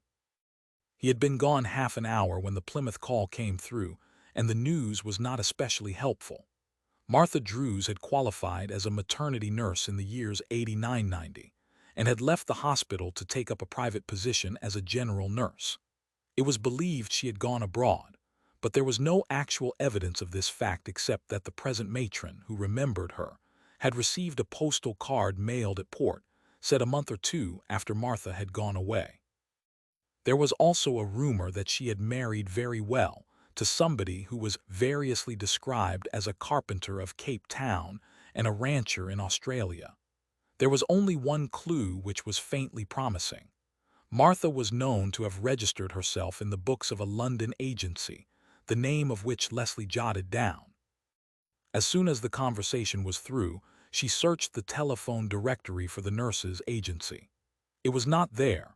Possibly it had been overwhelmed by competition and had died, as so many other agencies die, from sheer inanition. To make absolutely sure on this point, she called up one well-known woman agent and asked her a question. Ashley's agency. Oh, yes. It is now called the Central Nurses Bureau. In fact, we are Ashley's agency, though we never use that title. Leslie explained who she was and what she required. If you'll come round, we will show you the old books. We still have them, was the encouraging reply. Leslie Maughan put on her hat and coat and went out at once. Halfway down, she remembered Mr. Coldwell's gift and went back to buckle on a most uncomfortable garter. The premises of the agency were off Regent Street, no great distance to walk, and she was there in 5 minutes. The secretary, who had replied to her telephone message, was already selecting the books for her inspection, and by great good fortune the first of these, she had discovered, contained the very information that the girl had asked for. Yes, we have her on our books, Martha Druze. She applied to us before she left Plymouth Hospital apparently, for that is her original address, and we placed her in a situation in the early part of 1891. The secretary had opened the book, and her finger pointed to a line. Leslie read. She found herself gripping tight to the edge of the table. Looking at her, the secretary saw that her eyes were blazing and wondered what there was in this simple record to engender such excitement. It was the only job we ever got for her, she began. Leslie shook her head. She would not want another, she said. Chapter 17. The Telltale Perfume. When Lady Raytham had begun a letter to her husband, the district messenger arrived with Leslie's note. His lordship, in his aimless way, had gone on to Bombay, and was suffering from an old trouble of his, had written a very long letter describing minutely his many symptoms, and had expressed this was unexpected the desire that she should go out to him. She read Leslie's note. Dear Jane, won't you come round and see me? I've got the whole day off, and there is a tremendous lot that I want to talk to you about, not as a poor apology for a policewoman, but as a very human girl who would love to smooth over some of the rough road you are treading. Lucretia has orders to say that I'm out and to admit nobody. I can give you a homemade lunch, and can promise that you will suffer no ill effects therefrom. Or we can lunch regally at or near the Carlton. Please come. Jane scribbled a note which was delivered to the waiting messenger, locked away her half-finished letter in the bureau, and went up into her room to change. Lucretia had no sooner ushered Jane in to Leslie when she burst out talking. Did you see Peter? What happened? I'm so worried about it. I nearly called you up this morning. I shouldn't have known, said Leslie. At least, I should have known he'd been arrested. Arrested? This was obviously news to Jane Raytham, for her face went white. Leslie explained what had happened. How could she? How could she? Demanded Jane Raytham vehemently. It was wicked, but how like her, poor Peter, he lives everlastingly in rough seas. And then the note of anger in her voice turned to one of anxiety. Did Anita tell him anything? Not what he wanted to know, replied Leslie. The visitor was quick to understand the meaning of that reply. Do you know why he went? He went to find his child. The beautiful face of Jane Raytham flushed a delicate pink and paled again. My child, she said in a low voice, I suppose you despise me, don't you? Leslie shook her head. No, why should I? If I despised every woman who had a baby. I don't mean that, but I allowed them to take it away. I didn't want to, Leslie. Will you believe that? I wanted to keep the child with me. I fought hard for him. The compromise was a desperately weak one, but at least I gained that point. What was the compromise? Lady Raytham smiled faintly. If you didn't despise me before, you'll despise me now, she said. She was at the fireplace in her old attitude, arm along the mantel, forehead resting on the back of her hand, her eyes fixed on the fire. They agreed to that. If it was a girl, I should keep her. If it was a boy, he should go away. A mad, wicked idea, so grossly unfair to the child. But I'm terribly tender toward girls. I can't see a girl suffer without experiencing a shriveled-up feeling inside. I wonder if you know what my girlhood was. If it had been a girl, I should have kept her with me and braved everything. But it was a boy, a wonderful boy. They told me of it afterward. I wish I'd seen him, known him, if only for a day, but then I should never have allowed him to go. She turned her face away and her shoulders shook. Leslie sat at the desk and drew fantastic, meaningless arabesques upon her blotting pad, and when that storm of sobbing had died down, she said, I suppose it is absurd to ask you if there is any clue by which the child could be traced. Of course you've explored every avenue. You've discovered nothing. Jane was manipulating her handkerchief, her back toward her, and there was finality in the shake of her head. No, I've already tried. I didn't tell Anita, but for months I've had detectives searching. I thought he was in a happy home, you know. I never dreamed that he'd been left. She could not go on. It was quite a long time before she mastered her emotion. Druze told me that night, that horrible night she went away, laughed in my face when I asked her where the child was. That is why I went after her. I guessed that she had gone to Anita's, and when I found her dead on the path, I was frantic. I thought she must have some hidden paper that would tell me, but when I searched, there was nothing. Jane Raytham turned her face away from the girl. I have no justification, none, she said. I was just wickedly selfish. Even if he'd been illegitimate, I could not be excused. Illegitimate, she smiled bitterly. Thank God I've had no children since I married Raytham. He was not keen about children, or about me for the matter of that. Our married life has been a sort of modified celibacy. She took down a photograph from a mantelshelf and looked at it.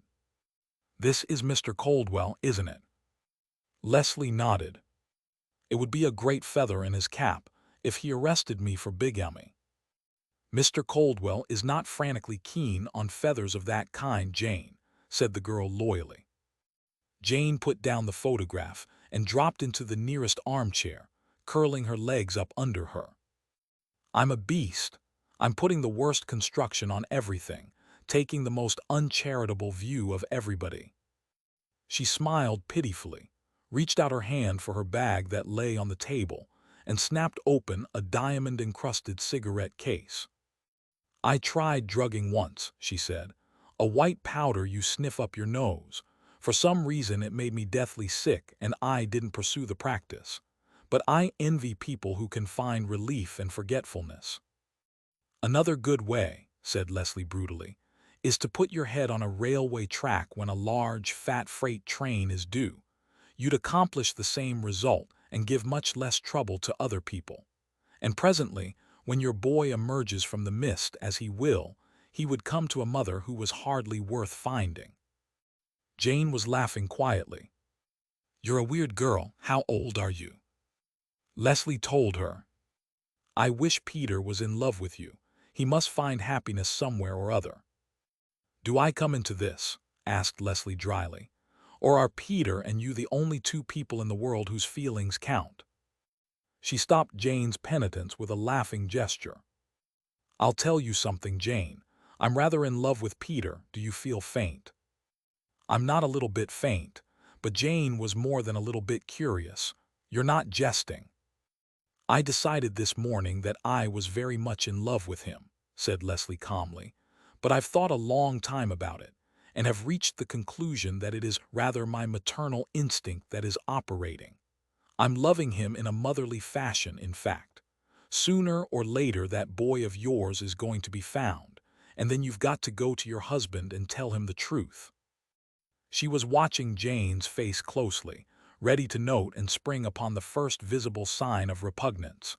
But Jane was listening, and listening, the girl realized her heart sinking with approval. "And then Lord Raytham must give you up, and Peter and you must start afresh." Here was the first note of dissent. Jane shook her head. "Peter is different," she said. "I realized it when I saw him last night. He's not the same man. And can you wonder, Leslie, I never loved him. You'll think that's a horrible thing to say of the father of my child. He represented, I don't know, curiosity, I suppose adventure, the grand hairpin turn of life, where so much is upset and smashed, so many hopes and ideals die. And he never loved me. He was infatuated, and he was fond of me, and had a wonderful chivalrous feeling that he was rescuing me from something. That is half his trouble now, that he knows he didn't love me, and it makes him feel ugly and ashamed. You think the child may bring us together. I'm becoming quite a thought reader. But that sort of thing really doesn't happen, does it? Children really do not determine very much. Half the women who are divorced have children who love them and whom they love, but it didn't prevent things happening. I think Peter and I might be good friends, and the boy might love us both, even though we were apart, for children give you back what you give to them. I could give him such a lot." With an impatient shake of her head, she sat up and walked resolutely to the window. "Let us talk of rabbits," she said. "How did you break this?" she asked. For a new and unpainted sash had been put into the window space that morning. "Never mind about that. A visitor put his head through it. Jane, you're taking rather a hopeless view of life, aren't you?" The woman shrugged. "My dear, what can happen? If this were a story and it wasn't real life, I should go away somewhere, contract a malignant fever and die to soft, slow music. But I refuse to offer myself up as a sacrifice in order that my story shall have a smooth and a happy ending. And if I die, Peter will endow me with all sorts of gentle qualities which I don't possess, and will pass the rest of his life in the twilight of melancholy. I know men." Leslie was laughing softly. She had too keen a sense of humor not to appreciate the fact that this entanglement had its funny side. Suddenly she became serious. "There are only a few questions I want to ask you that I've never asked before. Did you give Druze your emerald necklace?" Jane nodded. "Yes, this mythical person wanted £30,000. I could only draw 20 without Raytham knowing. The necklace was worth 12,000, and I suggested that Druze should sell it. She jumped at the chance. I thought she had taken it away a week before she actually did." "You can't account for the pendant being found in her hand." Jane shook her head. "And you don't know where the rest of the chain is to be found." "I am absolutely ignorant. I can't conceive how she met her death. It is only reasonable to suppose that she had a life and friends of whom I knew nothing. Where she went, after she left my house, I do not know. I guess she was going to Anita's because she would not leave England without saying good-bye. She was very much attached to Anita." "How long after your baby was born were you married to Lord Raytham?" Jane considered. "About 10 months, she said." Did you go to Reno personally? Yes, Jane said. That was one of the queer coincidences of it all. My father had a small farm near Reno, just a shack and a few acres of ground, and this was accepted as a residential qualification. Of course, I had to lie desperately and say I was living there all the time, and really I believed the divorce would go through. I even appeared in court and gave my evidence, and I thought that the thing was settled, until Anita saw me outside the courthouse and told me that my lawyers had made a bungle and that the divorce could not be granted without serving some papers upon Peter. I went straight away with her. Her automobile was waiting, for I was scared of the reporters, who were all the time hunting marriage romances for their newspapers. Besides, the baby was coming. I was frightened that people would know. And you returned immediately. Jane nodded. Yes, I went to Cumberland from Liverpool. Anita discovered the place. It was some time after Christmas. I remember that I was in New York on Christmas Day. There is one final question, Jane, and then I'll stop being a mark of interrogation and take you out to lunch. That is, if you don't mind being seen in public with a Scotland Yard female. If you wish, said Jane, with the first spark of animation she had shown, I will eat my lunch out of a paper bag with you, seated on top of one of Landseer's lions. This is the question, said Leslie, slowly and deliberately. Marriage with Lord Raytham was in the air, wasn't it, and you had discussed it with Anita. Jane nodded. And did she know of your intention of marrying Raytham, whether the divorce was granted or not? Please think very carefully before you answer. There's no need to think very carefully. I told Anita that I should marry Raytham whether the divorce was granted or not. I salved my conscience by expressing doubt as to the validity of the marriage. Leslie leaned back in her chair with a large and happy smile. You're a wicked conspirator, a perfectly horrible mother, and not a tremendous success in any of your matrimonial ventures. She slipped her arm round the woman's waist and kissed her on the cheek. But you're rather a darling. We'll lunch at the Pall Mall, which is terribly nice for women, and we'll occupy the afternoon with a movie. I love the movies, especially the romantic ones. She was rather relieved than otherwise when, nearing the end of luncheon, Jane remembered with some contrition that she had promised to be at home that afternoon to receive a committee of which she was chairman. Child welfare, she said laconically. The angels weep every time I sit at the head of that board and dilate upon the duty of mothers. Raytham, in spite of queer little ways, is a dear where these societies are concerned, and he's fearfully in earnest about them. I drew the line when he wanted me to take control of a committee which helps fallen women. That was stretching my sense of humor to a breaking point. They parted in the Haymarket, and Leslie went back to her flat, stopping on her way to wire to Peter. He came when the day was fading and Lucretia was drawing the curtains. 2 stout suitcases were ready packed in the hall, and during the afternoon Coldwell had called her up with strict injunction to be ready for him when he came. I'm not going to allow you to stay in the flat until this little business is finished, he said. Here he had a strong supporter in Lucretia Brown. Not for £1,000,000 would I stay in this place after dark, miss, she said. What with burglars and people jumping out of the window and what not, I wonder I've got any hair left. When I combed it this morning, it came out in handfuls. The remedy for that is shingling, suggested Leslie, and Lucretia grew sardonic. When I want to look like a boy, I'll wear trousers, miss, she said. Not that I've anything to say against shingling, which suits you very well, because you've got the kind of head. And as for these bingles with your ears sticking out all over the place like the Princess Bellorino, or whatever her name is, I call that disgusting. The only use for ears is to hear with, not to go pushing theirselves out into the world, so to speak. I was hoping her ladyship was coming back this afternoon, miss. A bit of society does nobody any harm. If she'd only known, I'm sure she'd have jumped at the opportunity of giving us a social lift, said Leslie, and Lucretia sniffed. She was not very thin-skinned, but she always knew when her young lady was indulging in what Lucretia described as sark. I only want to say," she began. "There's the bell," interrupted Leslie. "If it is Mr. Dawlish, shoot him up." "A low convict," murmured Lucretia, but she murmured it under her breath. The convict was neither lowly nor humble. Leslie had never seen him look more serious, and the old flippancy of his tone was gone. It was a very determined young man who sat down at the opposite side of her writing table. He had been making inquiries, he said. "It is a hopeless business when you do know where to start. I thought Jane would give me a hint, but of course the poor girl is as much in the dark as I. Yes, I am awfully sorry for her. I'm afraid I was rather a brute." "She doesn't think you were," said Leslie lightly. "Have you seen her?" he asked quickly. "This morning," she nodded. "In fact, I lunched with her. We talked over the whole grisly affair from A to Z. Are you very much in love with her?" He shook his head. "I'm not in love with her at all.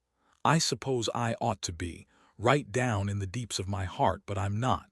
And she is not in love with me either. I knew that 7 years ago. She was not over-reticent when she came to discuss our marriage before the separation. Did she tell you anything at all about the boy?"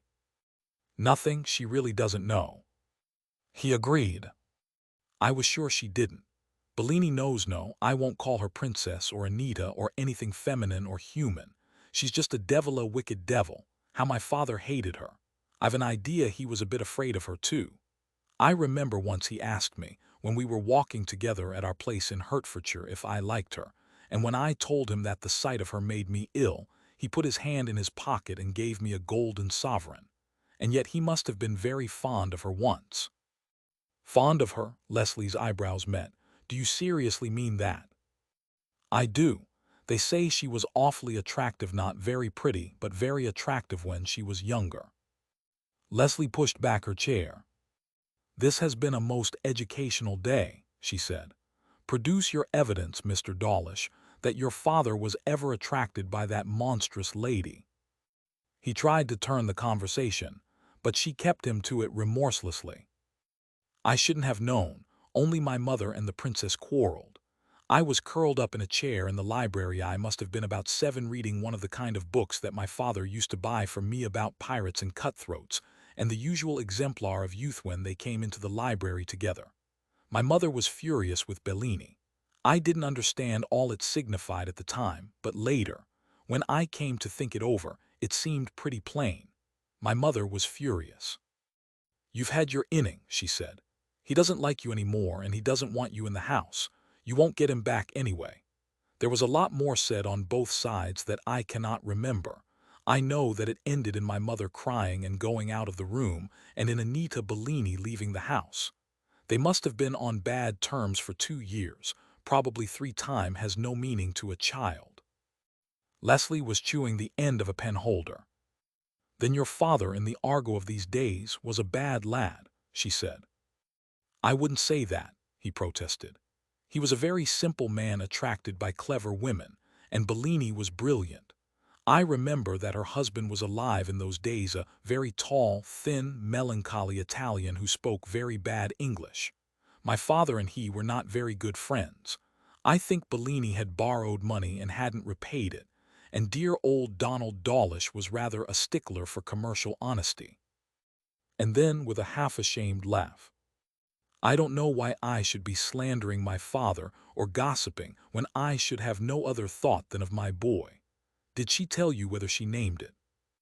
"It was neither named nor registered," was Leslie's reply. "From that point of view the child has no existence, and that is why he is going to be so very difficult to trace." The pen quivered between her white teeth. She stared out of the window. "I wonder," she said softly. "What do you wonder?" "If the other 2 pieces in this jigsaw puzzle are going to be so easy to fit. And I wonder other things, Peter Dawlish. Where is the screw I can turn on Anita Bellini? Give me that letter you had." He took it from his pocket, and she read it. "Who sent you this?" There was no name attached.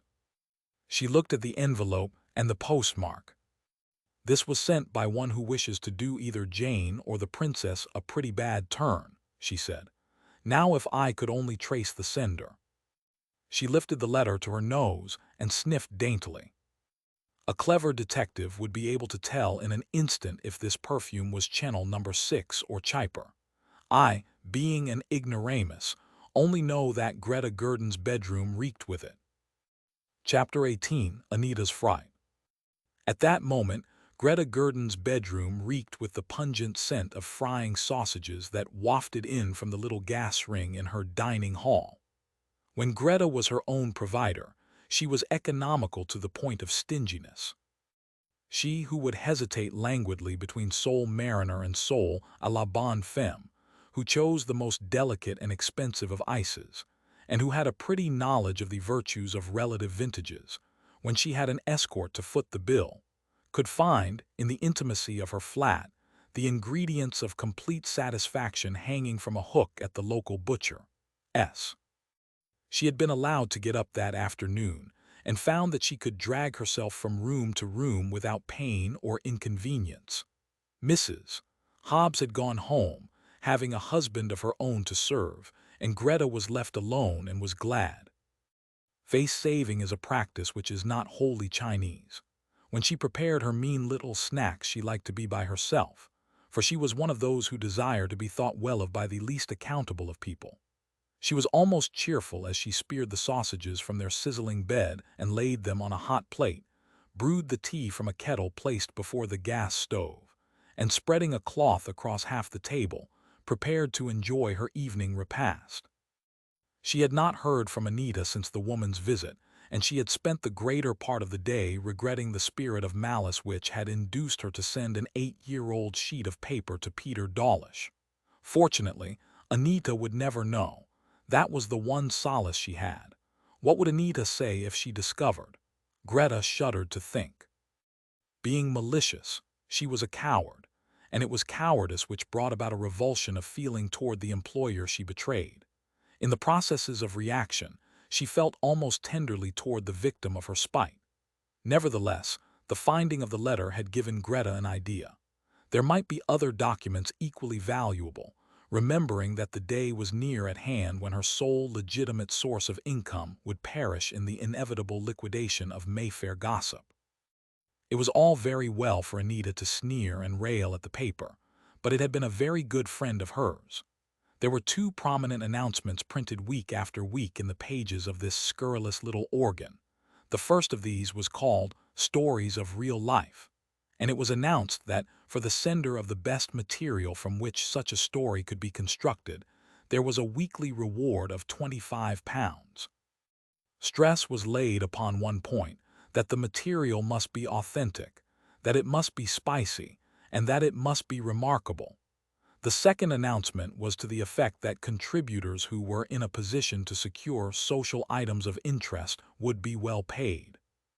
These 2 appeals produced a voluminous correspondence, the majority of which was valueless for their purpose, but sometimes an aggrieved servant would reveal matters that were even outside the cognizance of her employer. The maid who found a bundle of old love letters in a secret drawer of her master's desk was very well rewarded indeed. Those letters went on to Anita, who found an excellent use for them. Officially, Greta knew nothing of these matters. Officially, she was sending on these letters because they had a piquant interest for her employer. She was never asked to do anything that a lady could not do, or even that Greta could not do. She made a very good use of the smaller and less important items that reached the office, for Greta was an efficient, if one-sided, journalist. She had one formula which she followed in every case. Dear Anita, the enclosed letters are not, I am afraid, of much use to the paper. We shall be prosecuted for libel if we dare use 1/10 of what is in them. They may, however, interest you. The letter never varied. It had become almost a stereotype. She contributed special articles to gossip, and because of a sojourn of 14 days in the United States, had become an authority upon the 400, could talk glibly and inaccurately of the leaders of society, and occasionally would introduce a Long Island color to her paragraphs. She could write fairly well, had a mordant wit of her own, and in happier circumstances might have become a great journalist. instead of which she had developed insensibly into a cringing sycophant, dependent upon a wage that was paid in all the circumstances of charity. As she ate her 3 large, indigestible sausages, she decided to tackle that night the last bundle of letters which needed reading and classifying. It was therefore not an inappropriate moment for Anita to call. Mrs. Gurdon stood up like a soldier when the woman swung into the room and pulled the door close behind her. "Your leg's all right, is it? Good. I want you to come over to Wimbledon tonight." "My dear Anita, I couldn't possibly come tonight," broke in Mrs. Gurdon, a picture of sweetness and delight at seeing this unwelcome visitor. "The doctor says—" "I don't care what the doctor says," replied Anita brusquely. "You've got to come over to May Towers." Greta murmured something half-heartedly and made a final fight. "It may be fatal," she said in a hushed voice. "The doctor—" Princess Bellini said something very uncomplimentary about doctors in general, and glanced at the remnants of the humble meal with a sneer which she did not attempt to conceal. "Pack all your things, everything you want for a long stay," she said.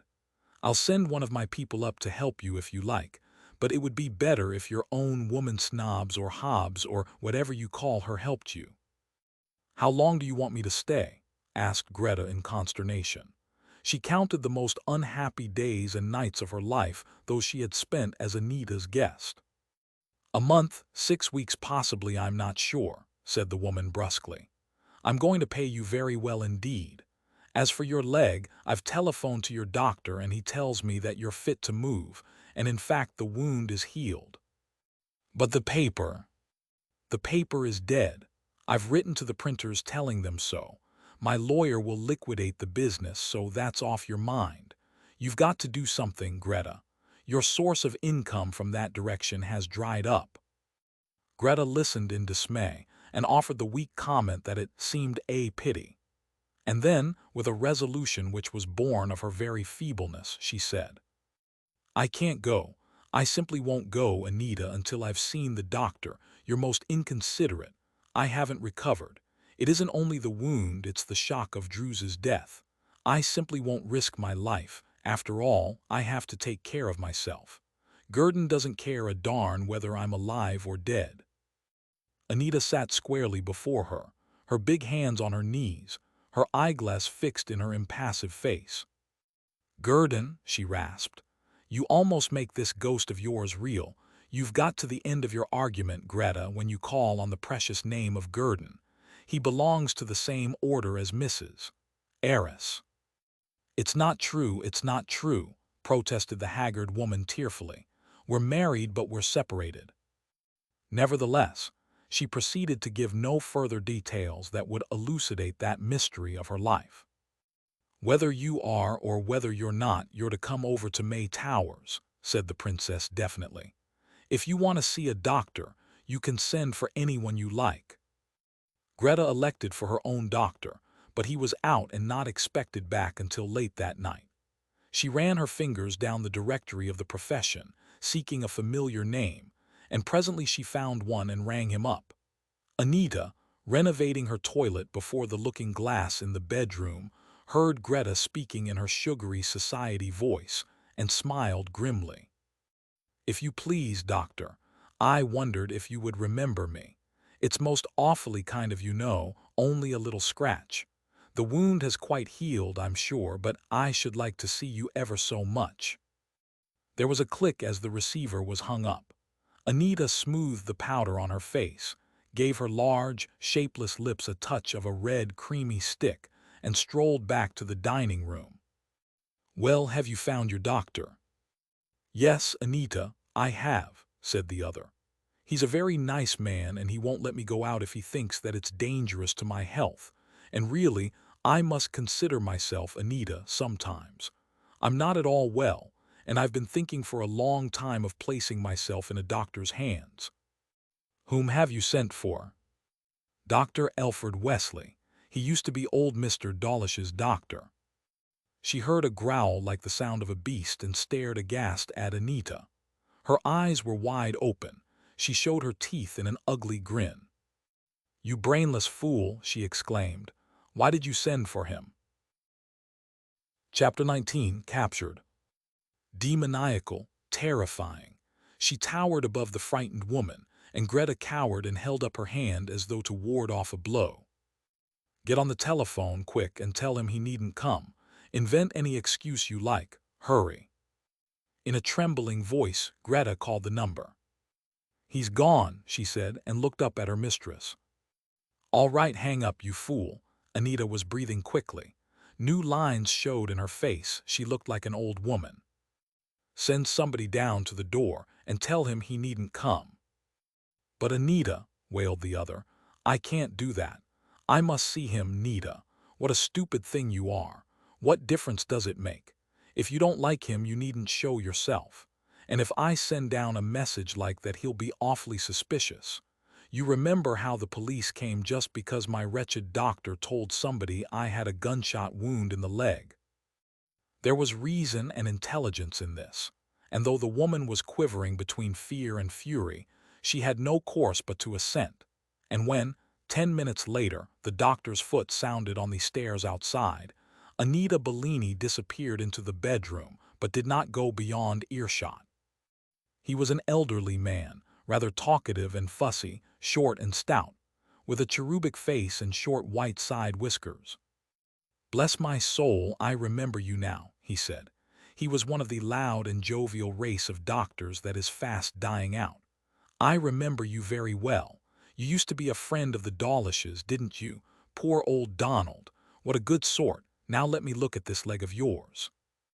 He examined the wound, which was little more than a scar, and to Greta's dismay pronounced her fit to travel. "You'll have to take care of yourself for a week or two," he said conventionally, and returned to the topic his examination had interrupted. "Yes, I was with old Donald 2 days before he died, from morning till night, hoping against hope that I could do something for him. For 24 hours I never stirred from his side. Poor old Donald. He died 6 hours after I left him, with my dear friend Sir Paul Grayley, one of the best doctors that ever lived." Old Dr. Wesley was blessed with this disposition, that all the people he knew were the best people that ever lived, and all who were bereft of his acquaintance came under the generic heading of poor souls. "Very bad business about his boy, poor soul." He shook his hoary head. "Terribly bad business. I didn't know Peter personally, never met him, but when I heard of this fearful thing he'd done, I said to myself, 'My boy, if the news has to be broken to Donald, you're the man to do it.'" He was very talkative, very delightful, very human, but Greta was annoyed with him and gave him little encouragement to stay. As for the woman standing in the darkness of the bedroom, had her wishes materialized, old Dr. Wesley would have been swept from the face of the earth. Presently he was gone, and she came out from her listening post. "Apparently you can move without dying," she said sarcastically. "Apparently I can if I want to move." Greta's voice was husky. She was back in her last trench, conscious of a great shortage of ammunition. "And I don't want to move, and that's flat. I can't understand why you hate that dear old man. I admit he's fearfully chatty, but that's no reason why you should throw a fit at the mention of his name. When I want your opinion about my peculiarities, I will ask you for it," bullied Anita, and it was a wrong move, as she realized. Mrs. Gurdon shrugged her shoulders rapidly. "If that's the tone you're going to adopt," she said, with an heroic assumption of boldness, "the sooner we part the better, Anita. You've stopped the paper, but I think I'm entitled to some money instead of notice, and if it comes to that, I've had no salary for a month. And as to going down to your beastly old towers, I simply won't, so there." The princess forced a smile. "My dear Greta, you're getting theatrical, but I realize you're not quite yourself. Now don't be a little fool. Come and rest with me for a week or two. There are 1 or 2 big schemes I want to talk over with you, and afterward we'll pack up and go to Capri or Monte Carlo or somewheres a little more cheerful than Wimbledon." "I woe." It required a tremendous amount of courage to utter those 2 words of defiance, but it was 0 hour to Greta Gurdon, and for the moment she had all the ferocity of a mad sheep. "I simply won't. If I've got to earn my own living, I'll earn it. I can get a job on Fleet Fashions. I was offered one last week. I'm tired of your domination and your bullying and, well, I simply won't go to Wimbledon, and that's a fact." Here was a resistance which Anita Bellini had never anticipated. There was not the stuff of sweet reasonableness in her. She had made her way in the world by the force of her character, and her simulations had been confined to hiding her too frequent fits of anger. It was not in her to persuade. She must command or do nothing. "You're going to make me look foolish, I've promised." "I don't care what I make you look." Greta's head was quivering with determination. "It's not my fault, and whom have you promised?" Without waiting for a reply, she said, "You know how I loathe that house at Wimbledon, and those awfully creepy Japanese men of yours." "Javanese. They're quite nice people. If you refer to your encyclopedia, you will discover they are inoffensive, peace-loving, and domestic." But sarcasm was wasted on Greta. "That may be or may not be," she said. "All I know is that I'm not coming with you." "Stay and be stay till tomorrow," exclaimed the elder woman. "I shan't waste my time or go down on my hands and knees to you. You owe me a lot, Greta." "You owe me a month's salary," said the spirited Greta with admirable courage, "and 3 months' notice."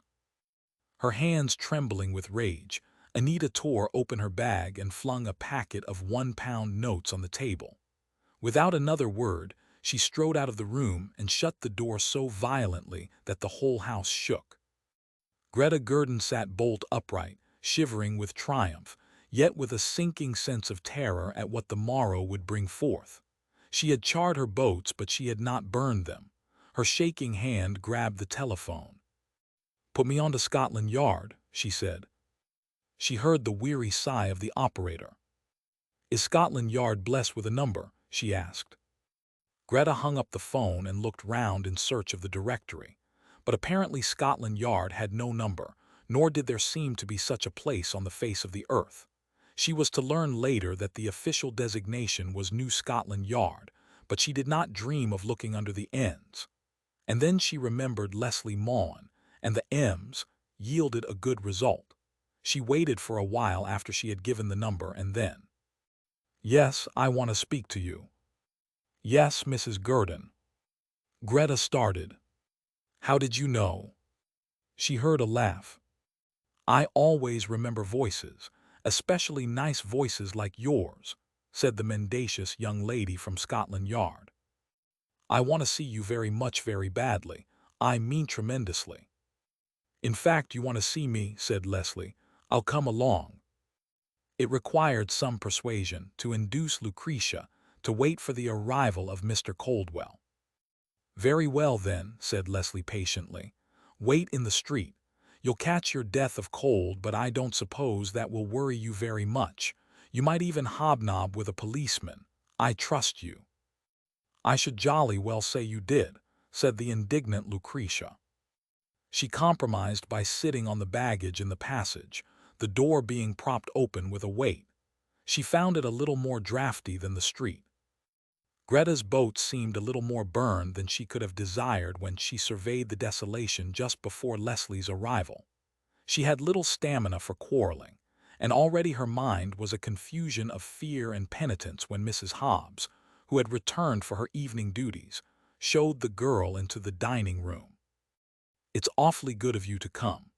Greta was her conventional self, grabbed the girl's hand in both of hers, used that old and artless trick of looking up pleadingly into her visitor's face. "I'm so worried, my dear. The truth is, I've quarreled with Anita. Definitely and finally," she said, recovering a little of her lost ground. "The paper is dead, as you've probably heard. You know everything at Scotland Yard. That means I'm out of a job, though I can get one tomorrow by asking. Anita has behaved abominably. I should never have dreamed, after all I've been to her, the thought and care and experience I have devoted to her, as it were. Do take your hat and coat off. Shall I ask the maid to make you a cup of tea?" Leslie, secretly amused, shook her head. She guessed that the woman had changed her mind since she first sent for her. It was hardly likely that she would trouble to telephone about one of those quarrels which, if her information was accurate, were not an infrequent occurrence between Greta Gurdon and the princess.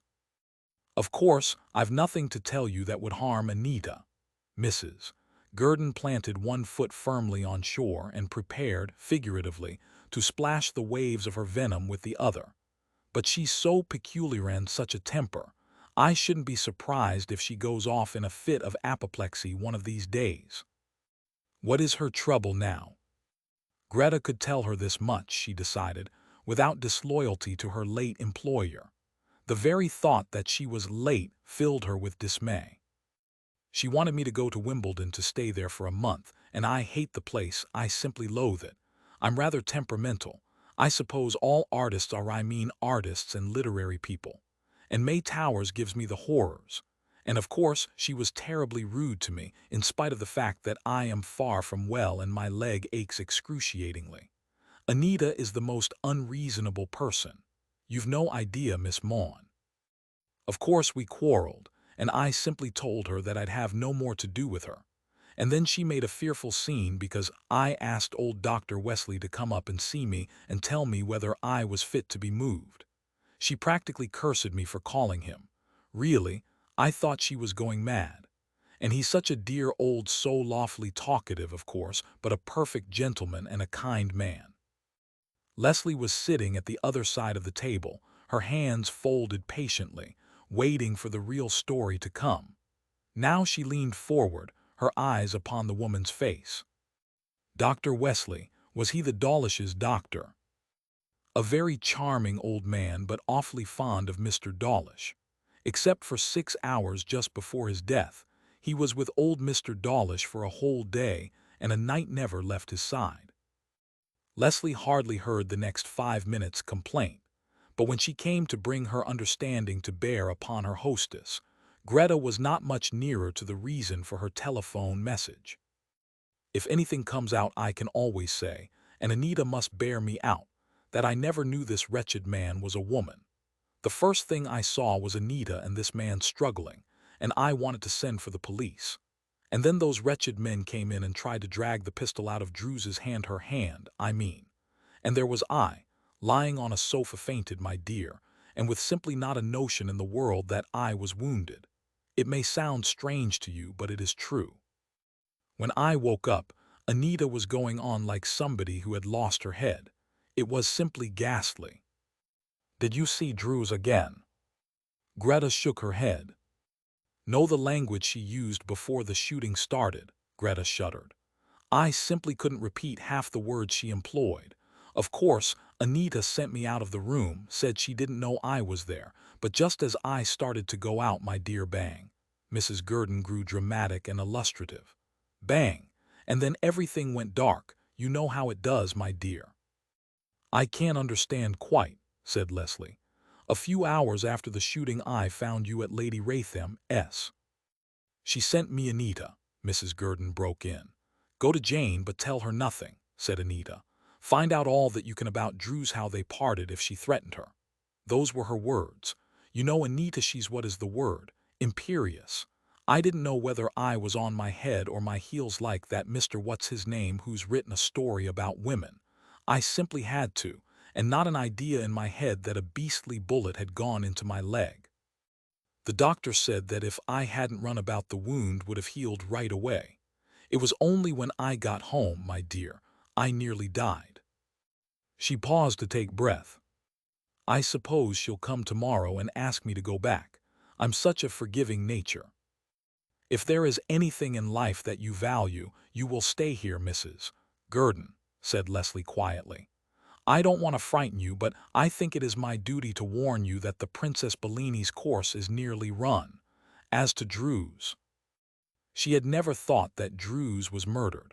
Always she had had at the back of her mind the possibility of a struggle in which the shots were accidentally fired. There was a good and sufficient reason why Anita Bellini should not shoot the mock butler. When she reached her flat, the front door was closed. She opened it and turned on the passage light. Lucretia and the grips were gone. she saw with satisfaction. In the letter box was a blue-lettered cablegram, and she snatched it out and opened it. This was a reply to one she had sent on her way back from lunch, and she read the message and could have sung in her joy. She ran up the stairs, her mind divided between this blessed message and her interview with Greta Gurdon. Greta was in revolt, that much was clear, but how far would her rage and venom carry her toward a complete betrayal of her employer? As she passed the hall window, she noticed that the new safety catch was in place. Really, it was ridiculous to leave the flat at all, she thought. After that one attempt, it was not likely that a second would be made. She almost regretted now that she had agreed to Mr. Coldwell's plan. Throwing open the door of her sitting room, she put out her hand and turned the light switch. But the room remained in darkness. Had they replaced the fuses? She wondered and walked into the room. There was no sound, no warning. A great hand suddenly gripped her throat, another covered her mouth. She felt the pressure of a knee in her back and struggled desperately but unavailingly. "You scream you killed," whispered a voice in her ear, and summoning all her strength, she tried to nod in agreement with the unspoken demand of her captor. The door closed softly behind her. There were two men. She felt her ankles gripped and lifted, and she was carried into the bedroom and laid on the bed. "You scream you killed," said the voice again. The grip about her throat relaxed, but the evil-smelling hand was still on her face. "I won't scream," she managed to mumble, and the stifling palm was removed. "You scream I cut your T-roat. You not scream I not cut your T-roat not hurt." "I shan't scream," she said in a low voice. "May I get up, please?" There was a whispered consultation in a language which held some gutturals, and then the man who had first spoken said, "You sit on a chair, keep very quiet, long time, long time." He gripped her by the arm and assisted her back to the dining room, guiding her to a chair, though there was enough light from a street lamp for her to pick her way. There were two little men. Their heads were not much above her shoulder, broad, squat, and, as she had reason to know, immensely strong. She could not see their faces. By accident or arrangement their backs were to the window. He who was evidently chief of the two said something in an unknown language, and his companion withdrew to the landing, and the hall and landing lights went out. Presently he came back, and to her surprise he was joined by a third. Again there was a whispered consultation, and the third man disappeared, the other two squatting on the carpet before her, impassive, silent, watching, as she guessed, with eyes that did not leave her for a second. A quarter of an hour they sat thus, and then, "I speak English little bit. I hear English well," said the man. "I tell you trut, last night you get T-roat cut, this night no hurt." He added a phrase she could not understand. "What are you going to do with me?" she asked. "Presently by and by," said the little man, after he had repeated her words slowly and had grasped their meaning. "You and me walk into car. While you walk you see peoples. If you speak to peoples, I cut your T-roat." Very definite, but the repetition of the phrase amused her mildly. "You're rather monotonous, aren't you?" she asked. "And after I get into the car, what happens?" There was a pause while he took this in. "By and by you see," he said. The third man came back now, and she gathered that he was in reality the leading member of the gang, for on his word the two others vanished through the door and he took their place. "You won't be hurt unless you give us trouble," he said. To her surprise he spoke in perfect English. "My patron requires you." "Who is your patron?" It gave her a sense of comfort to know that this queer little shape could understand all she said, and could converse intelligently. It made him less of a strange and menacing animal, and removed some of the terror from the situation. And it delayed the moment when she would find her cumbersome garter a vital safeguard. "I cannot answer your questions, miss," he replied. "But you will not be hurt. Last night you would have been killed. I myself would have killed you, but that is not the order today. If you are sensible and quiet, nothing will happen." He stood up and looked out of the window. Neither the shades nor the curtains had been drawn, and he could see to the opposite side of the road. "I must tell you what will occur," he said. He had a trick of pedantry which might have amused her at any other time. "This house is being watched by the police. After a while they will grow tired and careless, and then my friend will signal to me that they have walked away. When that happens, we will go." She could not see him. She could only guess that his friend was one of the two. She had noticed that all three were dressed in correct European garb, and the incongruity of their overcoats and derby hats added a touch of the bizarre. "Will you therefore sit nearer to the window, at your writing place? If the telephone rings you will not answer." So they sat, he on one side of the table and she on the other, his eyes roving to the sidewalk, and from the sidewalk to his prisoner. She saw the limousine stream past on their way to the theaters, and wondered if, on any stage in London, there would be enacted a drama quite as improbable as this in which she played a leading part. After a long interval of silence, "I suppose you realize that, when I do not arrive at Mr. Coldwell's house, he will either telephone or come back for me." He nodded. "We have already made provision," he said simply. "We have sent him a telegram in your name, saying that you have been called away to—" He hesitated. "I cannot remember the town.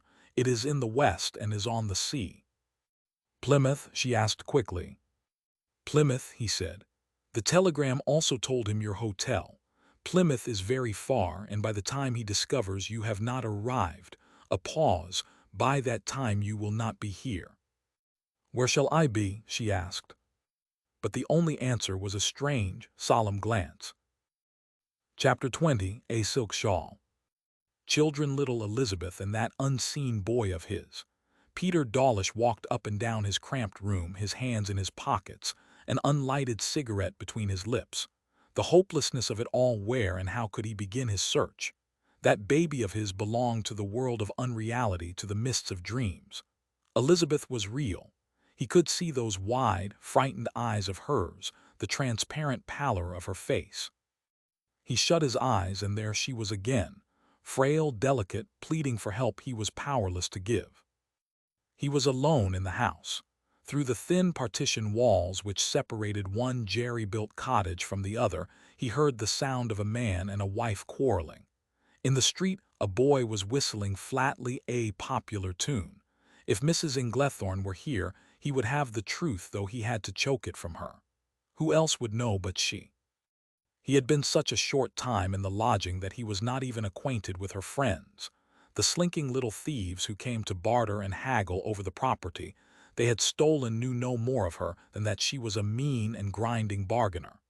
She had no cronies to come and spend the evening with her. By very reason of her peculiar business, she could not risk the giving or taking of confidences. The police had been to the house and made a perfunctory search, their object being to discover other evidence against her. But they had looked only for articles of value which she might have purchased, lengths of cloth and silk she specialized in this trade in. They were not particularly concerned about Elizabeth. Nobody cared very much about Elizabeth, except Leslie and he. This thought occurred to him as he walked to and fro, and thought breeds thought. Might he not, searching with another object, discover what they had overlooked, one fragment of a clue that would bring him to the child? Why should he be concerned? What legal or moral right had he to detach Mrs. Inglethorne's daughter from her legal guardian?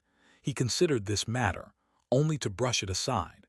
Presently he carried the lamp downstairs, with the faintly pleasurable hope which comes to all who engage in secret searches. The woman's room was accessible.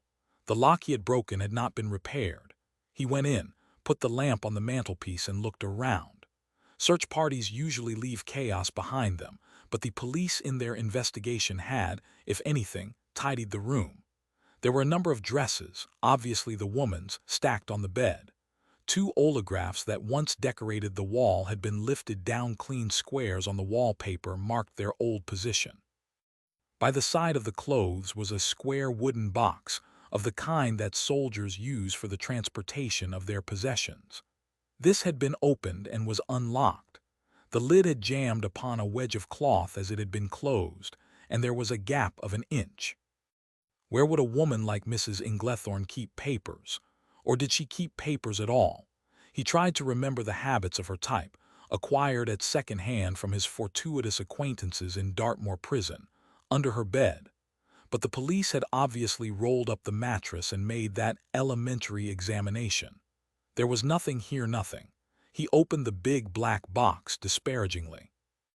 And then he saw, with a quickening interest, that the inside of the lid was almost covered by newspaper cuttings which had been pasted on the wood. Here was revealed Mrs. Inglethorne's scrapbook, and incidentally her favorite daydream. A headline caught his eye. Heiress traced by her baby sock. Another headline ran, Child's mother tracked by initial on infant's gown. He carried the lamp to a little table and read the cuttings carefully. They all dealt with one subject, the identification of unknown children that had brought fabulous fortunes to the lucky person who had traced their descent. Some of the cuttings were very old, yellow with age, and scarcely decipherable.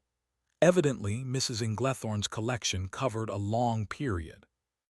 He supposed the police had searched the box, which was nearly filled with little cylinder-shaped bundles tied around with tape. Linen coarse calico, cotton diving into the mass, his fingers touched silk. The bundles had once been white, but constant fingering and dust had left them an indescribable hue. He untied a bundle and opened it. It consisted of a child's cotton nightdress, a little pair of woolen shoes, and a small knitted shawl. Pinned to the shoes was a scrap of paper on which was written in an illiterate hand the words, Mrs. Lars boy, 10 days old, measles, 9 months. Here then was the beginning and end of Mrs. Lars's boy. Measles, 9 months was his epitaph. She was a baby farmer, he had guessed that. He opened another bundle hopefully. Somewhere here would be a reference to Elizabeth.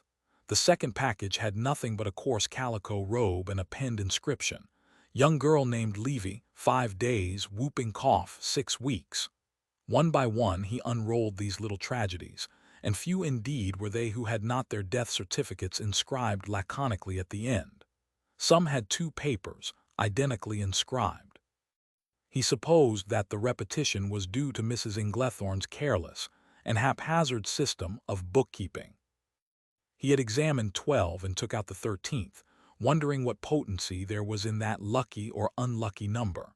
The nightdress he unrolled was of the finest linen, the most expensive of all he had examined. The shawl was of heavy silk, and the microscopic shirt of the most delicate flannel. For some time he could not find the inscription, but eventually it was discovered inside the shawl.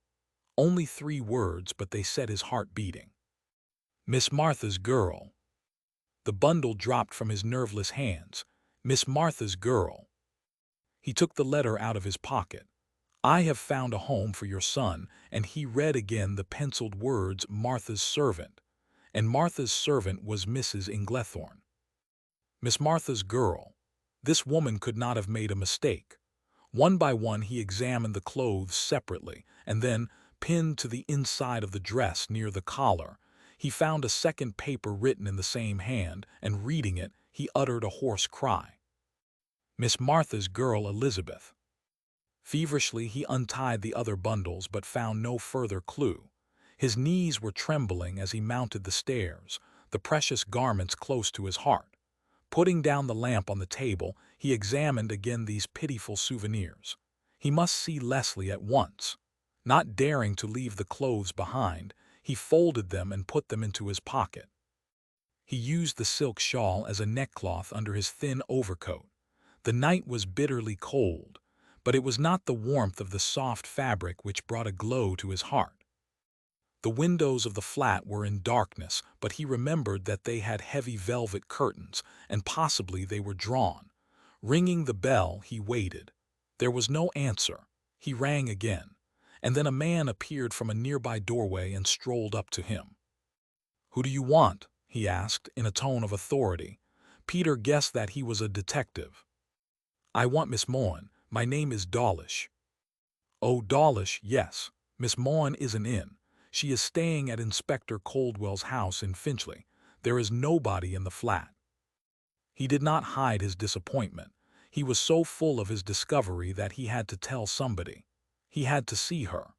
The detective gave him the inspector's address, and he walked across the Charing Cross Road, intending to make his way to the tube station. He reached the other side of the road, and then something made him look back at the windows of her apartments. And in that instant, he saw a quick flicker of light, as though somebody had turned on an electric hand lamp for the fraction of a second and had extinguished it immediately. Peter stopped. Somebody was in Leslie's room. He walked slowly across the road. The detective had disappeared, was, in point of fact, walking to the back of the block to visit his fellow watcher. As Peter stood, hesitating, he saw the street door move slightly, and, acting on an impulse, he pushed it wide open and took one step into the darkness. "Who's there?" he said, and that was all that he remembered. Something soft and heavy fell with a thud on his head, crushing his soft hat as though it were paper. He stumbled on to his knees, and a second blow laid him prostrate, the blood trickling down his face and staining the soft silk that had once enwrapped his child. There were no loiterers in Charing Cross Road that bitter night, when a chill northwest wind sent people hurrying to the shelter of their homes. There was no lounger to tell the detective of three people who had walked hurriedly across the sidewalk into the car, which was drawing to the curb at the very moment Peter pushed open the door. Chapter 21. Anita's Cards. As the car moved off, a man came running across the road, stepped lightly onto the footboard and wriggled his way to a place beside the driver. The car was held up outside the hippodrome, but only for a few seconds, and then, turning, it sped wheezily along Coventry Street.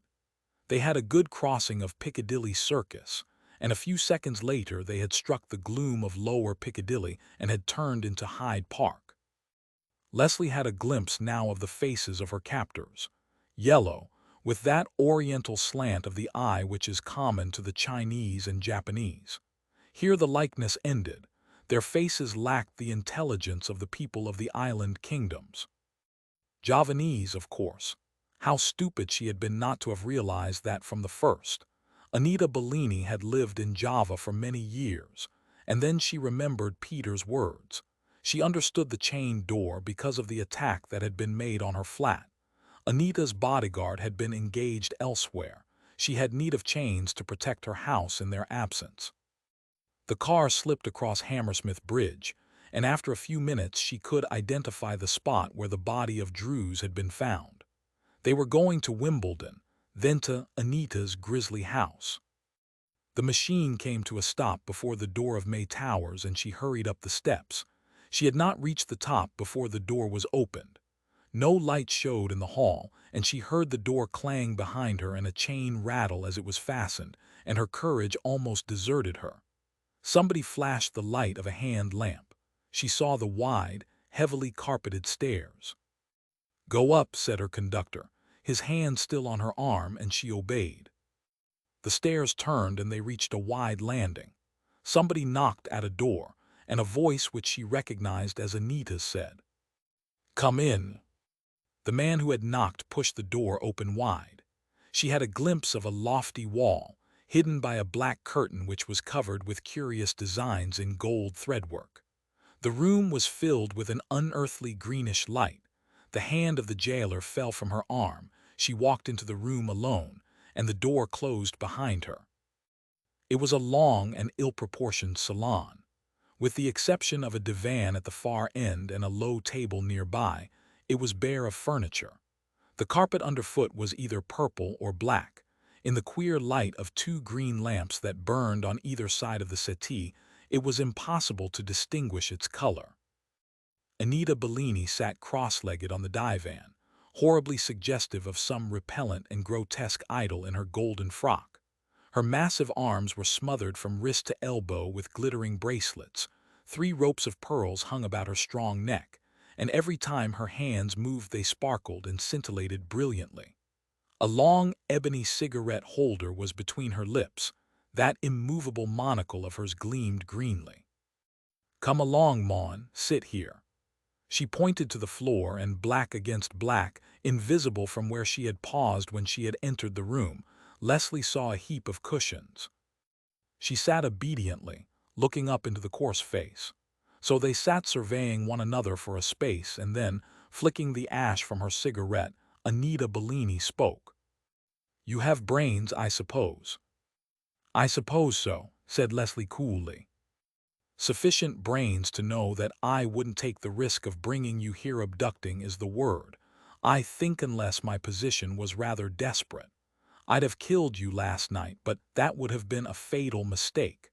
You are much more useful to me alive." Leslie smiled faintly. "Which sounds like a line from a melodrama," she said.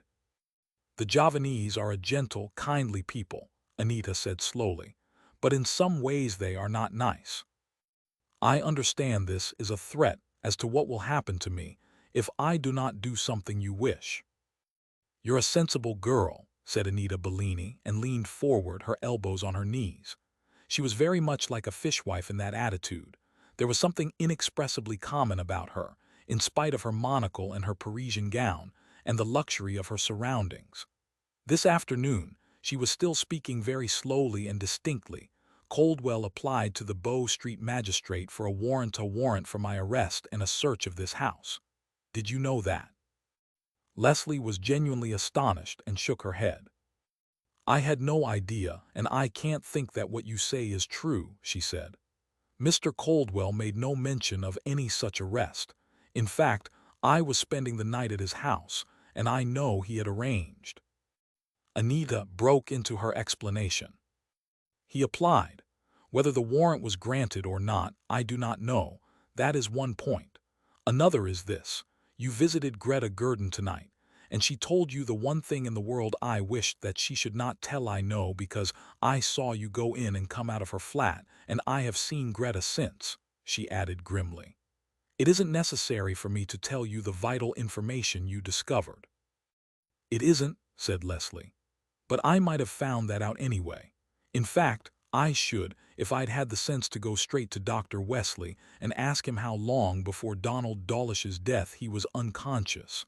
I've always suspected that the alteration of that will was a forgery. I saw a copy of it, and I have compared it with the signature of Donald Dawlish.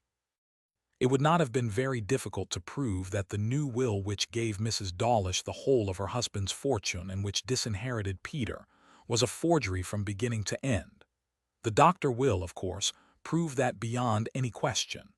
On the day he was supposed to have made the new will, Mr. Dawlish did not recover consciousness. Surely, Princess, you don't imagine that you will get away with that. Mr. Dawlish's lawyers have always been dissatisfied with the will that was made without consultation, and which was only proved because they could not induce Peter Dawlish to contest its validity." Anita Bellini made no answer to this.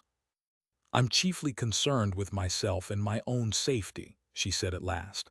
"You've got to help me, and Martha must look after herself. You've got to help clear me. I'm going to make you a very good offer, £100,000. Leslie shook her head. "Not all the money in the world will influence me, Princess," she said. "How could I clear you? You talk as though I were the chief of the detective bureau and had authority to divert the processes of the law. The person you must see is Lady Raytham, whom you have blackmailed for years, and even if she were agreeable, the law requires that you shall explain the death of Annie Druze." "It was an accident." Leslie nodded. "I know, or rather I guessed, but that has got to come into the light, and it cannot come into the light unless the story of the blackmail is revealed. I am willing to do this. Let me walk out of your door unharmed, and the little adventure of tonight will be forgotten. I will forget your Javanese. I will forget what happened last night. Tell me where I can find," she paused, "Elizabeth Dawlish." "There is no such person," said Anita harshly. "Elizabeth Dawlish," repeated Leslie, "Peter's daughter." Princess Anita Bellini was not smoking now. She had the holder in her hand, turning it over and over and examining it critically as though she were looking for some defect. "You've got to get me out of this mess, Leslie Maughan." Leslie rose to her feet. "I thought you were clever," she said, with a note of contempt in her voice. "Nothing can get you out, nothing." "Is that so?" Anita's voice was soft and silky. Do you realize, my good woman, that if I can't get out who has put me in you? You've been prying into the history of the Druzes, have you? Aha, she laughed harshly. I know a great deal more than you imagine. And you've been putting the little pieces together to trap Anita, poor old Anita, eh? She showed her big white teeth in a mirthless smile and suddenly slipped from the divan and drew near to the girl. She clapped her hands twice. The room was seemingly empty, yet at that signal half a dozen little men appeared as if by magic from behind the long curtains. Anita, her face swollen with rage, spluttered something, and the squat shapes came shuffling toward her. Leslie did not move. She stood erect, her hands by her sides, her pale face turned to the woman.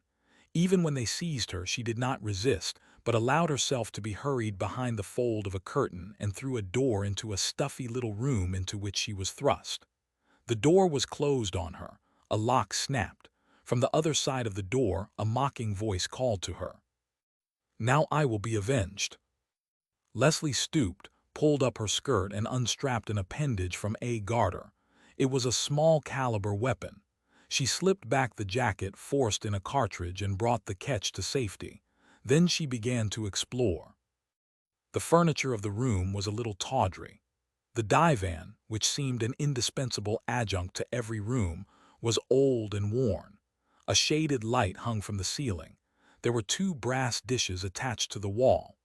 It appeared to be the apartment of a highly favored upper servant, and this she confirmed when she turned over the coverings of the divan and saw what was apparently a suit of native clothing. There was a second door to the room, and this she tried.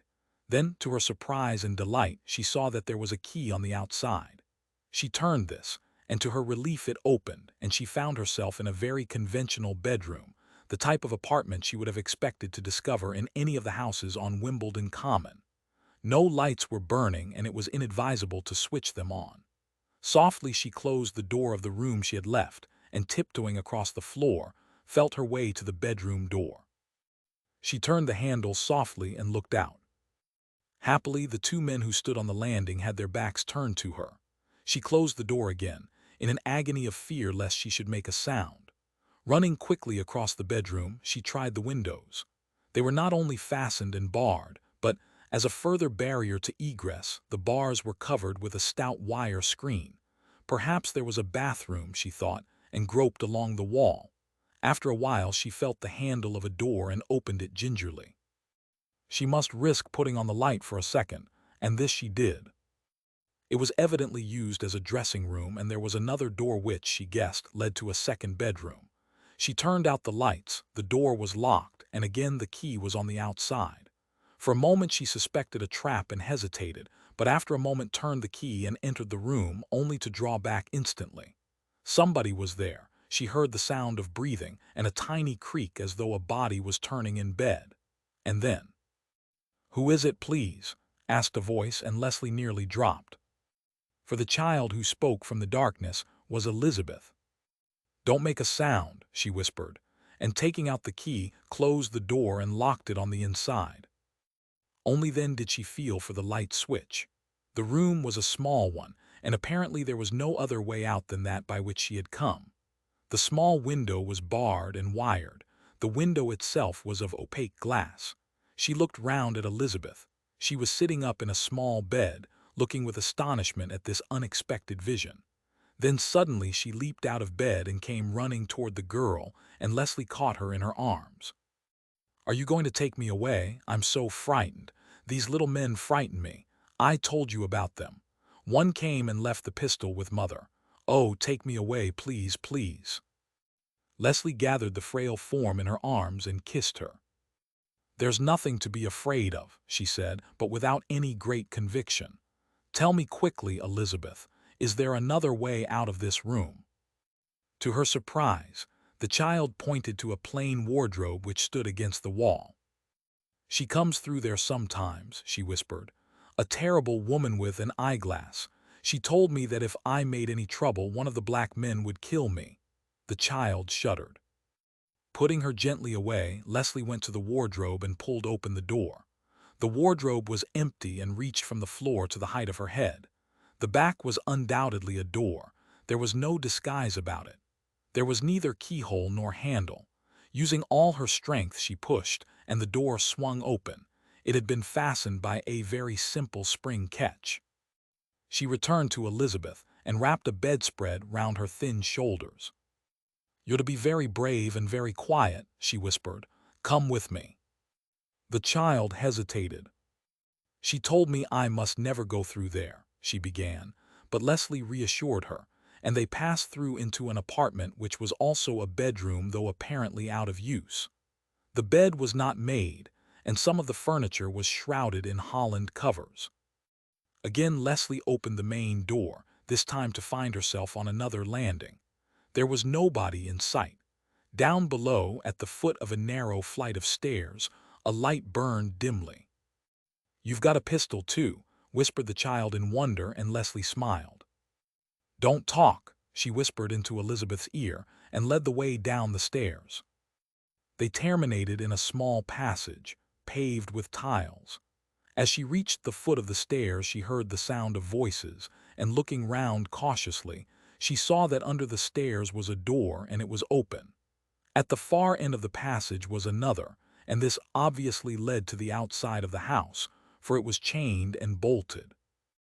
As she stood, debating what she should do, the voices grew fainter, and the patch of light on the wall which marked the open door disappeared. It was her chance. Grasping the child by the arm, she slipped off her shoes and hurried noiselessly along the passage in her stockinged feet. She had reached the door, and with fingers which, in spite of her will, trembled, moved first one chain and then another. The top and bottom bolts were drawn. Her hand was on the key when from somewhere above came an outcry. A bell rang, a door under the stairs was flung open, and 3 men ran out. The first 2 did not see her, but made for the stairs. The third caught sight of her over his shoulder and yelled a warning. In an instant the 3 men were flying toward her. Twice the little pistol banged, and one man slid to the ground with a yell, grasping his knee.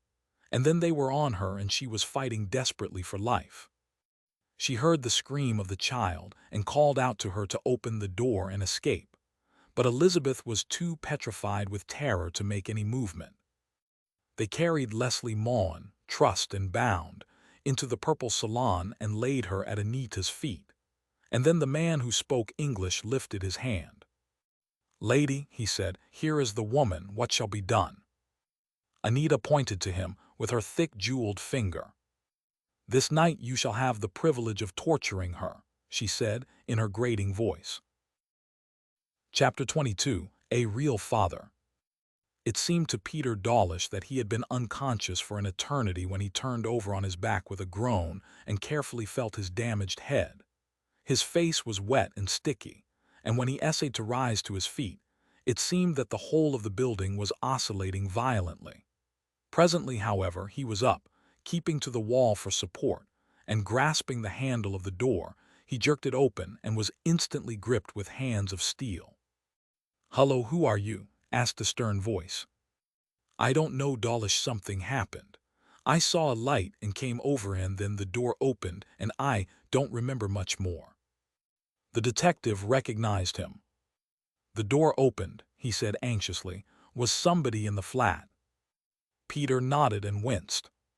"Give me a drink," he said, and the detective guided him by the arm and led him upstairs to Leslie's room. A glass of ice-cold water revived him, and he was able to tell a coherent story of his experience. "It couldn't have been more than 10 minutes ago," said the detective. "I went round to see my opposite number, and I'll swear I wasn't gone for more than that time." Suddenly he stooped to the floor and took up something. It was a loose native slipper that had slipped from the foot of Leslie's captor in the hurry of departure. The light he had shown when he searched for this was the light that Peter saw. "Just wait, I'll call Mr. Coldwell." Inspector Coldwell was at dinner when the message came. "Hang on, I'll come down," he said. "I've had a wire from Miss Maughan that she's going to Plymouth, but that doesn't mean anything."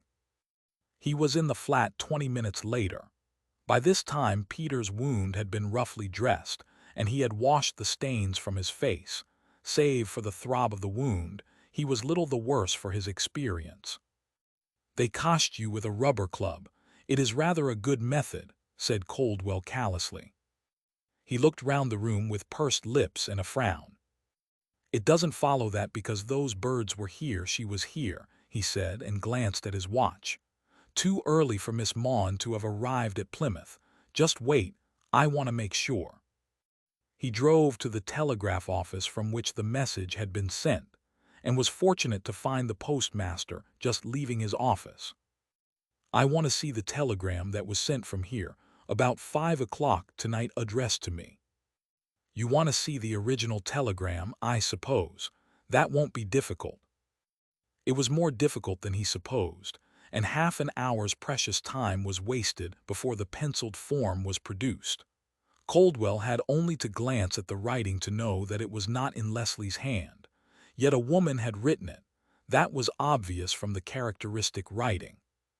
He returned to the flat and sent the detective in a cab to Scotland Yard, and Peter employed this interval to tell him of what he had found in Mrs. Inglethorne's box. "I pretty well guessed that," said Inspector Coldwell. "So did Leslie, Miss Maughan. The son meant nothing. This unfortunate lady had intended to keep the child with her if it was a girl, and that was not the wish of the gang who were bleeding her. They told her she had a son. But I'm going to make sure about that before we go any further. Somehow I'm not so scared about Leslie Maughan as I ought to be, perhaps. She's got a sort of gun." A quarter of an hour later, his cab drew up before the gloomy doors of Holloway Prison, and after a strict scrutiny of his credentials, he was admitted and conducted to one of the main halls of the jail, where the remand prisoners were housed. The chief wardress opened the door and went in. Presently she came out and beckoned him into the cell. Mrs. Inglethorne was sitting, a scowl on her face, her big, raw hands clasped before her. She knew Coldwell and lifted her lip in a grin of rage. "Don't you come in here," she said shrilly. "I'm not going to talk to you. If you want to find that kid, you go and find her, and that'll take you some time, I'll bet." "Listen," Coldwell had a very direct way with criminals. "Whether you'll get a 9-month or more depends on the answer you give me, Mrs. Inglethorne. There's just a chance that you may get something worse." She scowled up at him. "What do you mean?" Very deliberately he sketched a portion of her life, told her where she had lived, and how long she had stayed in her various places of abode. She made no comment or correction, looking down at her hands, and only when he paused did she meet his eyes. "Is that all?" she asked insolently. "Not quite all. You have been engaged in baby farming for the past 20 years. In 1916, in the month of July, you received from one called Arthur Druze a baby boy of a few days old. Where is that child?" "You better find out," she said. The detective's eyes narrowed. "It is for you to find out," he said, in that hard, metallic voice which he adopted on occasions. "You have to prove to me that that child is alive, or there's another charge against you." She was startled. The big mouth trembled. "You can't charge me." "I'll charge you with murder, and I'll dig up the garden of every house you've occupied in the past 6 years to find evidence." Mrs. Inglethorne's many-chinned jaw dropped. Her eyes stared wildly, and in their depths Coldwell read the very terror of death. "I've done nothing like that," she almost screamed. "You were Martha's servant, weren't you?" She nodded dumbly, and then, throwing herself on the couch, she writhed like a woman demented. And in her dementia she broke the habit of a lifetime and told the truth. A policeman was standing outside the door of Leslie's flat when Coldwell came back, and a dozen men stood about on the sidewalk. He beckoned Peter to him. "You had better come along," he said. "Where are you going?" "To Wimbledon. Do you feel fit enough? There may not be a scrap, but I rather imagine that Her Supreme and Exalted Highness will die fighting." "Is Leslie there?" Coldwell nodded. 100 yards short of May Towers the policeman stopped and the little army of men got down. On the journey Coldwell had made his arrangements. 4 of the detectives were to make their way to the back of the house. The remainder were to force the entrance. It was Coldwell who rang the bell. In his right hand he gripped an axe, ready to strike at the chain the moment the door was opened. Standing behind him, Peter saw him stoop his head. "Can you hear anything?" he whispered. "No, sir." "Thought I heard a scream." He waited a few seconds longer and then, "Give me the crowbar." Somebody passed him up the long steel bar, and with a swing he drove the clawed ends between door and lintel. Again he struck, and this time he succeeded. Pulling back with all his strength, the door cracked open. 2 blows from the axe broke the chain, and they streamed into the dark hall and up the stairs. The squat Javanese stooped and lifted the girl without an effort, and as he did so, the little men who stood around clapped their hands rhythmically. Leslie heard and set her teeth as she felt herself raised in the strong hands of this hideous little man. She had a glimpse of Anita Bellini. The hate in her eyes made her shudder in spite of herself.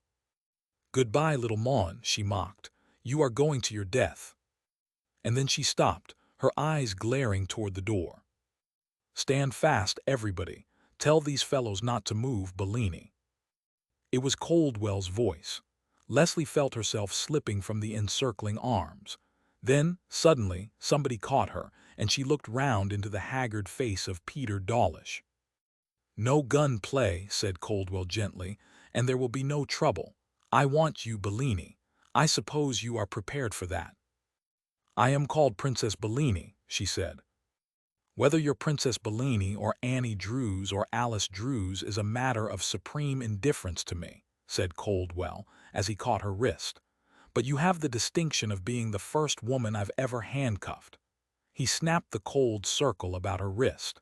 "But then, you see, most of the ladies I've pinched have been gentle little souls compared to you." She made no reply. That old look had come into her face again which Leslie had seen before. Then Anita Bellini did an unexpectedly generous thing. She nodded to the wondering group of natives, shepherded behind 3 armed detectives. "These men have done no harm," she said. "They have merely carried out my instructions in ignorance of the law." She said something in Javanese to the man who had held Leslie, and he grinned and answered in the same language. "My head boy here," she nodded to him, "will accept responsibility for the other natives." And then, with a sidewise jerk of her head and a hard smile, she said, "Well, here is the very end of the Druzes." "Not quite," Leslie's quiet voice interrupted her. "Martha has still to be disposed of." There was anger, but there was fear also in Anita Bellini's grimace. "Martha, what do you mean Martha?" she asked sharply. "I have not seen her for years." Leslie smiled. "I saw her 2 days ago, so I have the advantage of you," she said. They waited only long enough for Leslie to gather a change of dress and a coat for the prisoner. And thereafter Anita Bellini went out of her life forever, except for the day when Leslie stood in the witness box and testified against the monocled prisoner, who did not look at her but sat staring straight ahead at the scarlet-robed judge.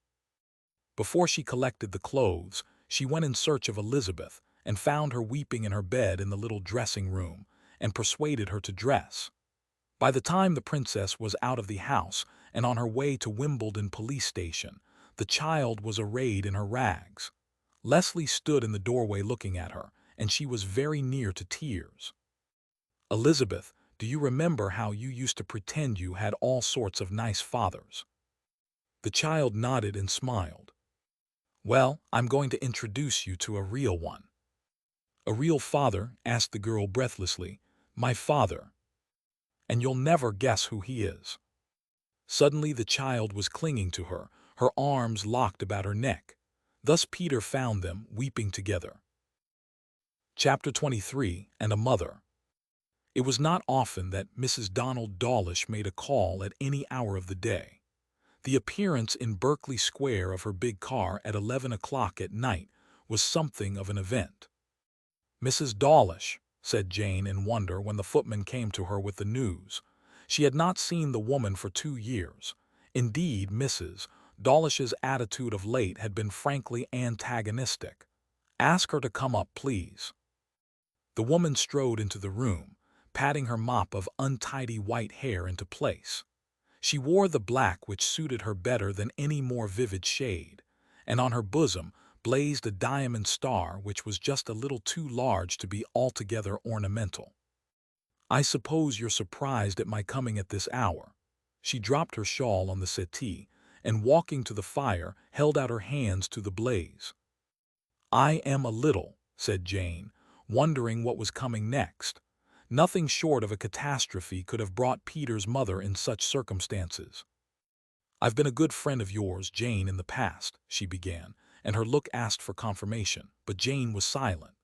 "There's trouble, bad trouble, over that will of the old man's," she went on.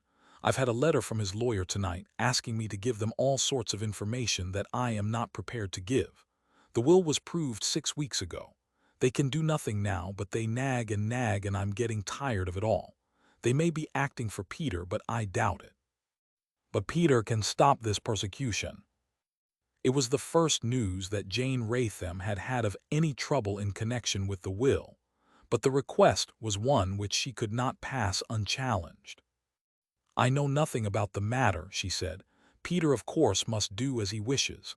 I have no influence there." "You have a big influence," said Mrs. Dawlish emphatically. "Peter has found out about the child. I suppose you know that." Jane nodded. "The man is crazy to find it, and he—" She met the gray eyes and stopped. "I am crazy to find it too," said Jane Raytham in a low voice. "Are you?" Mrs. Dawlish was honestly surprised. "I didn't think you were that kind to worry about things.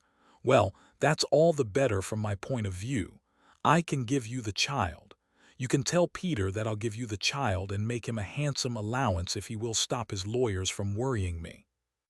"You can give me the child. You know where he is?" Jane's voice shook. "Well, yes, I do. It wasn't a boy, Jane." Jane Raytham shrank back as if she had been struck. "Not a boy, a girl, and you promised me." "There's no sense in talking about promises or what happened 8 years ago," said Margaret Dawlish coldly. "I'm talking about the present. Yes, it was a girl. Druze took her to an old servant of mine, Martha's servant." Jane could only stare at her, speechless with amazement. "You're Martha?" Mrs. Dawlish nodded. "Martha Druze." "Martha Dawlish. I am entitled to that name. Not even Peter can take it from me. I married old Dawlish a fortnight after his wife died in childbirth. Anita bullied him into it, if you want to know the truth. She would have married him herself, but Bellini was alive. I was her favorite sister, and she always wanted me to make a good marriage. I don't know what she had been to my husband, and I don't very much care. But she was an attractive woman in those days, before she let herself go. At any rate, she had enough influence to make him marry me."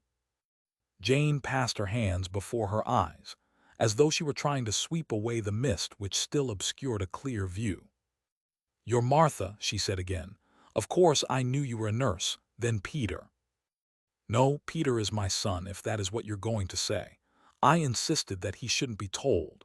I felt it would weaken my position and authority. Mr. Dawlish was rather an easy-going man, and he agreed.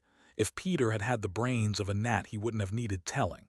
He had only to see the registration of his birth and compare it with my marriage certificate to know as much as you know now. Jane, will you help me with him? I don't care how large the allowance I make him is." Jane shook her head helplessly. "I don't know what I can do. I can't think very clearly, only I want the child, my girl." The hard face of Mrs. Dawlish creased in a rare smile. "Is there nobody else who wants her?" she asked significantly. "Has Peter no rights? You haven't thought of that, I suppose." "I have thought of it," said Jane in a low voice. "But I know Peter, and whether I or he have her, she will be free to us both. We're going very swiftly down the slope, and the slope is getting steeper, and heaven knows where we shall land at the bottom. I've been just as wicked as a woman can be. I'm a bigamist, don't interrupt me. Please, I'm a bigamist, and my husband must know.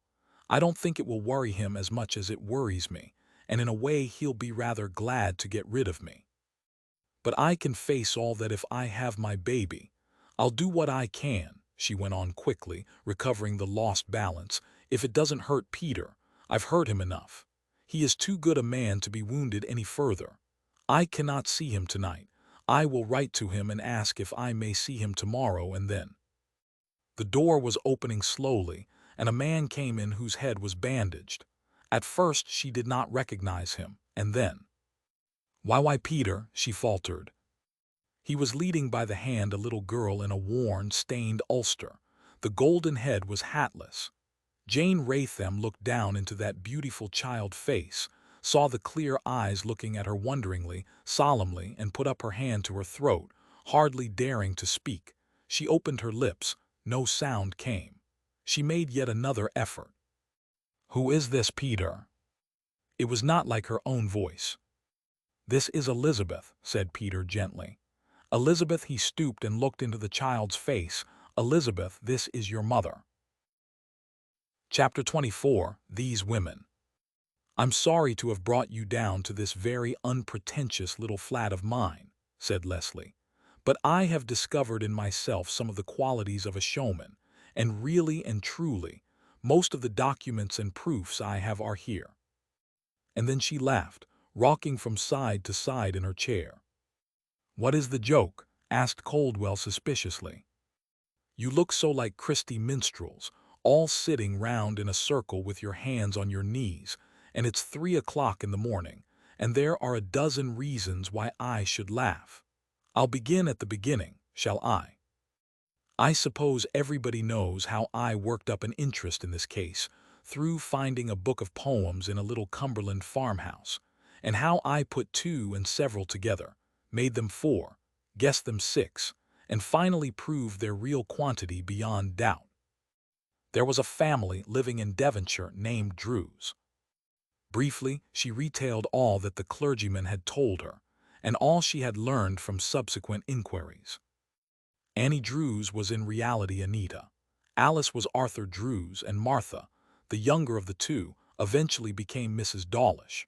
The three girls were very staunch friends. They had made some sort of compact in their childhood to stand together through thick and thin, and that is the only creditable aspect of their subsequent careers. Annie went abroad as a lady's maid, and scraped an acquaintance in some way with an impecunious scion of an Italian family and married him.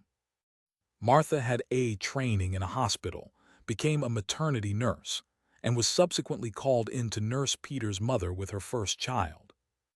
Alice, the middle sister, joined her sister in Java, where the prince had taken some minor position. I have had a long talk with Martha, and she tells me that Alice Druze became Arthur Druze as the result of a masquerade. She went one night to a fancy dress ball dressed as a man, and nobody guessed her identity. The possibility may have occurred to Anita, as she had become, that in this guise her sister would be of use to her, for there is little question that even so long ago Anita was engaged in blackmail. There is proof that she blackmailed a government official of Java, and there is the record of a complaint made to the English police in '89 when she returned to this country, from the wife of one of her victims. And she did not stop at blackmail. Martha, who, to save her own skin, has betrayed everybody, says that she had forged 3 bills of exchange to her knowledge. It is established that it was Anita who forged Lord Everead's signature, and taking advantage of Peter being out of the way, got Druze to cash the check, the proceeds of which were divided between the two sisters. Whether she did this out of sheer wickedness and with Martha's knowledge in order to ruin Peter, or whether she was in low water, I cannot discover. Martha suggests the latter reason and swears that she knew nothing about the forgery until later. I have my own opinion. Anita was distantly acquainted with Jane before Peter knew her, but she did not become interested in her until after her marriage and return to England. The arrest of Peter coincided with Anita's learning that Lord Raytham, a very rich man, was anxious to marry Jane, who in some mysterious fashion had disappeared. Anita guessed the cause and went in search of and found her. She learned of Jane's condition and kept by her, her object being to persuade her to marry Raytham, so that she might profitably exploit the new Lady Raytham. She tried to persuade Jane that her marriage wasn't legal, hoping that the girl in her desperation would commit bigamy and be under her thumb for the rest of her life. But Jane made one desperate attempt to free herself from the marriage. She went to Reno, applied for a divorce, and that divorce was granted. Granted, Jane's voice was shrill, almost a scream. It was not granted, Leslie, it was refused. Was granted. Your decree was made absolute. I have a cablegram from the clerk of the court to that effect. It arrived last night. Naturally, Anita did her best to prevent the divorce because, if it were given, she had practically no hold except the child, which was subsequently taken away by her sister and handed to Mrs. Inglethorne, who for 4 years was in Martha's employment. When she found she couldn't stop the divorce, she induced Jane to go out of court while the judge was giving his decision. Her car was waiting at the door of the court, and Jane was sitting in it, waiting for the verdict. It was not until Anita came out of court and joined her in the car that Jane learned that the divorce had been refused. She married Raytham, believing that she was a bigamist, and yet finding poor sort of comfort in the belief that there had been some sort of irregularity in her marriage which made it invalid. For 7 years Raytham has been paying toll to the blackmailer, supposedly the man who had charge of the child, in reality to Anita Bellini and her sister. Immediately after her return from America, Jane went to Appledore, her time being very near at hand. It was then that Martha was called in, and the poor girl learned that her white-aproned nurse was the terrible Mrs. Dawlish whom Peter hated and feared. This was the beginning of Jane's time of torment, which endured until a week ago. Then Druze, as I will call her, got scared. I think I was the person responsible. My inquiries about the £20,000 that had been drawn from Jane's bank, information which came to Scotland Yard in quite a normal way, frightened her, and she decided to go abroad, getting as much money as she possibly could before she left. Jane gave her emerald chain, and with this Druze went off to interview her sister. There was some little quarrel as to the division of the spoils. Anita, who was the stronger of the two, snatched the chain from her sister's hands, never expecting that the woman, infuriated with drink and anger, carried a pistol. In the struggle which followed, Druze was shot, but in some miraculous fashion still retained her hold of the square emerald. I can only imagine that Anita was so beside herself with grief that she did not make a search. In a panic, she had the body put in the car and taken to the lonely spot and left there. But new clues were coming to light every day. Mrs. Inglethorne reported the presence of Peter Dawlish in her house and his interest in the child. Imagining that he suspected who Elizabeth was and that his coming to Severall Street was designed, she had the little girl taken to Wimbledon and concentrated all her mind upon getting rid of my unworthy self. For in me, she thought she saw her chief enemy, and I think she was right. And that, said Leslie simply, is that. Mr. Coldwell got up stiffly and stretched himself. I'm going home to bed. It's very unlikely that you will be troubled by the little yellow boys, and I think I can leave you and your Lucretia here without any misgivings. I don't know how this is going to look in court, or who will be brought into the case and who will not, but those things are the little unpleasantnesses which you will have to live through and live down. Jane knew he was addressing her and smiled. I can live everything down, she said, and live through everything, if somebody will let that little yellow head sleep on my pillow now and again. She walked across to Peter and held out her hand. I don't know whether I'm glad about the divorce, she said. I think I am, and I hope you are, Peter. She cast a swift sidelong glance toward Leslie, who was arranging her papers at the desk, and dropped her voice still lower. Do you think somebody else is glad? She asked. I hope so, said Peter, and for the first and last time Jane Raytham felt a little twinge that had a remote resemblance to jealousy. It was gone in a second. Come and see me tomorrow. I want to arrange things for our family. And when his lips twitched, she said. That smile was almost paternal. They were all gone at last except Peter and Leslie, and Lucretia, washing up noisily in the scullery, her door half open to ensure the proprieties. Well, asked Leslie. Very well, bewilderingly well. I told you about Mrs. Dawlish and what she intends to do. He nodded. You can, of course, charge her with being privy to the forgery, but I think it was Anita's work. It will be so much better if you allow her to pass the property to you by deed of gift. That makes you a very rich man, Peter. What are you going to do with it? Buy a house in Park Lane. Would you like a house in Park Lane? He asked. I'd like almost any kind of house, Peter, she said quietly. Lucretia, looking through the half-opened door, saw the brown head of her mistress pillowed on Peter's shabby jacket, saw him bend his head and kiss her. Lucretia sneered. My stars, she said, addressing nobody in particular, these women. The end.